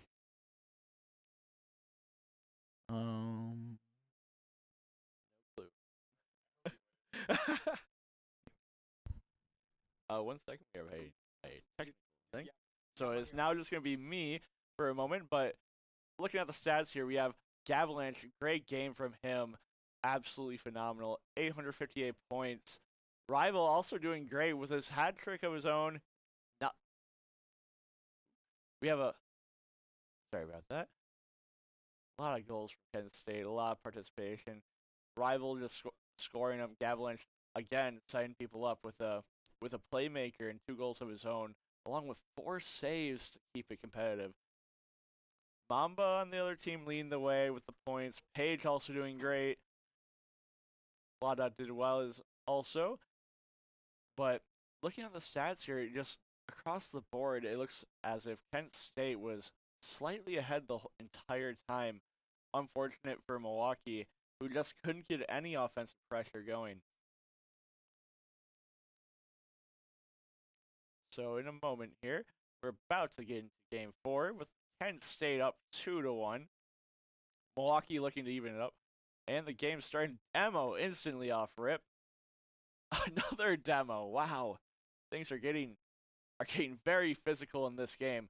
if you could not tell. Oh, close. Oh, Gavalanche with a goal already. Wow. Kent State really not letting off the gas here. Great team, and they know what they want. They want to win. And scoring with 14 seconds is absolutely insane. All right. Getting back into the actual gameplay here. And here we have Sauce Boss trying to control it into the corner. Paige is going to disrupt that and try to follow out. Gavalanche going to take control. Getting instantly challenged by Blada. Up in the air. We got Sauce Boss trying to take possession again to Gavalanche. Gavalanche getting cut off. Milwaukee very good at cutting off passes this game. As we have Rival going away with the ball, trying to control it a bit. Kind of leaves it off in the side midfield. No one there on his team, so Milwaukee will take possession, trying to get anything here on the offense. Nothing really happening quite yet for this possession, as it's instantly cleared. Can Milwaukee save it? Oh, a redirect just off target and onto the back post. Can Kent State keep this up as we have them trying, but Rival just out of boost, can't quite keep it in. We have Milwaukee going the other way. Mamba, accidental whiff. Rare to see from Mamba at this level. Oh, and an off-post shot coming out from Kent State. They're going to keep up with the pressure. Ooh, Blada just actually clears it, sends it straight in their corner. Let's see if they can get anything going. Mamba sending it back in the center. No one quite there ready for it. Paige also centering for Mamba. Good idea. Just can't quite get the shot on target. And here we have Blada. Another. It seems like they're just trying to force it through the corners into the center, but it isn't quite working here. As we have Kent State with an attempt. Not quite there. Counterattack here from the Milwaukee Panthers, and they can't quite get it in.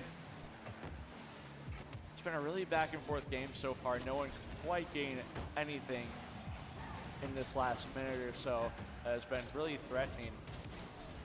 Blada's just going to play here in the midfield, throw it up for Paige. Look for a demo, can't quite get one. And we have Kent State going the other way. Rival leading it, looking for a pass. Leaves it up to Gavalanche. Gavalanche's last man knows to stay back, try to keep calm, collect it. Wastes a little bit of time in the midfield. He is up 1 goal. He's going to bring it to the wall. Let's see if he can get anything. Cox or pitch attempt? Not quite there. All right. Rival following up. Can't quite get anything going. He also, Blada, missed shot from Milwaukee. Can't quite hit anything from a great attempt there. Well, I am back now. Sorry, James, for having to have you solo cast for so long. I know it's a hard thing to do. But tell me what's going on, maybe for people who are just joining the stream now as well. So right now it's a very deadlocked game, other than the 1 goal that was scored in the first 15 seconds by Kent State. It looked like a couple demos came out causing that. So right now, both teams just filling each other out, trying to get something going, but neither one has been able to do much. As we see Milwaukee attempting to take it the other way. I'm still very proud of how Kent State's playing right now, but Paige is finally looking to get some Milwaukee pressure. All three looking for a team play. Mamba's going to look for the shot on his own. And no, Paige is going to take it. Gavalanche, though, reads the play. Blada pushed up a little far. Rival able to make it a little harder for Blada to keep it in, but no, Blada, 2 great 50s. Now Gavalanche looking for a 52 dive on Milwaukee. Sauce Boss looking to clear it out. Paige wanted the cycle, but the ball doesn't go high enough to warrant it. Gavalanche going to play the low. Realizes Paige is low, but Blada able to cut in, and we're just seeing a lot of cuts now from Milwaukee. Sauce Boss clears it out. They just have to hold strong just a little bit longer. As Gavalanche now looking for a big clear. That's going to shave some time off the clock. You got to wait for Blada to dive in. Now Rival. It's actually a fake for Sauce Boss, and all three on Kent State can't get a touch, and the miscommunication there leading to the goal because Milwaukee's now just diving. Sauce Boss diving under it. That's so unfortunate. You gotta just goldfish memory that one and take the next try and try to get that goal back. You're not out of this game yet. This series swinging to 2-2 is a lot different than a 3-1, as Gavalanche has to be the last man to take the shot or the save. Paige up. Gavalanche Takes the 50. Blada doesn't have much boost. Is going to have to just bang it back in. Page looking for the redeck. Not able to get it.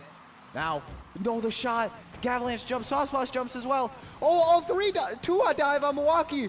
Everybody's flailing. And now Page is going to take time. Oh my God, off the ceiling. Reset. This could go in. And no, it's pitched backwards. Blada taking a shot. It's wide. It's to Mamba. But no time left. Overtime in game 4. Wow. Wow. That last 30 seconds of that game after the goal from Blada, seeing the confusion, great recognition, was insane. And here we have overtime. For the first time in this series, in game 4, 1-1, can Milwaukee take a much-needed game off Kent State? This is a massive game for the shift of the series, and now Sauceboss passes to Rival. It's a little behind. Rival tries to put it back. Sauceboss is going to take it back up. Looks for the 50. Gets a really good one. Not able to get the touch, though, is Page all over it. Page going to probably look for the pass to Blada. No good. Blada's going to cut in for it instead. Blada now looking to take the solo, but Sauceboss, wait, this one could be good. One bump of Page was back. And we're going to just keep possession of this ball. They're putting the ball in the hands of their playmaker, Gavalanche, looking for a play, but no boost left. Sauceboss now gets the challenges out of this Kent State team has been great, as Gavalanche now gets another 50, and Milwaukee just not able to clear it away. Every try they get, it's just stopped by Kent State again and again, and now Blada clears it away, gets a good touch. Rival's not able to read it. Gavalanche's last back. It's a miss from Blada. Gavalanche didn't have much boost. Able to still get it up to Sauce, and now Rival in the corner. And we're going to see maybe a little bit slower of a possession here from Sauceboss as the shot goes, and Page gets a good clear. Blada up, looking for the redirect. Might get a double instead. No, it's a fake to Page. Gavalanche last back. Rival goes with it. And Sauceboss able to clear it away. We have an insanely close game here. Minute and a half into overtime. Neither team quite making the strides they need. Oh, wow. Two really close shots, and Rival trying to make it a third. Oh, Page misses. Blada the last one back. We've seen that a lot. It's just Blada having to be the last man back. Gavalanche passes to Rival. It goes up. It's an air dribble. Might get two. Page sends it back. Sauceboss ready and waiting in the air for it. Gets a flip reset. It's middle. Mamba clears it away. Rival now looks for the shot. Gets in middle. It's so slow, but Page able to tap it away. One's back in net. Sauceboss takes the shot. It's still up. Wow. The shots are impressive, but the counterattack might even be more so for Milwaukee. They keep possession, but they might have overcommitted as no. The demo comes out and they can breathe once again. And I can breathe once again. Yeah, this is great gameplay we got here. Both teams very evenly matched in this one. Seems as if they both have figured each other out a bit and are trying to just brute force it almost. Yeah. I've just seen so many shots, so many passes, so many plays right in front of the box. And both defenses have just adjusted to it. Neither one of them are relenting to the other team at the moment. They are not, but one simple mistake, as you saw with Kent State when they had the lead, one simple mistake could change the course of this game. As Page puts it to backboard, Gavalanche not wanting to jump for it, sees Blada clearing it upfield. Gets it back in the corner over Blada, but all three are there actually. The last one demo, that could be huge. Mamba, well, Gavalanche, wow, great backboard defense, but not able to get a nice touch as Page now has free possession of the ball through the air. Gets it over one, not able to get off ceiling in time. Gavalanche double committing with Rival. We're seeing that the double commits start to pile up, and as one's back, no, and now there's no commits. Kent State give up a goal with 3 minutes, 30 seconds into overtime. Page put a shot on. Sauceboss thought it was in, had to play the shot.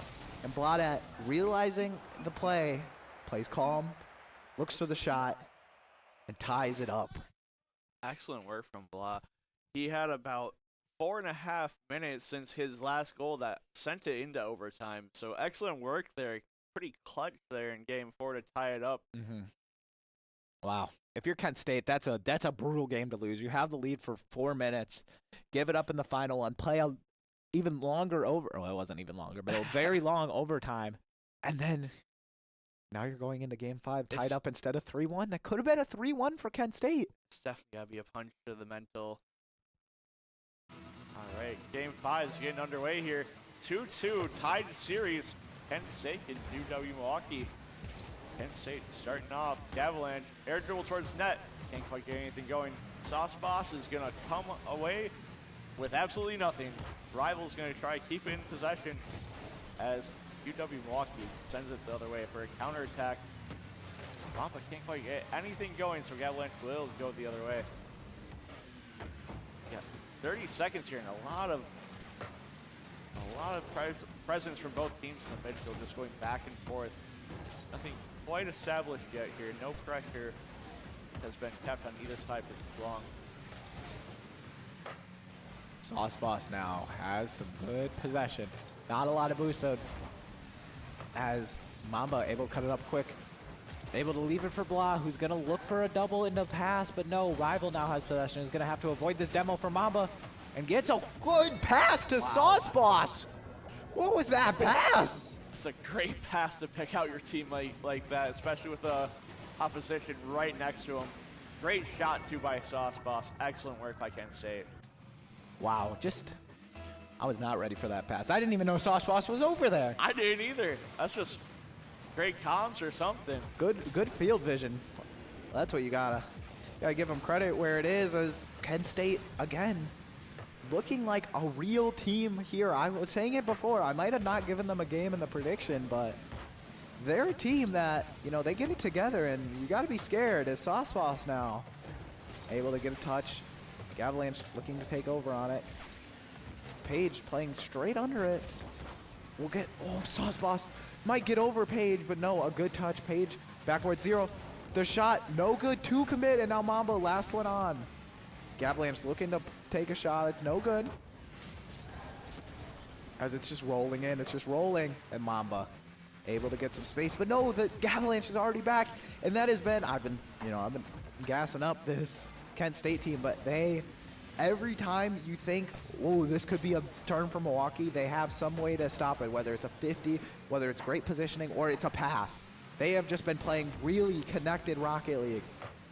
Yeah, they've been so disciplined, and you can see their coach watching them, so maybe he is the difference maker. Just having that brain power behind you. Someone to think for you is always nice. You thinking too much during a game, you start slowing down, but if you got someone else to, hey, we got to be doing this, we got to do that, you guys are doing good at this, you're keeping your mindset of just playing the game, staying in that flow state. Definitely, and it can help you not think about the negatives so badly. I know a lot of people can get stuck up with that in their head. Don't have a lot of pressure here from either team, but Milwaukee's attempting to build it here. But nothing quite landing from him, as Page accidentally hits it off the ceiling, and now we are on a counter attack against State. Wait. The clank! I thought that ball might have been in. Oh no. The server health went down for 2 seconds, but we're good. Avalanche looks for the pass.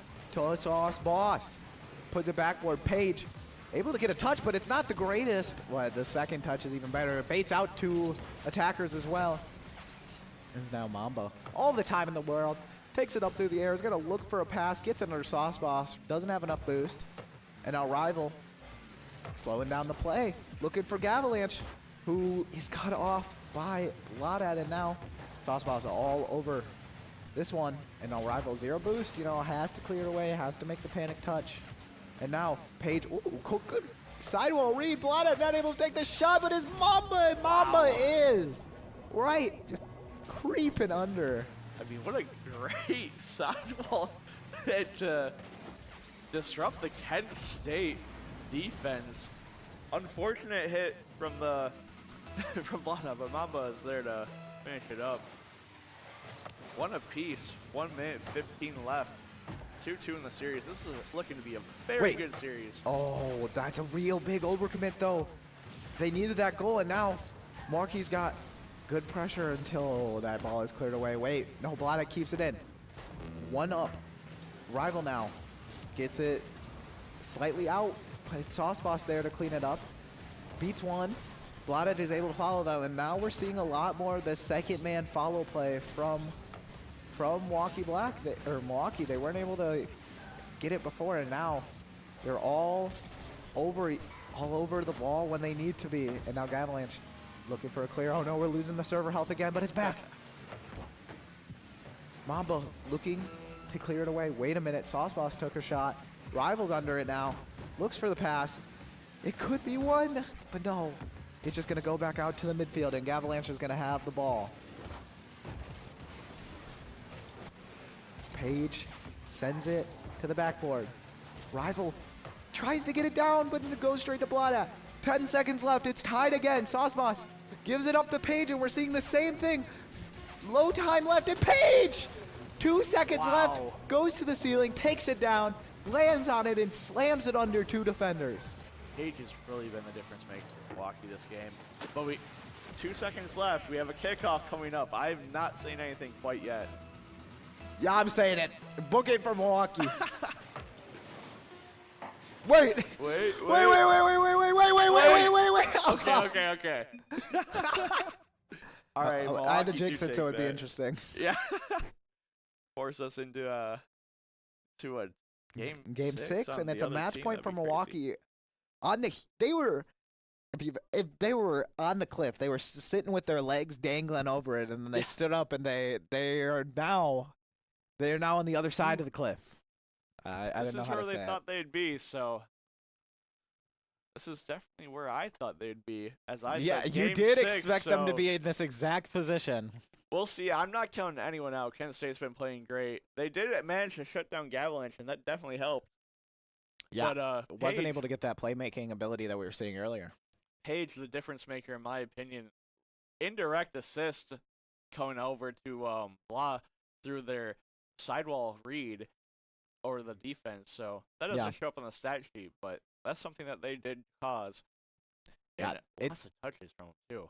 It has just been Milwaukee slowly figuring out the rhythm of Kent State. Kent State's gonna get that early goal, that early goal, and then they're just gonna slowly wear them down. Now, as a player, if I was playing as Milwaukee, wow, that is a stressful way to play. I mean, I know when we played your top team in the major, Yeah.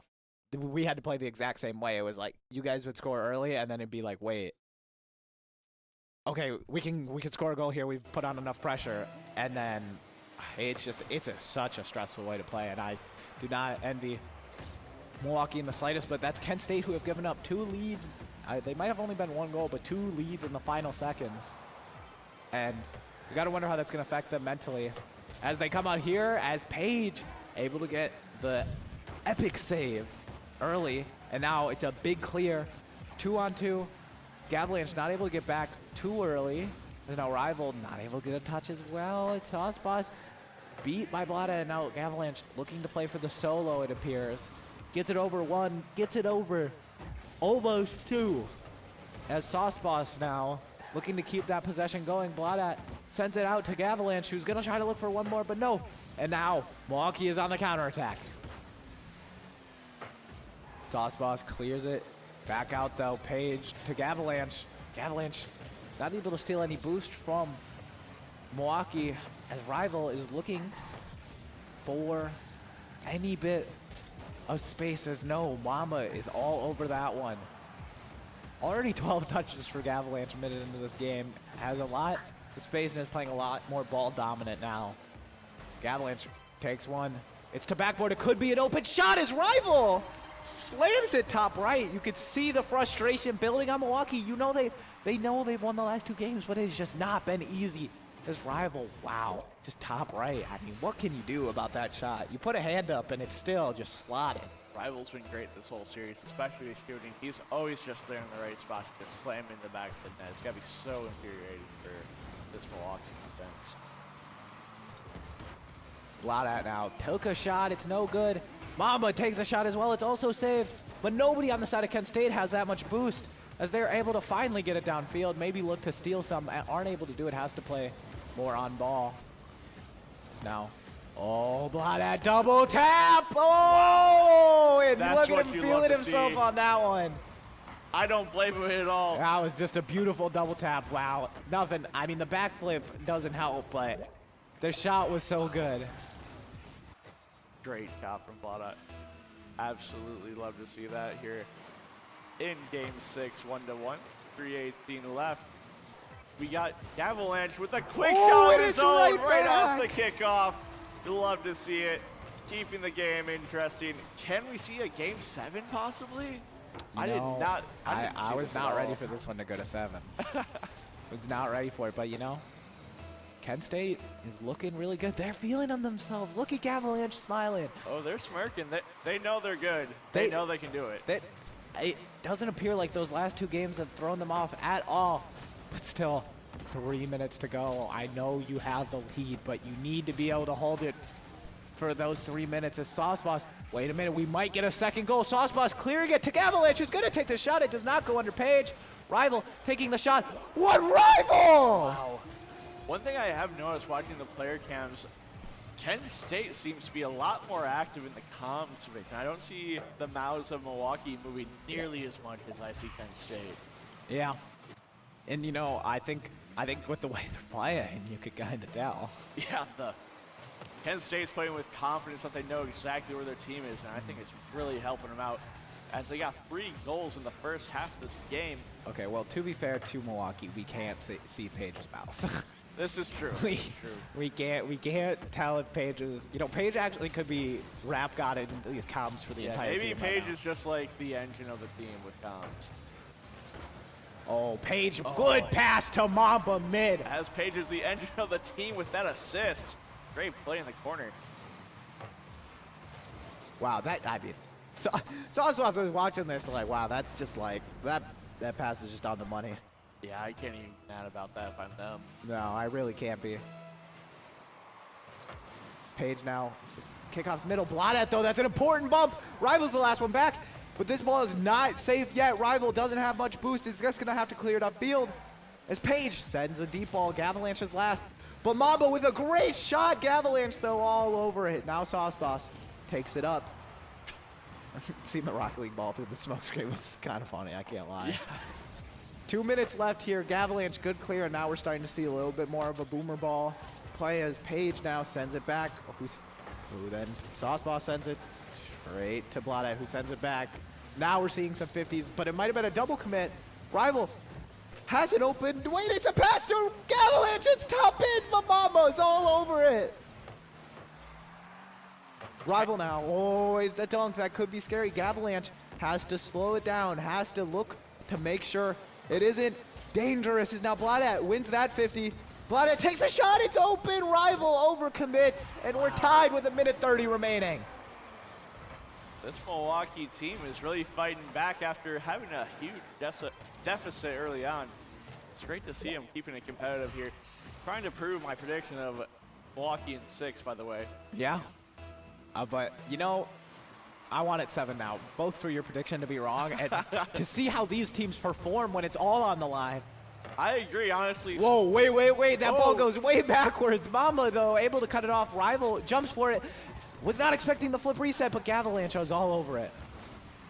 Oh, Rival is just getting caught upfield a little bit. It's not going to result in anything immediately, but that is a scary play. We're starting to see a lot more solos, and it's causing the rotations of Kent State to be messed up a little bit. Gavalanche now looking to play it over Mamba. It will go to the right wall. Sauceboss is not able to get up for a shot. Rival will be last back, and it will go to the wall.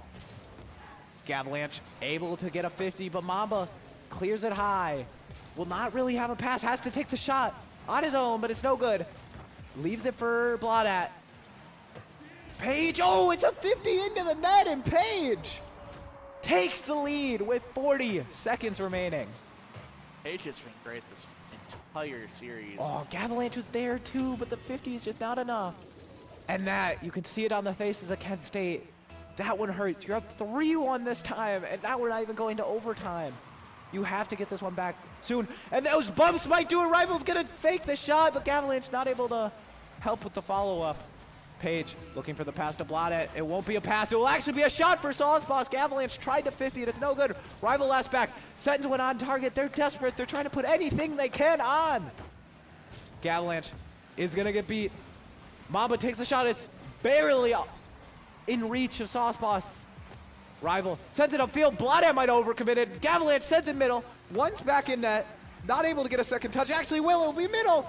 The shot, it's 2 go, and it's defended. The ball is going to fall. Wow. Oh, I really thought we were going to Game 7. I thought Kent we were State going to was 7 playing too. so well in that first half. Absolutely phenomenal game by Milwaukee. Wow. I mean, you gotta give Milwaukee credit. They were just resilient. They were coming back all 3 of those last games. But it was Kent State who really just looked in control up until the final minute every time. Insane. Shout out Kevpert in the chat. Yeah, Kepler helping with the Milwaukee team, if I remember correctly. And you know that was some resilient gameplay there. I mean, that's great to see a team take a 3-1 lead and come back. It was It's almost like they 2-1. had It was LeBron on there. the game 3-1. Yeah. Yeah.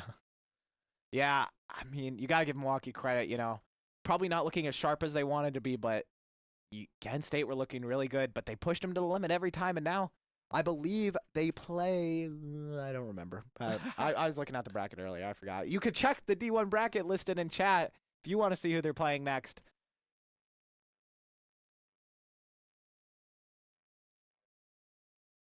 I don't know if that's getting streamed. Well, it looked like they were on the opposite setups. Okay. I think we're streaming Stout versus Carthage Black, so we'll see you guys back here in a little bit as players come and get set up.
All right, sorry for the delay in commentatorship. But we got UW Stout versus Firebirds Black. No one has scored here in the first minute gameplay. We got Flair opening it up right as I say that. Great little sidewall read here as takes the ball off the Stout defense and just slots it right next to him. All right. Kickoff, let's see if we can get anything going on either side.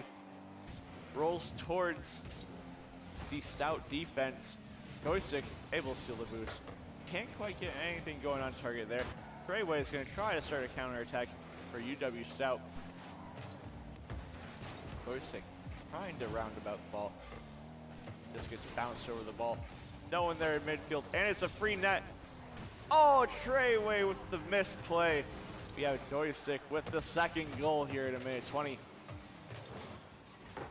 Really unfortunate flip there. Can't do much, 0 boost. Great pressure here for Firebirds, right on.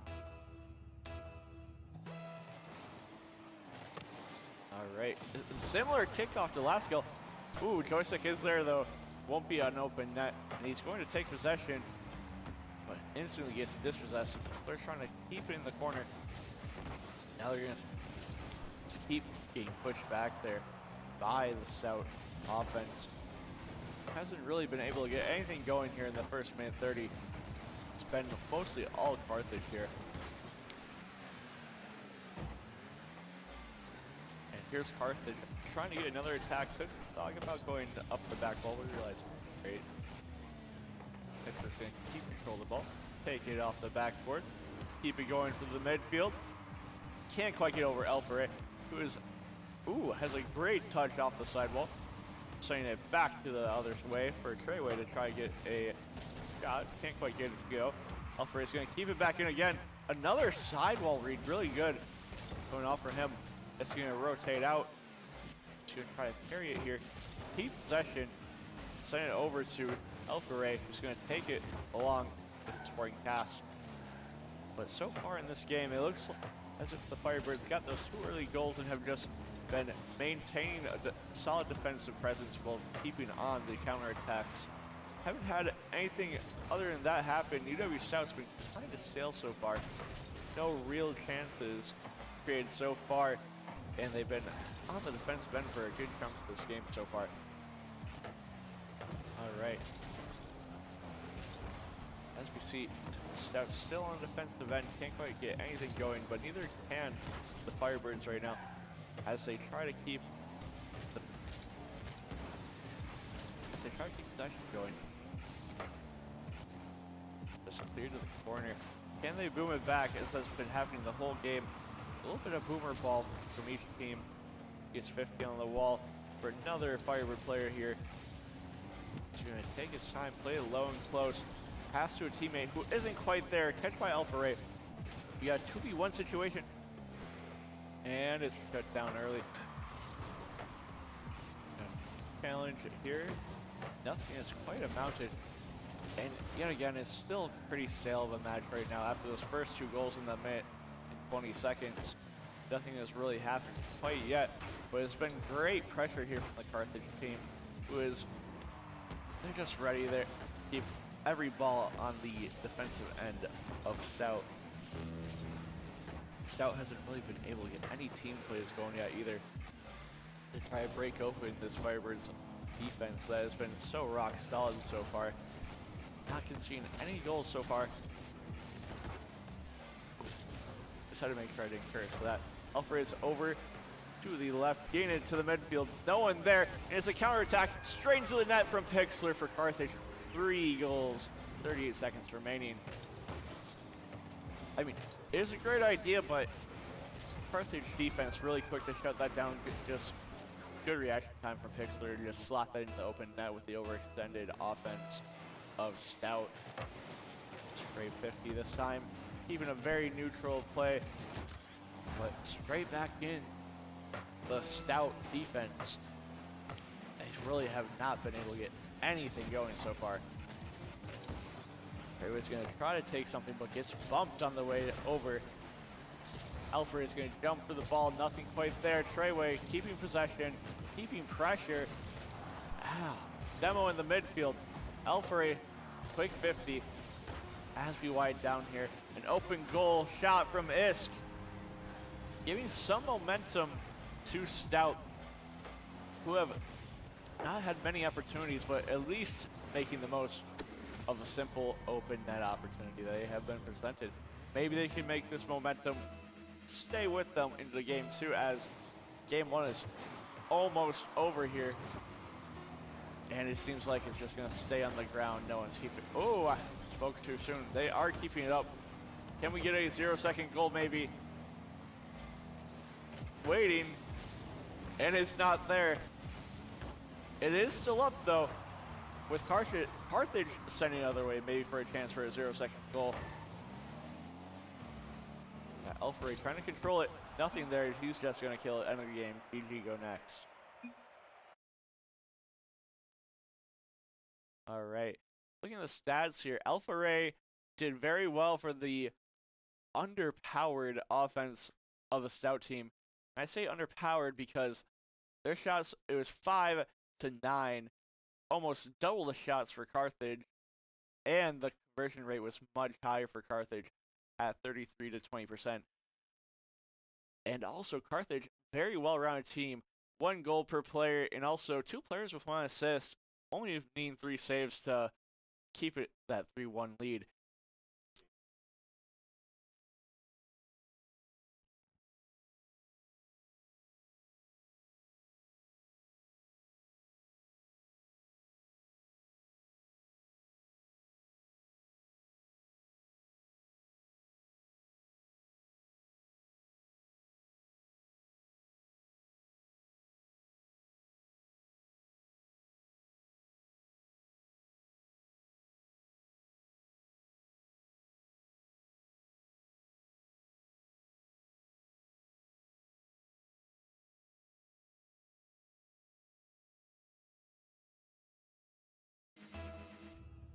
All right, ladies and gentlemen, we are back. Game number 2, best of 7 between UW Stout and Firebirds Black. I'm Hollister09. I've been producing the entire time, but glad to be down here, commenting up with James.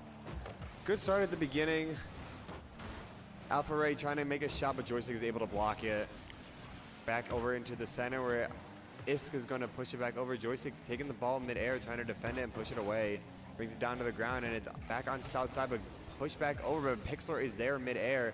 Tries to set it up for one of his teammates, and hits it in! Joysticks!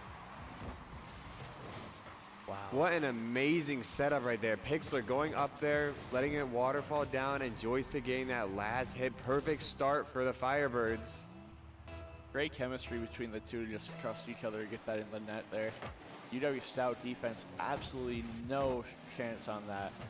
Pixlr pushing it over onto Stout side. Alpha Ray kicking it over Flare, and Pixlr blocking the goal, pushing it away back over into the center. A demolition from Joystick, but Stout pushes it back over to the Carthage side. Alpha Ray has an open net, misses, hits the bar. Pixlr pushing it back out. Is he able to get it back on the Stout side? Yes, he is.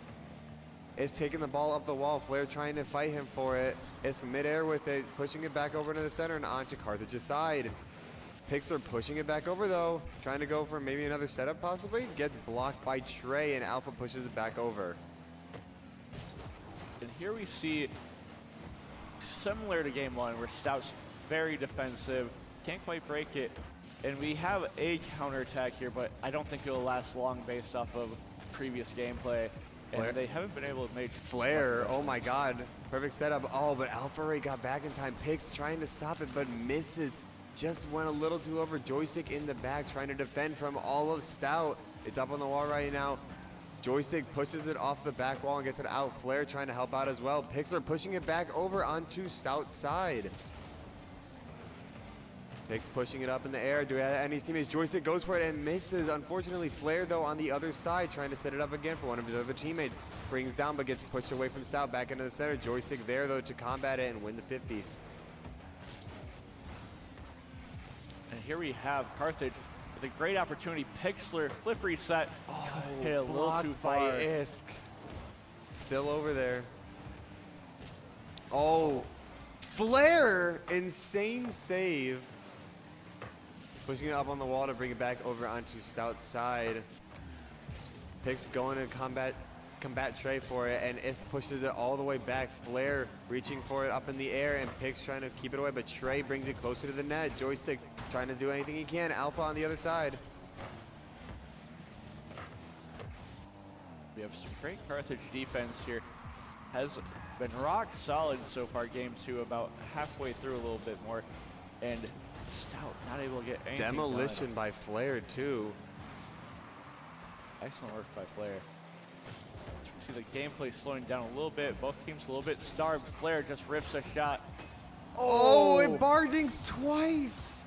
Very Alpha Ray brings it out. We got 2 minutes left on the clock. Flair goes for it just a little too high. Joystick trying to bring it back a little bit. Pixler trying to help out as well. All committed, but there's a demo on Pixler. He gets demo, but he's back already. Joystick trying to work on his own. Gets it over Alpha Ray. Is he going to be able to get it over? I think that was Isk, I think. Pixler up in the air with it, but gets pushed away by Alpha Ray. Going over to Isk and Trey over on the right side. And man, this Carthage offense has been very consistent, taking their time. Joystick almost with a flip reset goal. It's trying to take control of the ball. Flair goes up with it. Oh, another bar dink. Just so unfortunate seeing all these post hits. Carthage could be up about 3 goals by now. As they try again, Pixler this time with slamming the another net. goal. Love to see it. Treyway just gives away possession. His teammates getting the demo attempted. You can see Joystick try to go for that demo as well just to prevent it, which is very good from him. 1:06 left on the clock. 2-0 with the Firebirds right now. Kickoff right here onto Stout's side, but gets pushed all the way back over onto Carthage's defense. A demolition on Pixler. 1 minute left on the clock. Open net right now, and Alpha Ray scores for UW Stout. Excellent work from Alpha Ray to finally get Stout on the board in this game. Minute left, still winnable for each team, but we'll see what happens here, especially from the kickoff.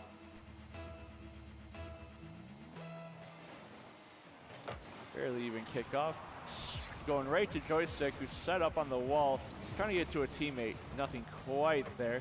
Pixler right over to Flair. Flair can't quite get anything going. Joystick's gonna challenge early, get another 50 on Alpha. No one there to follow up from either team. Pixler going right to the ball to try to get over to Flair. To the backboard.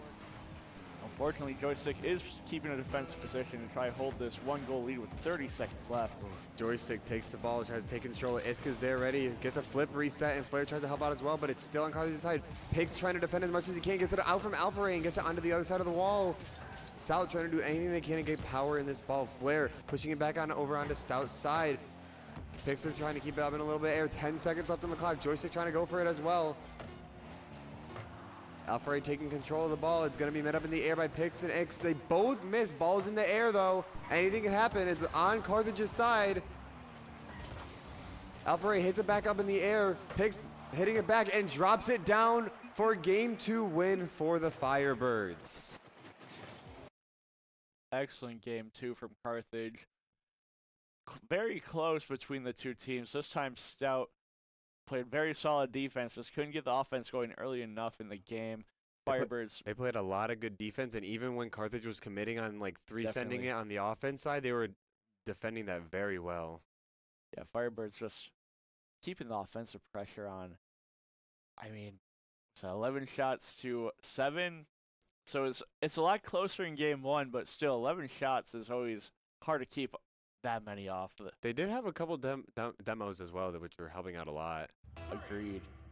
And here we go into game number 3. Pretty even kickoff. Alpha's going to try to take possession here. Gets bumped. Joystick with the save. Iskin return. Pixler on the wall trying to take it over onto Stout's side, but Trey meets him halfway. Flair misses it. Alpha Ray trying to take it. Oh, that's near an open net, but Joystick saves it. Joystick's going with the ball. Is he going to get it over Isk? He gets it over Isk, but are we able to get it in? Pigs. Oh, unfortunately. Barely misses it from Alpha Ray. Alpha Ray's taking control of the ball over on Carthage's side. Pigs and Isk trying to go for it, but Trey cutting them off. Alpha Ray trying to get a hit in. Unfortunately, not towards the right way. Is trying to take advantage of the space, but instantly bumped. And a whiff coming out from Treyway. Alpha with a shot. Can't get anything. Pixel's going to try to parry to the corner. Demolition on Excellent. Trey. Flair pushes the ball away, and it's on Stout side. Pix trying to take control from Trey. Demos Trey while we're talking about it as well. Alpha Ray taking the ball, gets a flip reset, but Flair wins that 50 right there. All defending. Joystick tries to go for the shot, hits the bar. Pix going again. Oh, it's just 2 up. Flair going again and scores! That's insane possession. Incredible offense. Crazy. From the Carthage offense. That's one of the great things that the Firebirds Black have, is that they have that 3-man commit right there that's able to help out with them so well. Excellent work there from Carthage Black. Demolition off the front. Another demo instantly. Flair pushing it back into the middle. Trey responding to it, but Joystick again with the response. Pixar up in the air with it, trying to take control of it. Brings it over on Stout side. It's set up. Isk pushes it away from the goal. Flair trying to take control, but Alpha Ray has it. Brings it up into the center. Are we going to be able to defend it? It is saved by Pix. Wow. I mean, Carthage. That was, I didn't even see him. I'm not going to lie. They're just coming out of nowhere to keep the ball out of the net so far in this game 3. It's passing it over to Trey on the wall. Takes it mid-air, but misses. Goes too far. Alpha Ray responds and getting it for him. Pixlr and Joystick both pushing the ball towards Stout side again. Isk jumps over Joystick and the ball. Flair taking control of it with Pix in the middle. Pix passes it over to Flair. It's over right above. He tries to waterfall it down. He unfortunately is not set up right. Pix in response, so trying to get the ball, and Joystick as well. Ooh, Alpha Ray with a good clear here. See if the Stout can absolutely not get it going. As soon as I was trying to say anything, they get instantly cut off. Carthage just keeping constant pressure, taking boost, and taking the ball. A demo, I think that was on a Carthage member. It was on Pix, yeah. Flair taking the ball right now. Just got the 100 boost as well. Joystick has control right now, trying to get it over. Trey takes it though, over Flair, and Alpha scores, tying up the score 1-1. It's a rare overcommit by the last man there on Carthage. Not expecting his other teammates to get beat, and Alpha just takes advantage of it. Unfortunate for the Firebirds, but it's tied 1-1 still. All good, 2:14 left in game number 3 here. Let's see if Carthage can get anything going here. It's still midfield battle here, as we have Alpha Ray trying to get out of the corner to Isk. Isk can't quite get it. You got Treyway with a shot.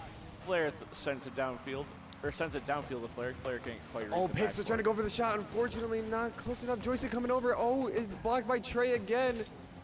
It pushes it over back on the center and towards Carthage side. Flair takes it and tries to get it past one, but gets blocked by Alpha Ray. It's a setup goal possibly, but Pix blocks it. Tries to take control of it. He does. He gets it over onto Stout side again. It's so close for a setup. He goes up, sets it down, and he scores! That's an insane angle Oh for my Pixlr. goodness! Look at that setup. Drops it down.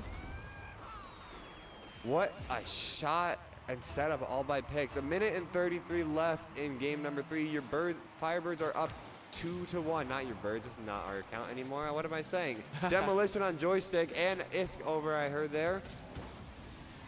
On Stout side right now, Joystick gonna try and take the ball to control, but Alfred gets it past him, unfortunately. Pixlr saving it, just almost letting that trickle in. And so far, Stout still hasn't been able to get anything going other than the one goal that they had from the overcommit. And Carthage has honestly just been rock solid this game, making very smart plays, just being pretty... Oh, Flair almost slots it in, thanks to Pix as well, but unfortunately not. We have a minute left on the clock. Trey trying to make something happen here, but Flair pushes it out over to Joystick, sends it up midair. Flair's gonna go for it with Isk. It gets sent down to the other side. Is Joystick gonna be able to take care of it? No, Pixar's gonna take control of it. Tries to set it down, but gets blocked off by Trey. Alfred trying to take control, but Joystick and Flair, there they are again, trying to set it up in the middle. Flair goes up for it. Push away from with Isk. 30 seconds left. Pix unfortunately sends it backwards, unfortunately on the Carthage's side. Alpha trying to go for it, almost demos Joystick, but he luckily misses and gets away from it. Joystick down with the ball, gets hit by, I think that was Trey, possibly. 15 seconds, and Flair's up in the air trying to get something. Isk pushes it away into the center onto Carthage's side. Insane chain dash is coming out here from Isk on the wall, but it doesn't matter because he's 2 down by seconds one left, goal. and game 3 goes to the Firebirds 2-1. Excellent game there from Carthage. And unfortunately, it's looking in favor of a sweep. Unfortunate for Stout, very fortunate from Carthage. I mean, who knows? It's in a game like Rocket League, a reverse sweep can always happen, This too. is true. And that's in any game, honestly. It's very intense here going to game 4. Each team knows the job's not done, especially Stout, who's got a reverse sweep, as you mentioned. Yeah. And who's looking pretty stale here on the offensive end. They can't quite get much going other than Alpha Ray, who's been able to put a few goals on. But you could see from the shot lineup, too, that all the Birds were able to get at least 3 shots on Isk on the other side. I'm not getting one. I think if there was a way where he can get implemented in some shots a little bit, I think it'd help out a lot more as well for the Stout team. This is what makes that Carthage team so dangerous, though, is that every player is so well balanced. You got 2 players with 3 saves, all players with 3 shots. The demos are definitely helping, especially on Pixler's end. So it's just overall very well-rounded team here on Firebirds compared to Stout. And also knowing their triple commit, but also not committing way too far where it's like, what are we going to do? Are we just going to give up the goal? They know how to like back up before it's too late to realize it. Right, the recognition to know what is happening in the game and just the overall sense of what's happening on the field is quite impressive here from Carthage. Game number 4, match point possibly for the Firebirds. Setting it off, picks up on the top, pushing it over. Oh, but Isk pushes it back over onto Carthage's side. It's looking somewhat favorable for Stout here, who's been able to keep some offensive pressure here early on with a backboard pass to Alpha Ray, who's able to slot it in. This is Stout's first lead of the entire series, I believe. Isk giving a nice setup, stopping everyone. That's a very nice setup. They were all just stuck around, unable to like really move on that one. And Stout takes the lead 20 seconds in. How are the Birds going to respond on this kickoff? Let's see it here. Ball goes over onto Carthage's side, but Flair is there to try and take control of it. He's met up there in the air by Trey. Alpha trying to contest picks for a Joystick, trying to bring it over, but it gets pushed back onto Carthage's side. So far, it's been pretty even other than that first goal, which was just a great play on Stout's end. But let's see if Carthage can keep up the pressure that they've been keeping up so far. A double attempt to try and go, but blocked off by all the Stout. Flair trying to take control of the ball, push it in the corner. Pigs trying to go for it as well, but it gets double blocked by Stout. Joystick missing it slightly, maybe to set up for Pigs. Pigs pushes it back into the middle. That's not in, is it? Oh. Isk with a great save, but Joystick able to push it in. Flair tried to bring it down to get it in the goal. Unfortunately, too far left. Is trying to take control of it mid-air. Pix meets him up in the air, hits the backboard, does not trickle down into the net for the Stout. Joystick taking control, flying it up. Flair taking control of it onto Stout's side. Hits it up mid-air, and Isk brings in response, bringing it back to the center. Here we have Joystick trying to take it the other way. Carthage has been very solid on defense, and they're looking to bring some offense here. Flair trying to bring it, but gets blocked by Isk. Isk gets demoed by Flair. Something that like you're able to like tell from this is maybe the reason why we're not seeing Isk with all those shots on the goal is maybe because of the fact that he's just trying to be the main center, trying to coordinate everything of getting it set up to the other 2 Stout players. Definitely does seem to be more of a defensive playmaking type of player. Just hasn't been able to get going because Carthage has been so quick at shutting down any passes. Alpha up above gets blocked by Joystick. Is trying to respond quickly, but is unfortunately unable to. Pigs trying to take control of it. It's open net right now, but unable to. Joystick gets the ball thrown over him by Isk. Flair in response, but Alpha Ray up midair. Open net right now, but Pigs is able to He might have missed that, but I think the bounce, there's a demo on there too. Joystick gets demoed. Isk taking control of it again. And this is the thing I think that Stout is running, is that Isk is trying to be the main coordinator of just controlling the ball, letting the demos happen and stuff, and then letting Alpha and Trey take the main control of it. Over on Stout's side, Joystick tries to combat it, but loses to the 50, but Flair has control of it. Trey shoots it over onto the back wall, tries to go upward, but Pick stops it. Joystick and Alpha mid-air. Flair pushes it away though, but gets brought back by Isk. Joystick hitting it over onto Stout's side. Treyway pushing out to the side, trying to save this 1-goal lead with 1:45 left. Oh, and almost gets punished for Oh, a pushing to the demo on Pixlr. Joystick in response trying to help out, pushes it up against the wall. Trey tries to hit it up with Flair mid-air. Alpha Ray takes control of the ball though. There's a little bit of an open net. Just kidding. Joystick's right there. Isk though is going to bring it up into the air. Pix is going to respond with it though. Flair in response to after that 50. Pix brings it over into the middle onto South side now. Joystick bumps it over a little. Joystick's going to have to do something. Flair trying to push it into the center, see if anyone can get it. Alpha Ray kicks it out though. Onto Carthage's side, and that's an open net right now, but Pix is there to save it. 1 minute left on the clock. And man, Carthage has really been shut down here. Usually they're Joystick! and right as I say that. Wow. Wow.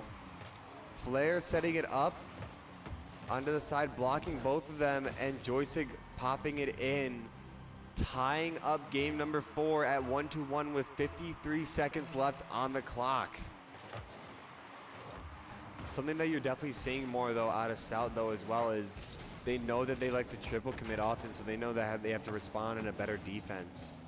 This is true. They have been very solid on Oh defense. my God! Oh, except for that little Pigs blunder. which- misses the blunder. The blunder happens. Got very lucky there, which is rare to see. 2 players whiffing in such a high-level lobby in 30 Rocket seconds League. left. Oh, a demo onto, I think that might have, I don't know who that was.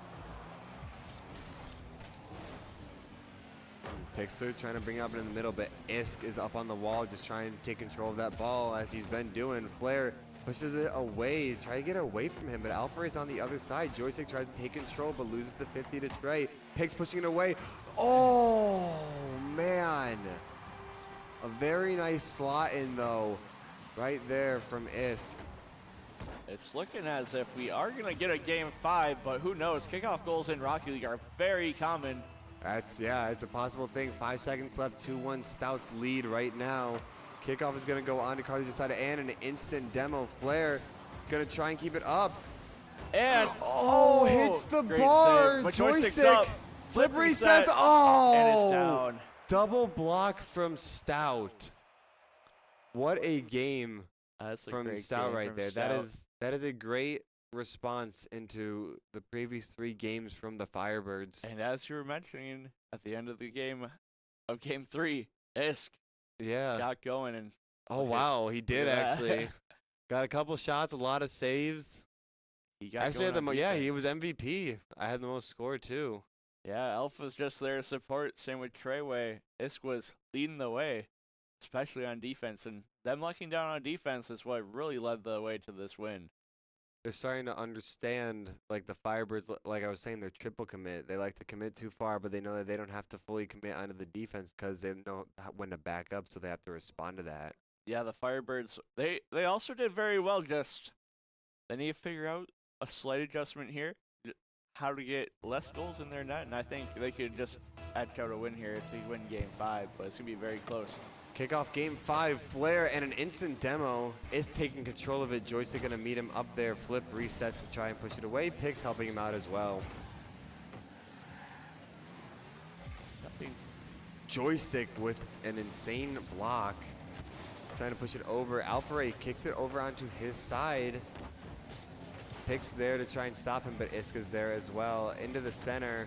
Trey pushing it away, but Flair is there to push it away. Joystick meeting up with Alpha Ray and Flair trying to get it away. Pix blocking the goal from Trey. Trey shoots, but Pix is there to save it. Alpha Ray meets up with Flair, but Flair kicks it up into the air. Alpha Ray responds, though. Joystick trying to meet with Alpha Ray, but misses, unfortunately. Is takes control of the ball in the air. Pick's still blocking. Flair takes it, though, and tries to push it back over to the center. Trey is there to meet him, though, and gets it over onto Stout's side. Here we have Pixler up in the air, met by Isk. Just going the other way. Carthage can't get anything going right there. Are holding through on defense. Pixler with an insane save right there. I thought that might have gone in. Flair pushing it away from Joystick, just trying to keep it over on Stout's side. Is trying to take control, but Pix responds back over onto Stout's side. Alpha Ray kicks it back over, though. Joystick has control of the ball, but is met by Alpha Ray nearby. Flair taking over, trying to kick it away. Is and Trey both stopping him. Joystick meets Trey on the wall. He's going to try and set it up, possibly picks with Flair, but Alpha Ray intervenes. Here we have Carthage trying to get something going in the midfield, but it's right to Stout, who's ready to try and get this offense going.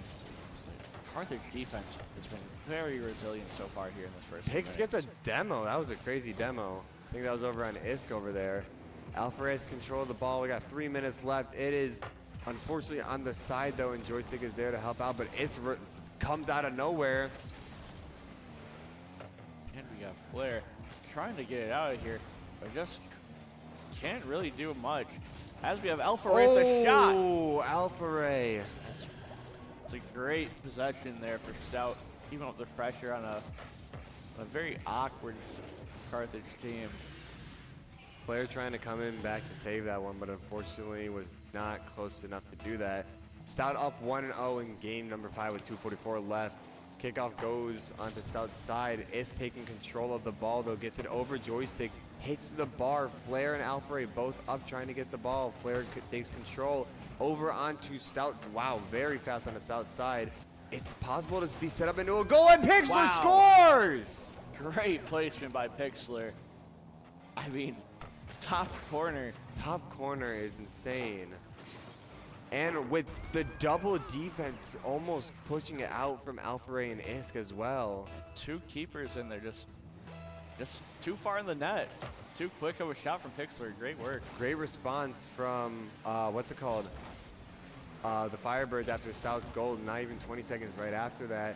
Mr. Midnight 2024, thank you for the raid party of 2. Glad you guys are all here right now. We are in the losers LCQ of MCRL 2026 Spring. We have our Carthage Firebirds Black going against UW Stout. Birds are up currently 3. Stout has 1 right now, best of 7. 2 minutes left on the clock. Trey trying to set something up with Alpha Ray, but unfortunately it is brought down onto the side. Joystick going in, trying to do anything. Isk has only 50% boost, though. Pixler up in the air right now, just trying to stall, but Isk is trying to wait it out to see if he could do anything. Flair pushes it back out. Thank you very much. We appreciate all of that. Pixler, oh my God, tries to set it up, but gets blocked off by 2 of the Stout players, but he's still committing to it fully. Trey taking control of the ball. Flair in response, though. Isk actually blocking it, though, and Joystick trying to take control of it. It's back over to the center a little bit. Picks over in the back, and Isk is trying to take control. Trey is trying to get a demo, but Joystick is there to block it. Yeah, really good pressure here. The shot Good from block Alpha Ray. from Flair. And now it's just a counterattack for Carthage. Joystick just dives in there. 1 minute on the clock. Alpha Ray has control, but as out of boost, Flair takes it, is not able to double hit it. Joystick! Oh, blocked by Alpha Ray. Pix trying to help him out, though. Up in the air right now. Flair taking it over onto Stout's side, still in the corner. No boost. They're starting to get a little bit boost hungry over on Stout's side, but it gets over onto Carthage's side, and unfortunately they're able to get all that energy back.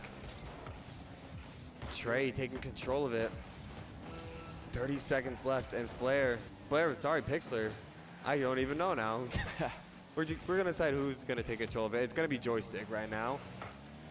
Drops down. Is he able to hit it in? Trey stops Joystick from getting the goal. And man, this Carthage, they have been keeping up the pressure for the last minute or so. Yeah. They're trying to starve energy or starve boost out of Stout, but Stout's slowly being able to get all that energy just enough to do it. We are at 0 seconds. Flair tries to bring it over, but Alpha Ray, it brings it down. Joystick sets it down on the ground for overtime in Game 5. And overtime is something I did not expect, especially based off games 1 and 2. It was looking for a while like Carthage was going to sweep, but Stout has been fighting back quite a bit here as Carthage is now on the offensive, trying to keep it. Flair takes control of it, tries to get it over Alpha Ray, tries to dink it slowly for Joystick. Unfortunately, not the right type of hit. Alpha Ray even picks his full boost, tries to bounce it off the wall for Joystick. Both Joystick and I think that might have been Ig misses it. Ball back over on Carthage's side. Joystick attempting to take control, hits it off the wall, but Alpha Ray was there. Isk trying to stop them. Alpha Ray going against Flair. Pix gets it out though, over onto Stout's side. Oh my God! And that's the way it ends. Pixlr. An insane hit from Pixlr over on the Firebird's side of the goal. I thought that was going to line up on the side. That's just a simple, clear, great placement from Pixlr. Excellent rank. Or, excuse me, excellent goal. And that will be the LCQ for Firebirds Black versus UW Stout. Firebirds Black finishing it off 2-1. Let's take a look at that stat line just overall from that last game while we're at it. Yeah, may as well, because Pixlr, 2 goals, including the one to secure the victory. That was an insane goal. Yeah, absolutely crazy to snipe it all the way across from your own box. Something that many players they can't actually do. decent saves on both sides, and Stout having a lot more shots too. 4-3-3 from all of them. That's literally 10 shots. Compared to the 5 that Carthage had, that was still very good at putting up all that pressure. I believe this is the first game where Stout actually outshot Carthage. But I think you're right about that. Yeah. Quality of shots is something you also got to take into account, because Carthage was surely making theirs count. It was they made this little things count, and that was the most important thing for them. So we are going to be taking a quick intermission break, but I think we are going to be having one more game on this main stream, which I think will be UW Milwaukee versus Firebirds Black. So we are going to take a quick intermission, and we will be back. Don't go anywhere.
All right, we've got a very good matchup between UWP Blue and UWW Whitewater Warhawks. So we're gonna see.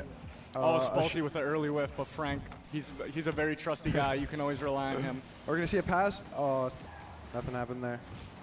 A demo from Frank. There's a little pressure. Ball's gonna be taken out. Balti going for it, no boost. We're gonna see a shot come out. Tree in net. Nice save from Tree. Good clear. Another shot going backboard. Frank hitting it to the right. The Warhawks just keeping up constant pressure here. UWP Blue can't seem to get it out. Another shot on net. Holy cow. All right, big clear. We're gonna see Tree on the ball. Getting a good 50. He's gonna look for a pass mid. Right to Spalty. On the backboard, Spalty trying to touch it again. And UWP Blue loves these infield passes. That's how they really connect as a team and can beat people that are even better than them. Big clear coming out from Burmy. Spalty looking a little awkward. Oh, never mind. He's locked. He's got it. Gonna see Hade clearing the ball center, looking for a pass, hitting the crossbar. Big clear from Spalty. This might be an opportunity for UWP Blue. Hade taking it up off the backboard, having control, flip reset. Tree sniping it, having a shot. Oh, good save. Sneaky clearing it. Tree turning on it. Tree's gonna go up, be challenged. Tree beats him. A little center from Frank. Not gonna go anywhere though. UWP Blue is really starting to find their rhythm here. The first minute of the game, they were really pinned in, but now they're getting good hits. Tree zero and boost. as Oh I my say goodness. that, unlucky 50. Tree with zero boost, trying to go for this backwards. I mean, what can you even do?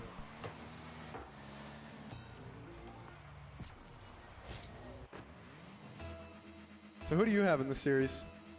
I think UWP Blue can take this. They're the underdogs coming in as the 5 seed with the Warhawks as the 3 seed, but they have really good synergy, and I think they connected well. Warhawks are a very bump-heavy team, and I think that being a good passing team can overcome that.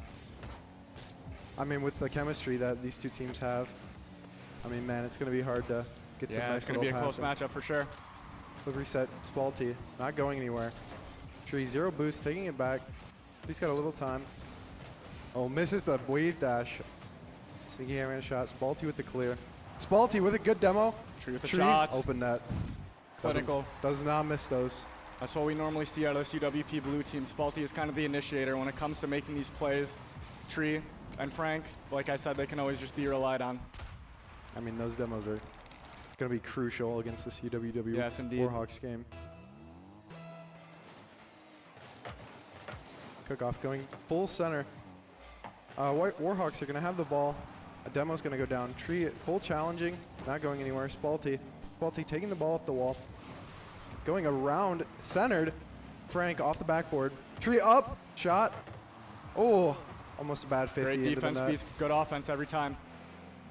Frank a little awkward. Burmy's going to take this. He has zero boost. What is he going to do? Going to try and look for a pass. Big clear. Got sneaky up. Looks like Hade is going to go and hit this ball. Try and get his center. Frank with a good D. Oh, backflip. Backflip. Actually worked out in their favor, though. Oh, a nice shot. Oh, and that's going to be in. Oh. Nobody in Post UWP Blue in in. position there. Normally they'd like to have a guy back post. Let's see what happened. Oh, Spalty just got beat his last man back. Looks like just miscommunication. Let's see how UWP Blue will retaliate. Good kickoff for the Warhawks. Burmy maybe going for a shot. Hade going over. Up to Tree. Good save from Makes Tree. it. This ball is coming back. Another shot, crossbar. Another one. Oh, Yeah, great pass, mid. So what a Great save from Tree. Tree taking this up to the wall. Kind of feeling himself. Let's see. Good control, look for a 50. Gets it by time. Nothing. Nothing there. Frank getting absolutely stuffed. Balti going up. Doesn't look like anything's going to be no threat here. Happen. Keep the ball in the corner. UWP Blue is very good at that. Just eliminating any threats and playing solid. Frank, big clear. Looks like Tree's going to go on this. Nothing. Spalty. Sneaky. Sneaking. Trying to get the center. Great clear from Tree. Burmy taking this up the wall. Gonna do a big clear from Tree, and he makes a Spalty with a touch. Almost. Oh, Hade going up. Oh, great defense from Tree. Big clear from Sneaky.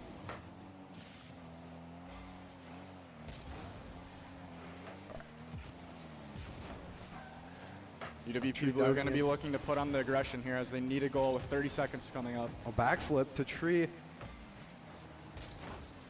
A little awkward from UWP Blue. Spalty going to play this safe. Good fake. Frank Taking his clear. time. That's going to be Shot a from shot Burmy. and a goal. Oh, bottom bin. Nothing Yeah, you this can really do. Whitewater team, they really just don't make many mistakes. And if UWP Blue wants to have a chance at winning the series, they're going to have to just play consistent because the Warhawks will capitalize every single time on it. I mean, the Warhawks pressure is just insane. Yeah, throughout the whole game consistently, UWP Blue has just been Can't trying even to breathe. scrap away, yeah. Oh, we're going to see a fake come out from UW Whitewater. Spalty trying to take it up, trying to do something. Frank hitting it to the side. Oh, Tree's there. Good control. What can they do? That's their chance. Oh. And will they get a goal? No, they will No. not. Great That'll clear probably from do it, Burmy. folks. Unless Spalty can work some magic, he cannot. Let's see. And that's game one. 3-1 to the Warhawks. And like you said, they're just getting completely smothered. Let's take a look at the shots here. 3 compared to 9. Oh, my goodness, yeah. Talking from experience, the Warhawks, they are very good at keeping up pressure. They play very aggressive. And like I said, they don't make mistakes. So I mean, it looks like UWP Blue is trying to go for demos. they are. That doesn't might be their really- key to winning here. Yeah, that's where their one goal came from, was a demo, so. Outshot, out-touch. No possession stats, but I would assume it would be heavily in the Warhawks' favor here. Yeah, it's- Going into next series, what do the Pioneers need to do in order to have a chance? and I think they just need to get away from this pressure. Yeah, I didn't really see any infield passes that I Yeah. preached on them about, so they're making me look bad here, but I know they can rally, and let's see what they can do here.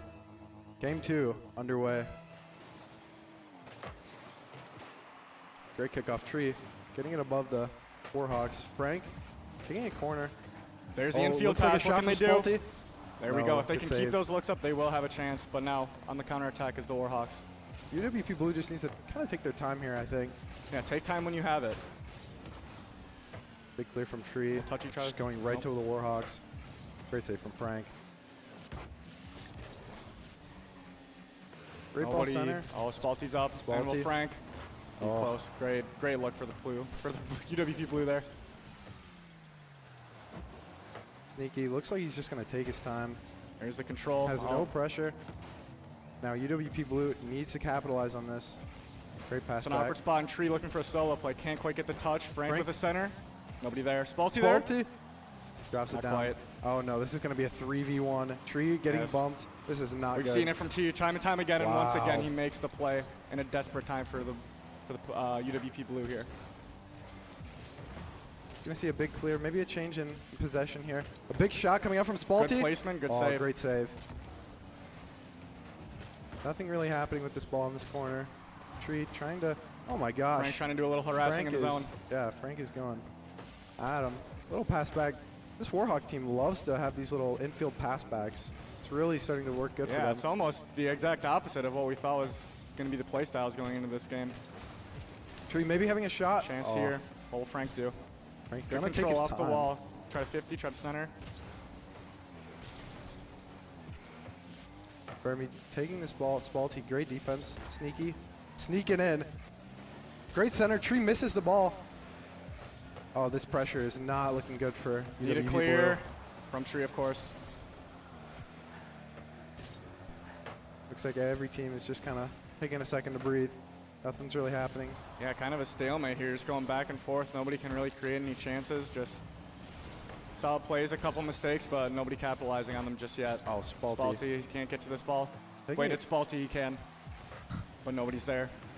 Tree kind of diving in, hesitating at the last second.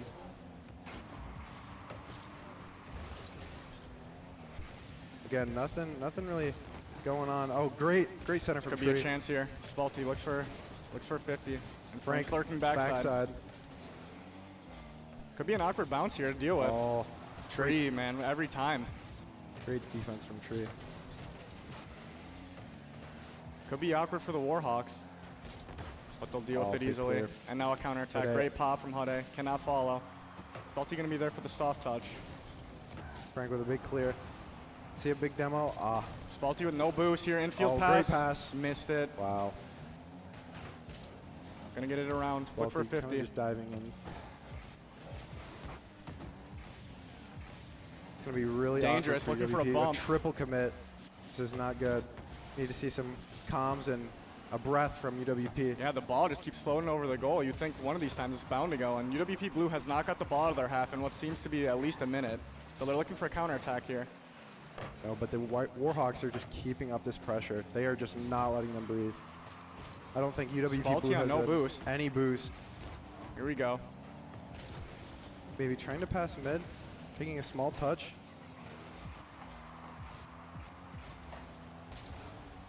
There's a chance, going to have an opportunity for a shot here if he leaves Spalty it. leaving it. But the Warhawks are just faster in this instance. Spalty needing a good touch.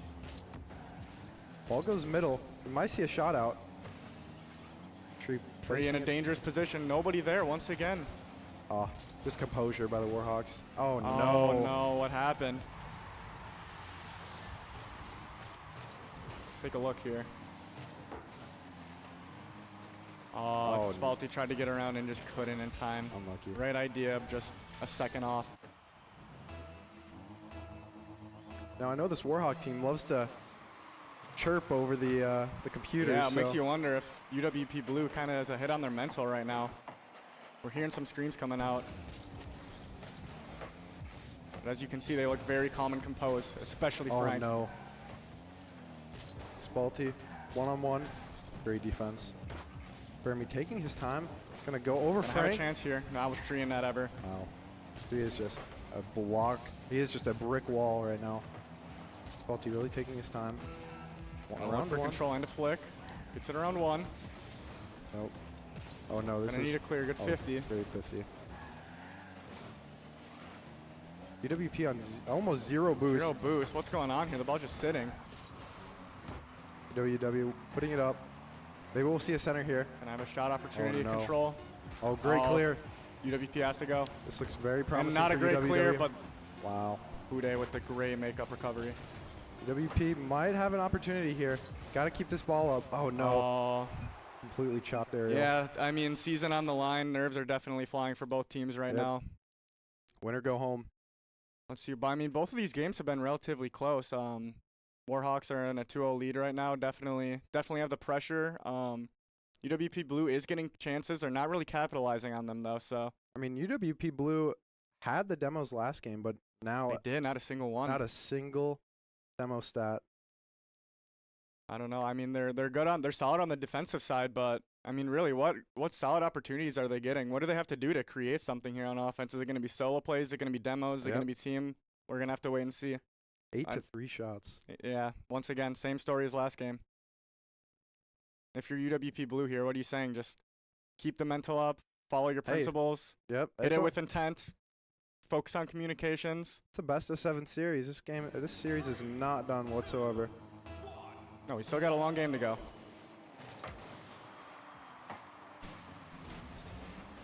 See Tree with 0 boost, taking this up the wall. We see some composure here, though, as he's looking to control and not just trying to force it out. Normally, a team that's down 2-0 in this series would just look to try to be aggressive, and big clear. UWP Blue is still sticking to their fundamentals. Spalty We're looking gonna for an have a infield pass. Here it is. Here's great a chance. That's wow, a great look, crossbar. though. Here we go, faking. Spalty going to turn on this. Gets beat to a tree last back. No worries here ever. Bermy getting a center. Wow, what? Wow, what a This save time from it's Spalty. Looks to be a 2v2. Oh, Bermy Gonna with be a a clear. great. Nobody's in net. Rotating back. Bermy having a Infield shot. pass might be open. Wow. Oh, Spalty not getting that boost. Gonna be a little detrimental. The Warhawks have all the boost. Frank looking for a demo. Can't get it. Putting it backboard. Spalty having a great touch left. Bermy trying to put it middle. My goodness. I like what UWP Blue is doing here. We've seen a couple demo chances, couple infield passes. Yep. Right now, they're the ones actually applying a over. decent amount of pressure. Could Hode get this middle? Oh, great defense from Spalty. Spalty trying to do something. No, tree up. Tree beat his last, but gets the demo. Still a rough position, especially with a bad 50 here. Spalti can stay in front. Now they retain possession. Ball's just kind of Tree lurking gonna in look the for a middle. 50. Maybe a pass. Oh my gosh, both players are whiffing. This is a rough spot though. Can Spalti get the redirect? Very close, Wow. Frank. Very Wow. close. Tree not there for the follow-up. Spalti. Ball's coming in. This could be a chance here, but just a second too late. Oh wow, what a pinch. Seems to be the story for UWP Blue here. Just it's a game of milliseconds, and they're just getting barely outclassed in terms of speed here. Tree gonna look for a pass. Frank with no boost though. Are they just cutting off that pass? Not allowing anything to happen. Spalti last back. Oh my goodness, he just gets. Tree gonna be in that. Great Wow. save coming out once again. Another shot. Another shot once again. I mean, this ball is just not wanting to go in for either teams. Might have a nice shot from Burmy. No, great clear from Spalti. Gonna keep pressure Sneaky up. with an infield Not able to pass. shoot. Wow. Frank on the cover. Great control touch here. Who's gonna go? I mean, UWP is just sitting back. Big clear is Tree up for it. Not in time. I see a shot off. Nope. Great defense from Warhawks. Good opportunity here. And they're beat to it once again. Tree gonna look to control. No Maybe boost 50. though. Could be a great pass, middle, right over. Oh, Burmy getting a great 50. Oh my goodness, Frank, great demo. Spalti needs to turn on this. Good control 50. Cut it around. Great fake challenge. Nobody there for the follow-up. Oh, almost a double commit. Oh, and a double double commit. Double commit from UWP. Yeah, I think the nerves are starting to hit them as they're realizing how dire of a situation it is right now. Another 0-0. I mean, really, this is a must-win game for them. Frank, what can he do? Yeah, I don't know where this grit from UWP has gone, but we're gonna need to see some of it soon. They're barely holding in there, but need a spark. Who's it gonna be? Sneaky, another shot. Oh my goodness. Oh, and a good look, just wide. Here we go. Spalti, great 50. Warhawks. Another double commit from UWP Blue. Great control. I mean, the Warhawks are just so composed on defense, and UWP Blue just cannot find a gap. It's been the story all three of these games. Something's going to have to change for one of these teams. Spalti. Boost. Time in the air. Taking his control. Spalti Blinking known to the make over solo one. plays here, and he makes Wow. one right now. What a goal. Solo Wow. play from Spalti, and his teammates are loving it. Finally, some life breathed back into this UWP Blue team. I mean, Spalti just took a breath of relief after that Yes, one. that one must feel good, but now you still have to hold on to the lead. Yeah, hey, it's only 0-2 in the series, so UWP Blue would love to take this game away from the Warhawks. 40 seconds. I think they're just going to try to play as composed and safe as they can, not go for anything too crazy. Ball being pinched. This is He's looking going to like have a look almost here. Great beat. Is anyone up? Frank. Frank, not a bad touch, though, to the corner. Keeping control. Yeah, Another just if demo you can just coming keep it in their half, that would Yeah. eliminate any chance of the white UWW coming back.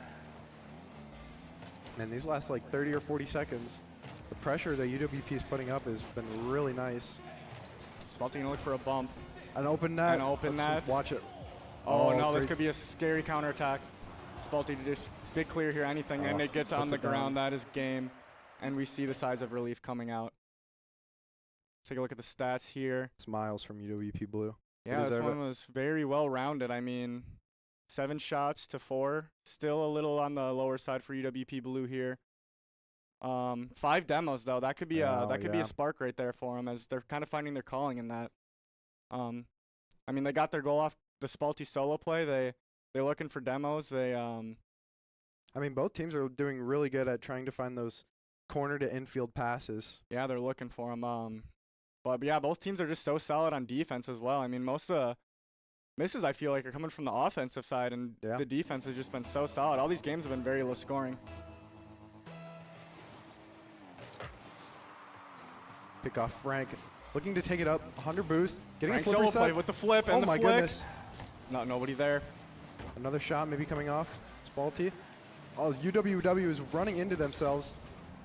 Oh, and we have a Rule rule one. Oh Frank my and gosh, Sneaky. Frank. Sneaky rule one with Frank. A 2v2. Tree, Spalty, Hoode, Burmy. Just got to make sure not to overcommit. Here we go. Look for the bump play. Is it open? It is. Wow. What a play from Tree. And now if you're UWP Blue, you're right back in the series. You're 1-0 up in this game, down 1 in the series, but I mean, look, both teams have smiles on their face. UWW Warhawks got scored on, and they have smiles on their face. yeah, at the end of the day, it's about coming out here and just having a good time, and both teams are enjoying themselves, having fun, and being good competitors. Yeah, no. Oh, a great, oh my goodness, Bar off the down. crossbar. Tree on the follow-up, nothing there. We're going to see Sneaky maybe taking this off the wall. He's got 100 boost. Can he do something? Nope. Hoode.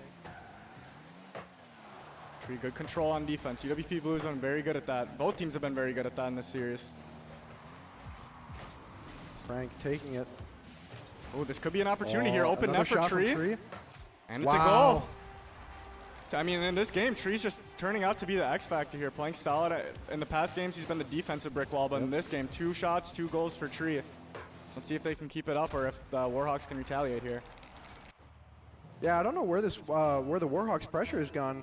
They're going to need to have something on the offensive side. Yeah, Looks very like soon. UWP has just kind of been bullying them. Spalty trying to take it 0 boost. Warhawks on offense. This is a Burmy dangerous taking it spot. over. Hard read from Tree, and he makes a great Wow. clear once again. Spalty with a big clear. Frank cutting him off. Frank, that's a good cut. And a 50. This could be Maybe a dangerous. demo. But a big clear from the Warhawks. Let's see. Oh. Finally alleviating some pressure. And can they make the most of this chance? Oh, we see Burmy picking this up off the wall. Don't think he has Infield anything. pass Wow. is risky, but one Great back. save. Spalty, Another a infield great pass. infield pass. Oh, Burmy getting it over both UWP defenders. Shot coming out Rough from Sneaky. shots, Wow. barely can't get there. Great placement. UWP just could not get in that corner. It's the best place he could have placed that ball. Yeah, I mean, both teams are just playing solid here. They kind of have both found their rhythm here. They're kind of just trying to figure out their play styles and make the most of it at this point.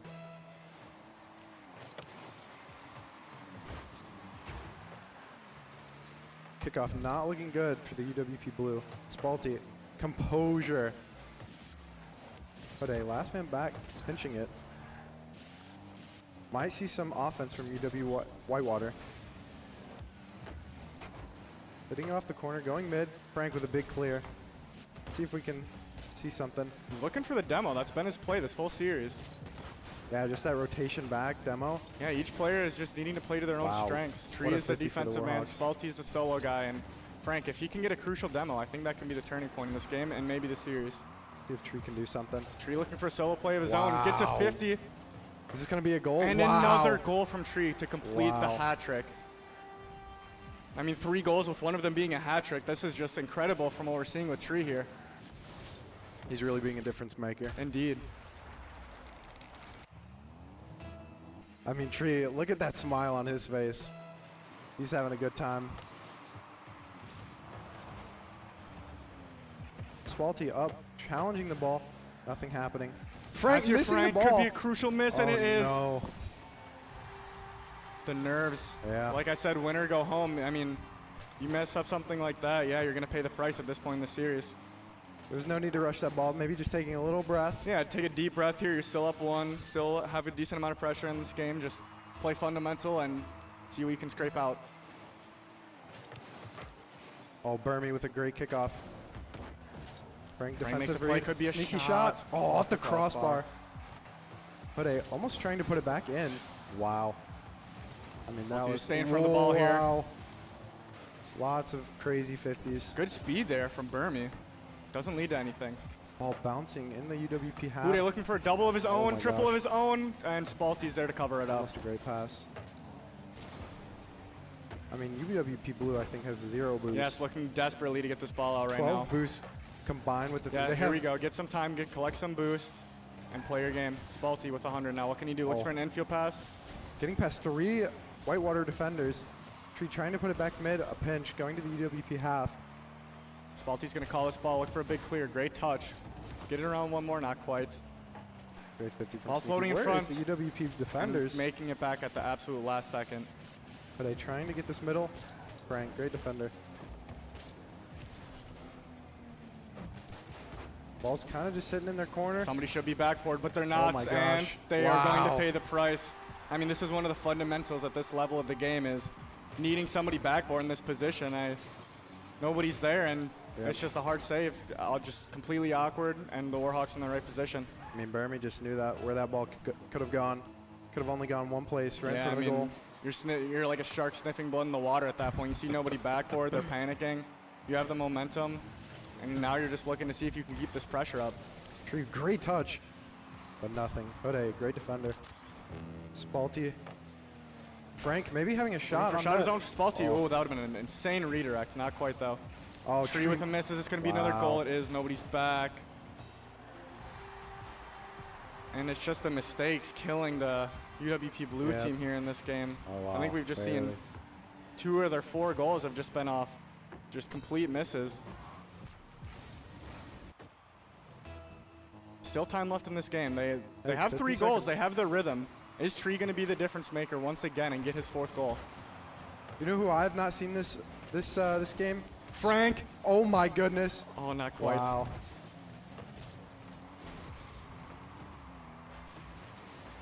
I think Frank gets a crucial demo here. Wow, what a bump from Hode.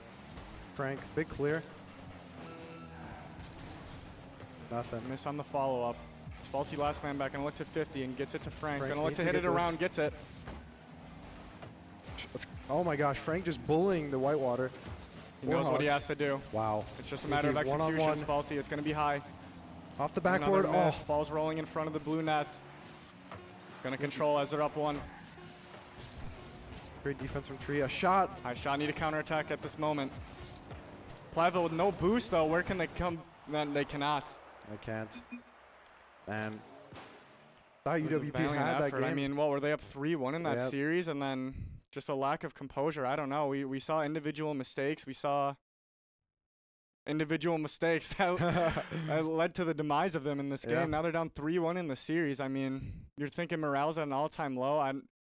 But at the same time, you've really got nothing to lose. You're down 3-1. Pressure's on the Warhawks to close this series out. Finish it. Shots fairly even this game. Nothing about the Only demos. 2 demos. Yeah. 2 demos each. That could have been the difference maker. We did not see it in this one, though.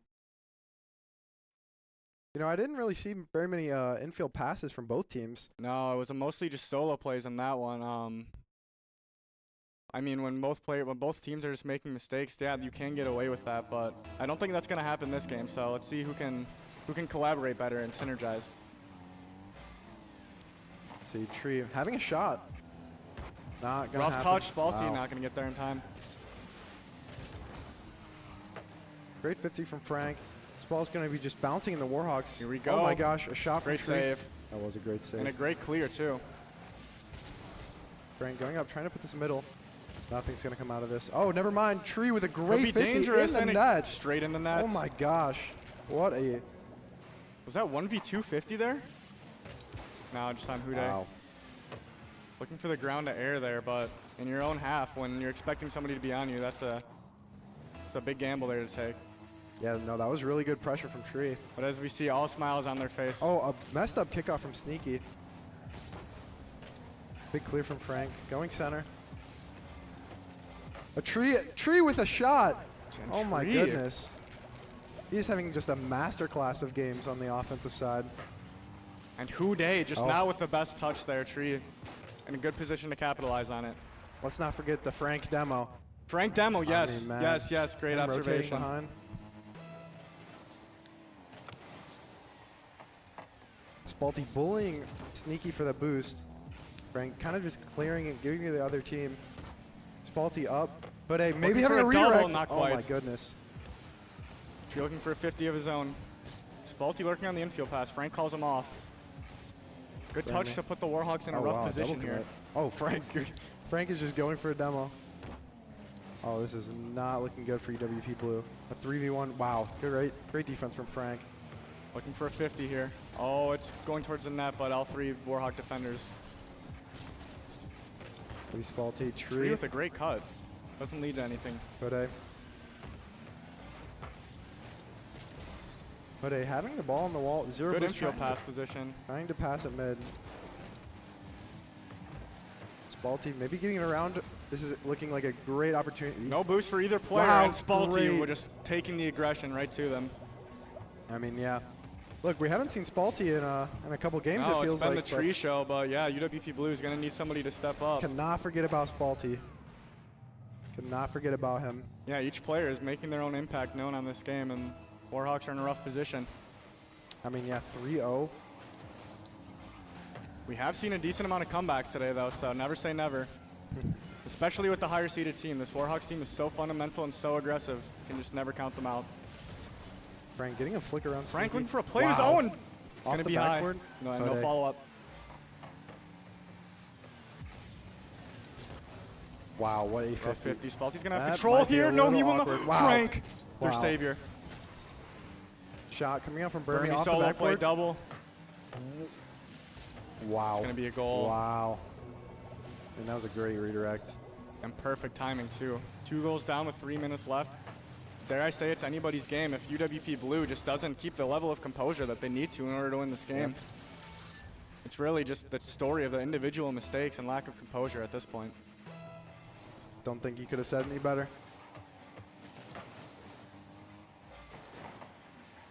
Burmy taking this up off the wall. Wow, Frank with another demo. He's really looking for these.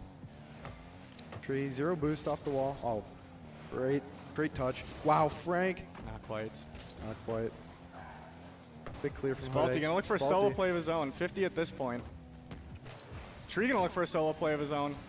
Nothing. Both UWP getting neither. Wow. Almost an own goal. The Warhawk composure on defense. Tree with the absolute heater of a fake. Spalti trying to put it back mid. Burmy, great clear. Back on the UWP side. See who keeps possession of this ball. It's going to be a longer. rough spot here in 1v1. But Frank is composed this time. Now this could be an opportunity for the UWP Possession, Blue. maybe infield pass. Oh, great defense from Sneaky. Ball coming up in the middle. Spalti with an up. early jump.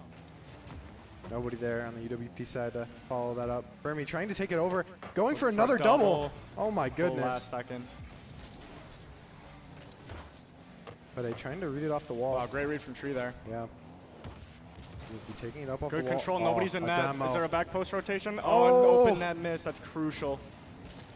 Maybe Burmy can set this middle. No. Big clear from UWP. Warhawks are going to have a beat, and they're going to have possession. Wow, Not Hode. able to shoot, but Hode going to look to retain possession, look for an infield pass. Gonna need to see it clear from UWP. But now we're seeing some composure and consistency here. As I mean, season's on the line. Just don't be the one to make the mistake. I mean, this is the Warhawk pressure that we were talking about a couple games ago. Yeah, the Warhawks, look at these touches they're getting. They're just trying to put them in a rough spot. That's how they've scored the majority of their goals in the series, is just putting UWP in an awkward position. But Oh, double commit from the Whitewater. Frank with a big 50. good control. Got to Spalti. Double isn't successful. Yeah, just rotate back here and play safe if you want to have a chance Yep. of winning this game. Cannot overcommit. That's the one thing. I mean, UWP is sitting on 20. They were sitting on 25 boosts for all 3 of them. Yeah, but now they're collected and ready to go. Maybe Frank and Tree can do something. Maybe a little pinch there. Tree trying to put it middle. Warhawks are just all over that. Hode trying to take a play of his own. Oh, that bump would have definitely led to a goal for the Warhawks, but they can't get it, and it's looking like this one's going to UWP Blue here. Yeah, 10 seconds left. Oh, Tree. Getting that demo. Maybe just try to get one back, get some momentum going into the next game. And that's Yeah. going to do it.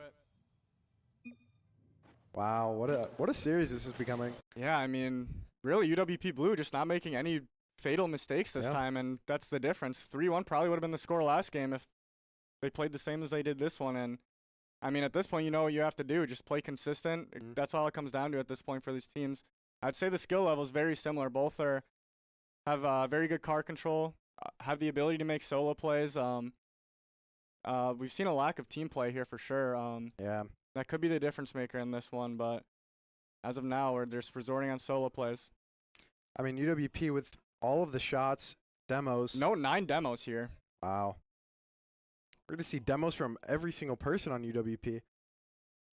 Yeah, demos and also leading the shots here, so those two could definitely have a correlation. There's been a pressure switch up. First couple of games, Warhawks had it severely in their favor. At this point, I think it's pretty even, but UWP Blue had in that one. In this next one, it's hard to say. Look, still, it just feels like anybody's game. Yeah, evenly matched teams. Very evenly matched. If UWP Blue can limit the solo personal mistakes, they could have a chance at winning this game. Yeah, I mean, I think we need to see some more pressure from the Warhawks. Maybe a few infield passes I think would be nice. And, I think that's how the Warhawks kind of take away this series. Yeah, I mean, they've had opportunities, I feel like. They just can't convert. It seems like nobody's in the position that they need to be in. First man makes a play, beats the first guy, but second man just can't follow it up. That's been kind of the tale for both teams, but UWP Blue, they got the demo advantage, they got the solo play advantage, and that's what gave them the edge in this last one. I don't think I saw a double commit from UWP Blue that game. No, not at all. Maybe from either team.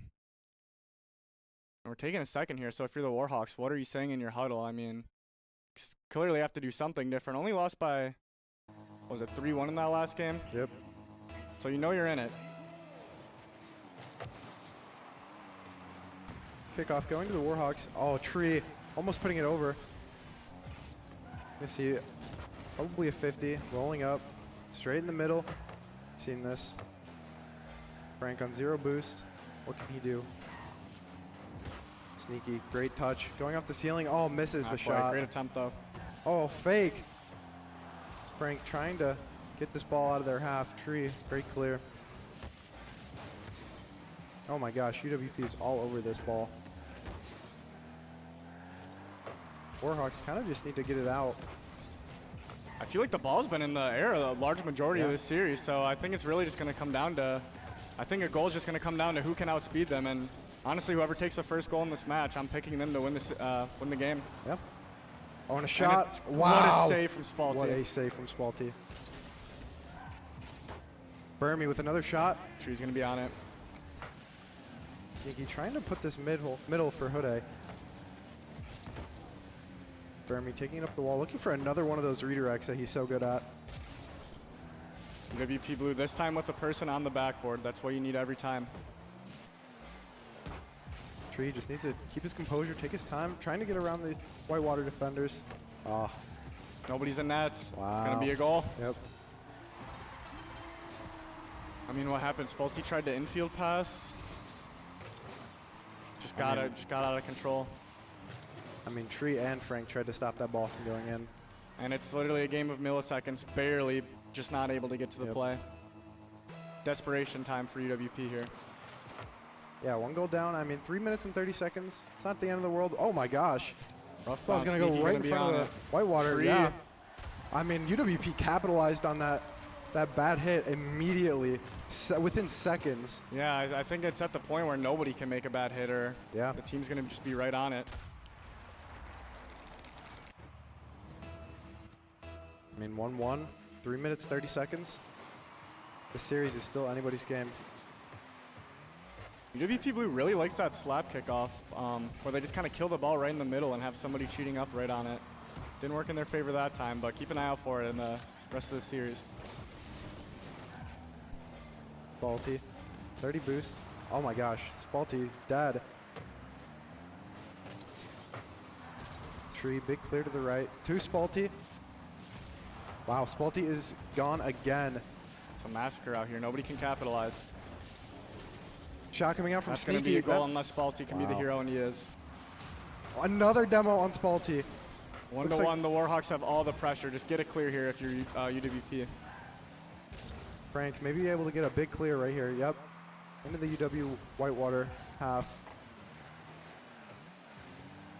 A 50. Wow. Great 50 from Hude. 50 is also playing a big factor in this game, Frank. and here's a goal off of it. Frank with a little side eye after that one. Yeah, with how air-oriented this game is, you got to be composed with your 50s, and get the maximum surface area on the car, and just get it to go in your favor. You get one bad one like that, and it's going to turn out to be a goal. Yeah. I mean, we've seen the mistakes capitalized from both teams. Here we go, Spalti solo play. Wow. Great touch and a goal. Wow.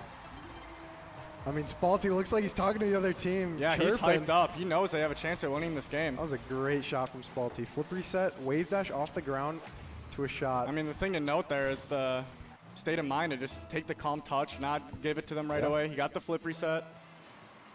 And then, yeah, led to a good shot.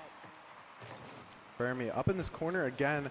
Hopefully not seeing another crazy pinch into their net. Spalti, Frank. Great 50 in front of the net. Tree with a shot. Stops. Gonna look for a flick here. Jeremy maybe going for Sidewall a sidewall scam. read. Wow. Spalti getting around. Spalti Who is has gone possession? again. It's gonna be a Warhawks Oh clear. my goodness. Wow, almost a great demo. Not quite, but a good look for the Warhawks. But trying to pinch a and middle. a great Wow. look for the Warhawks. That was a great pass. And yet another 51. This time it was by It was a perfect pinch from Hode. Sneaky. Still 2 minutes left, UWP Blue. Keep up the pressure, you're getting good looks. The demos are starting to come out though. Oh wow. Ball's going. Oh my gosh, Spalti is Good just aggression. bloodthirsty. He is so upset about getting demoed. Just needs to remind to keep his composure. Maybe a shot. Oh my goodness. Open net from Tree. Look, the pressure is getting to Whitewater. Third man going for that ball. You cannot miss that. Yeah, I mean, you're up in the series, just recognizing the situation. You've done well to get 3 goals. Playing very mechanically well, except for 1 or 2 instances here and there. Kickoff going to Frank. Frank kind of just gives it away to the Rough other team. position. Tree's going to have to make a play. Oh, or great Spalti. save from Spalti. Hode with another shot. Hode.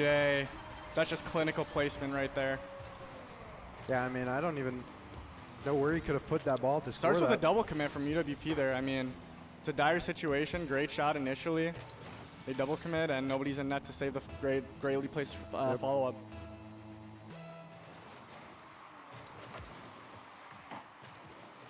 Looks like the Warhawks are gonna. Wow, what a pinch from Sneaky. It's gonna put Spalti in a little bit of awkward position. Never mind. Tree. Oh my goodness. Oh my goodness. Going for it all.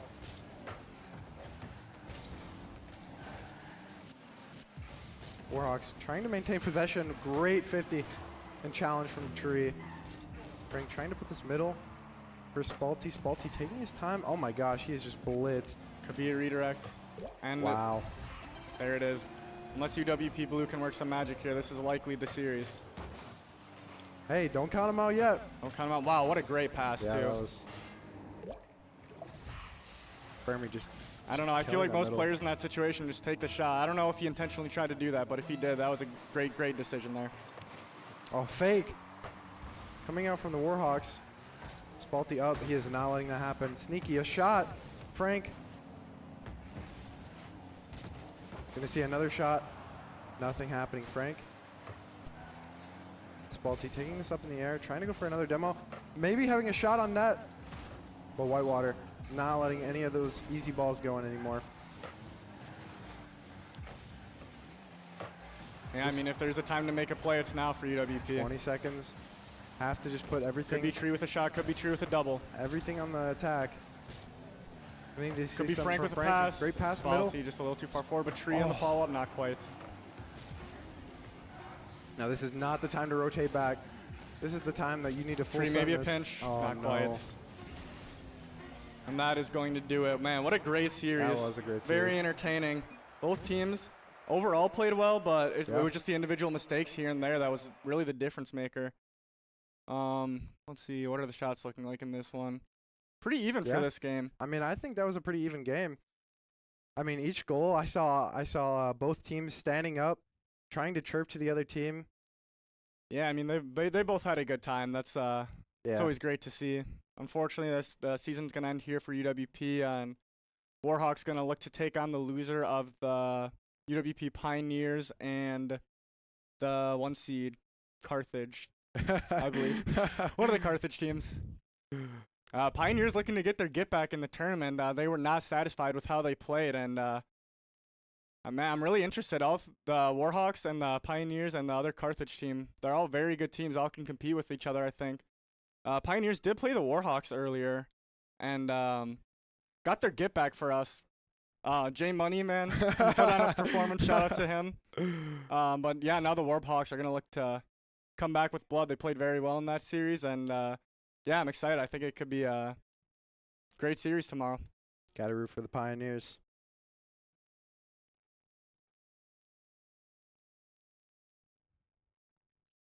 All right, hey, I want to thank every one of the Twitch viewers. That was a great series and great day of LAN.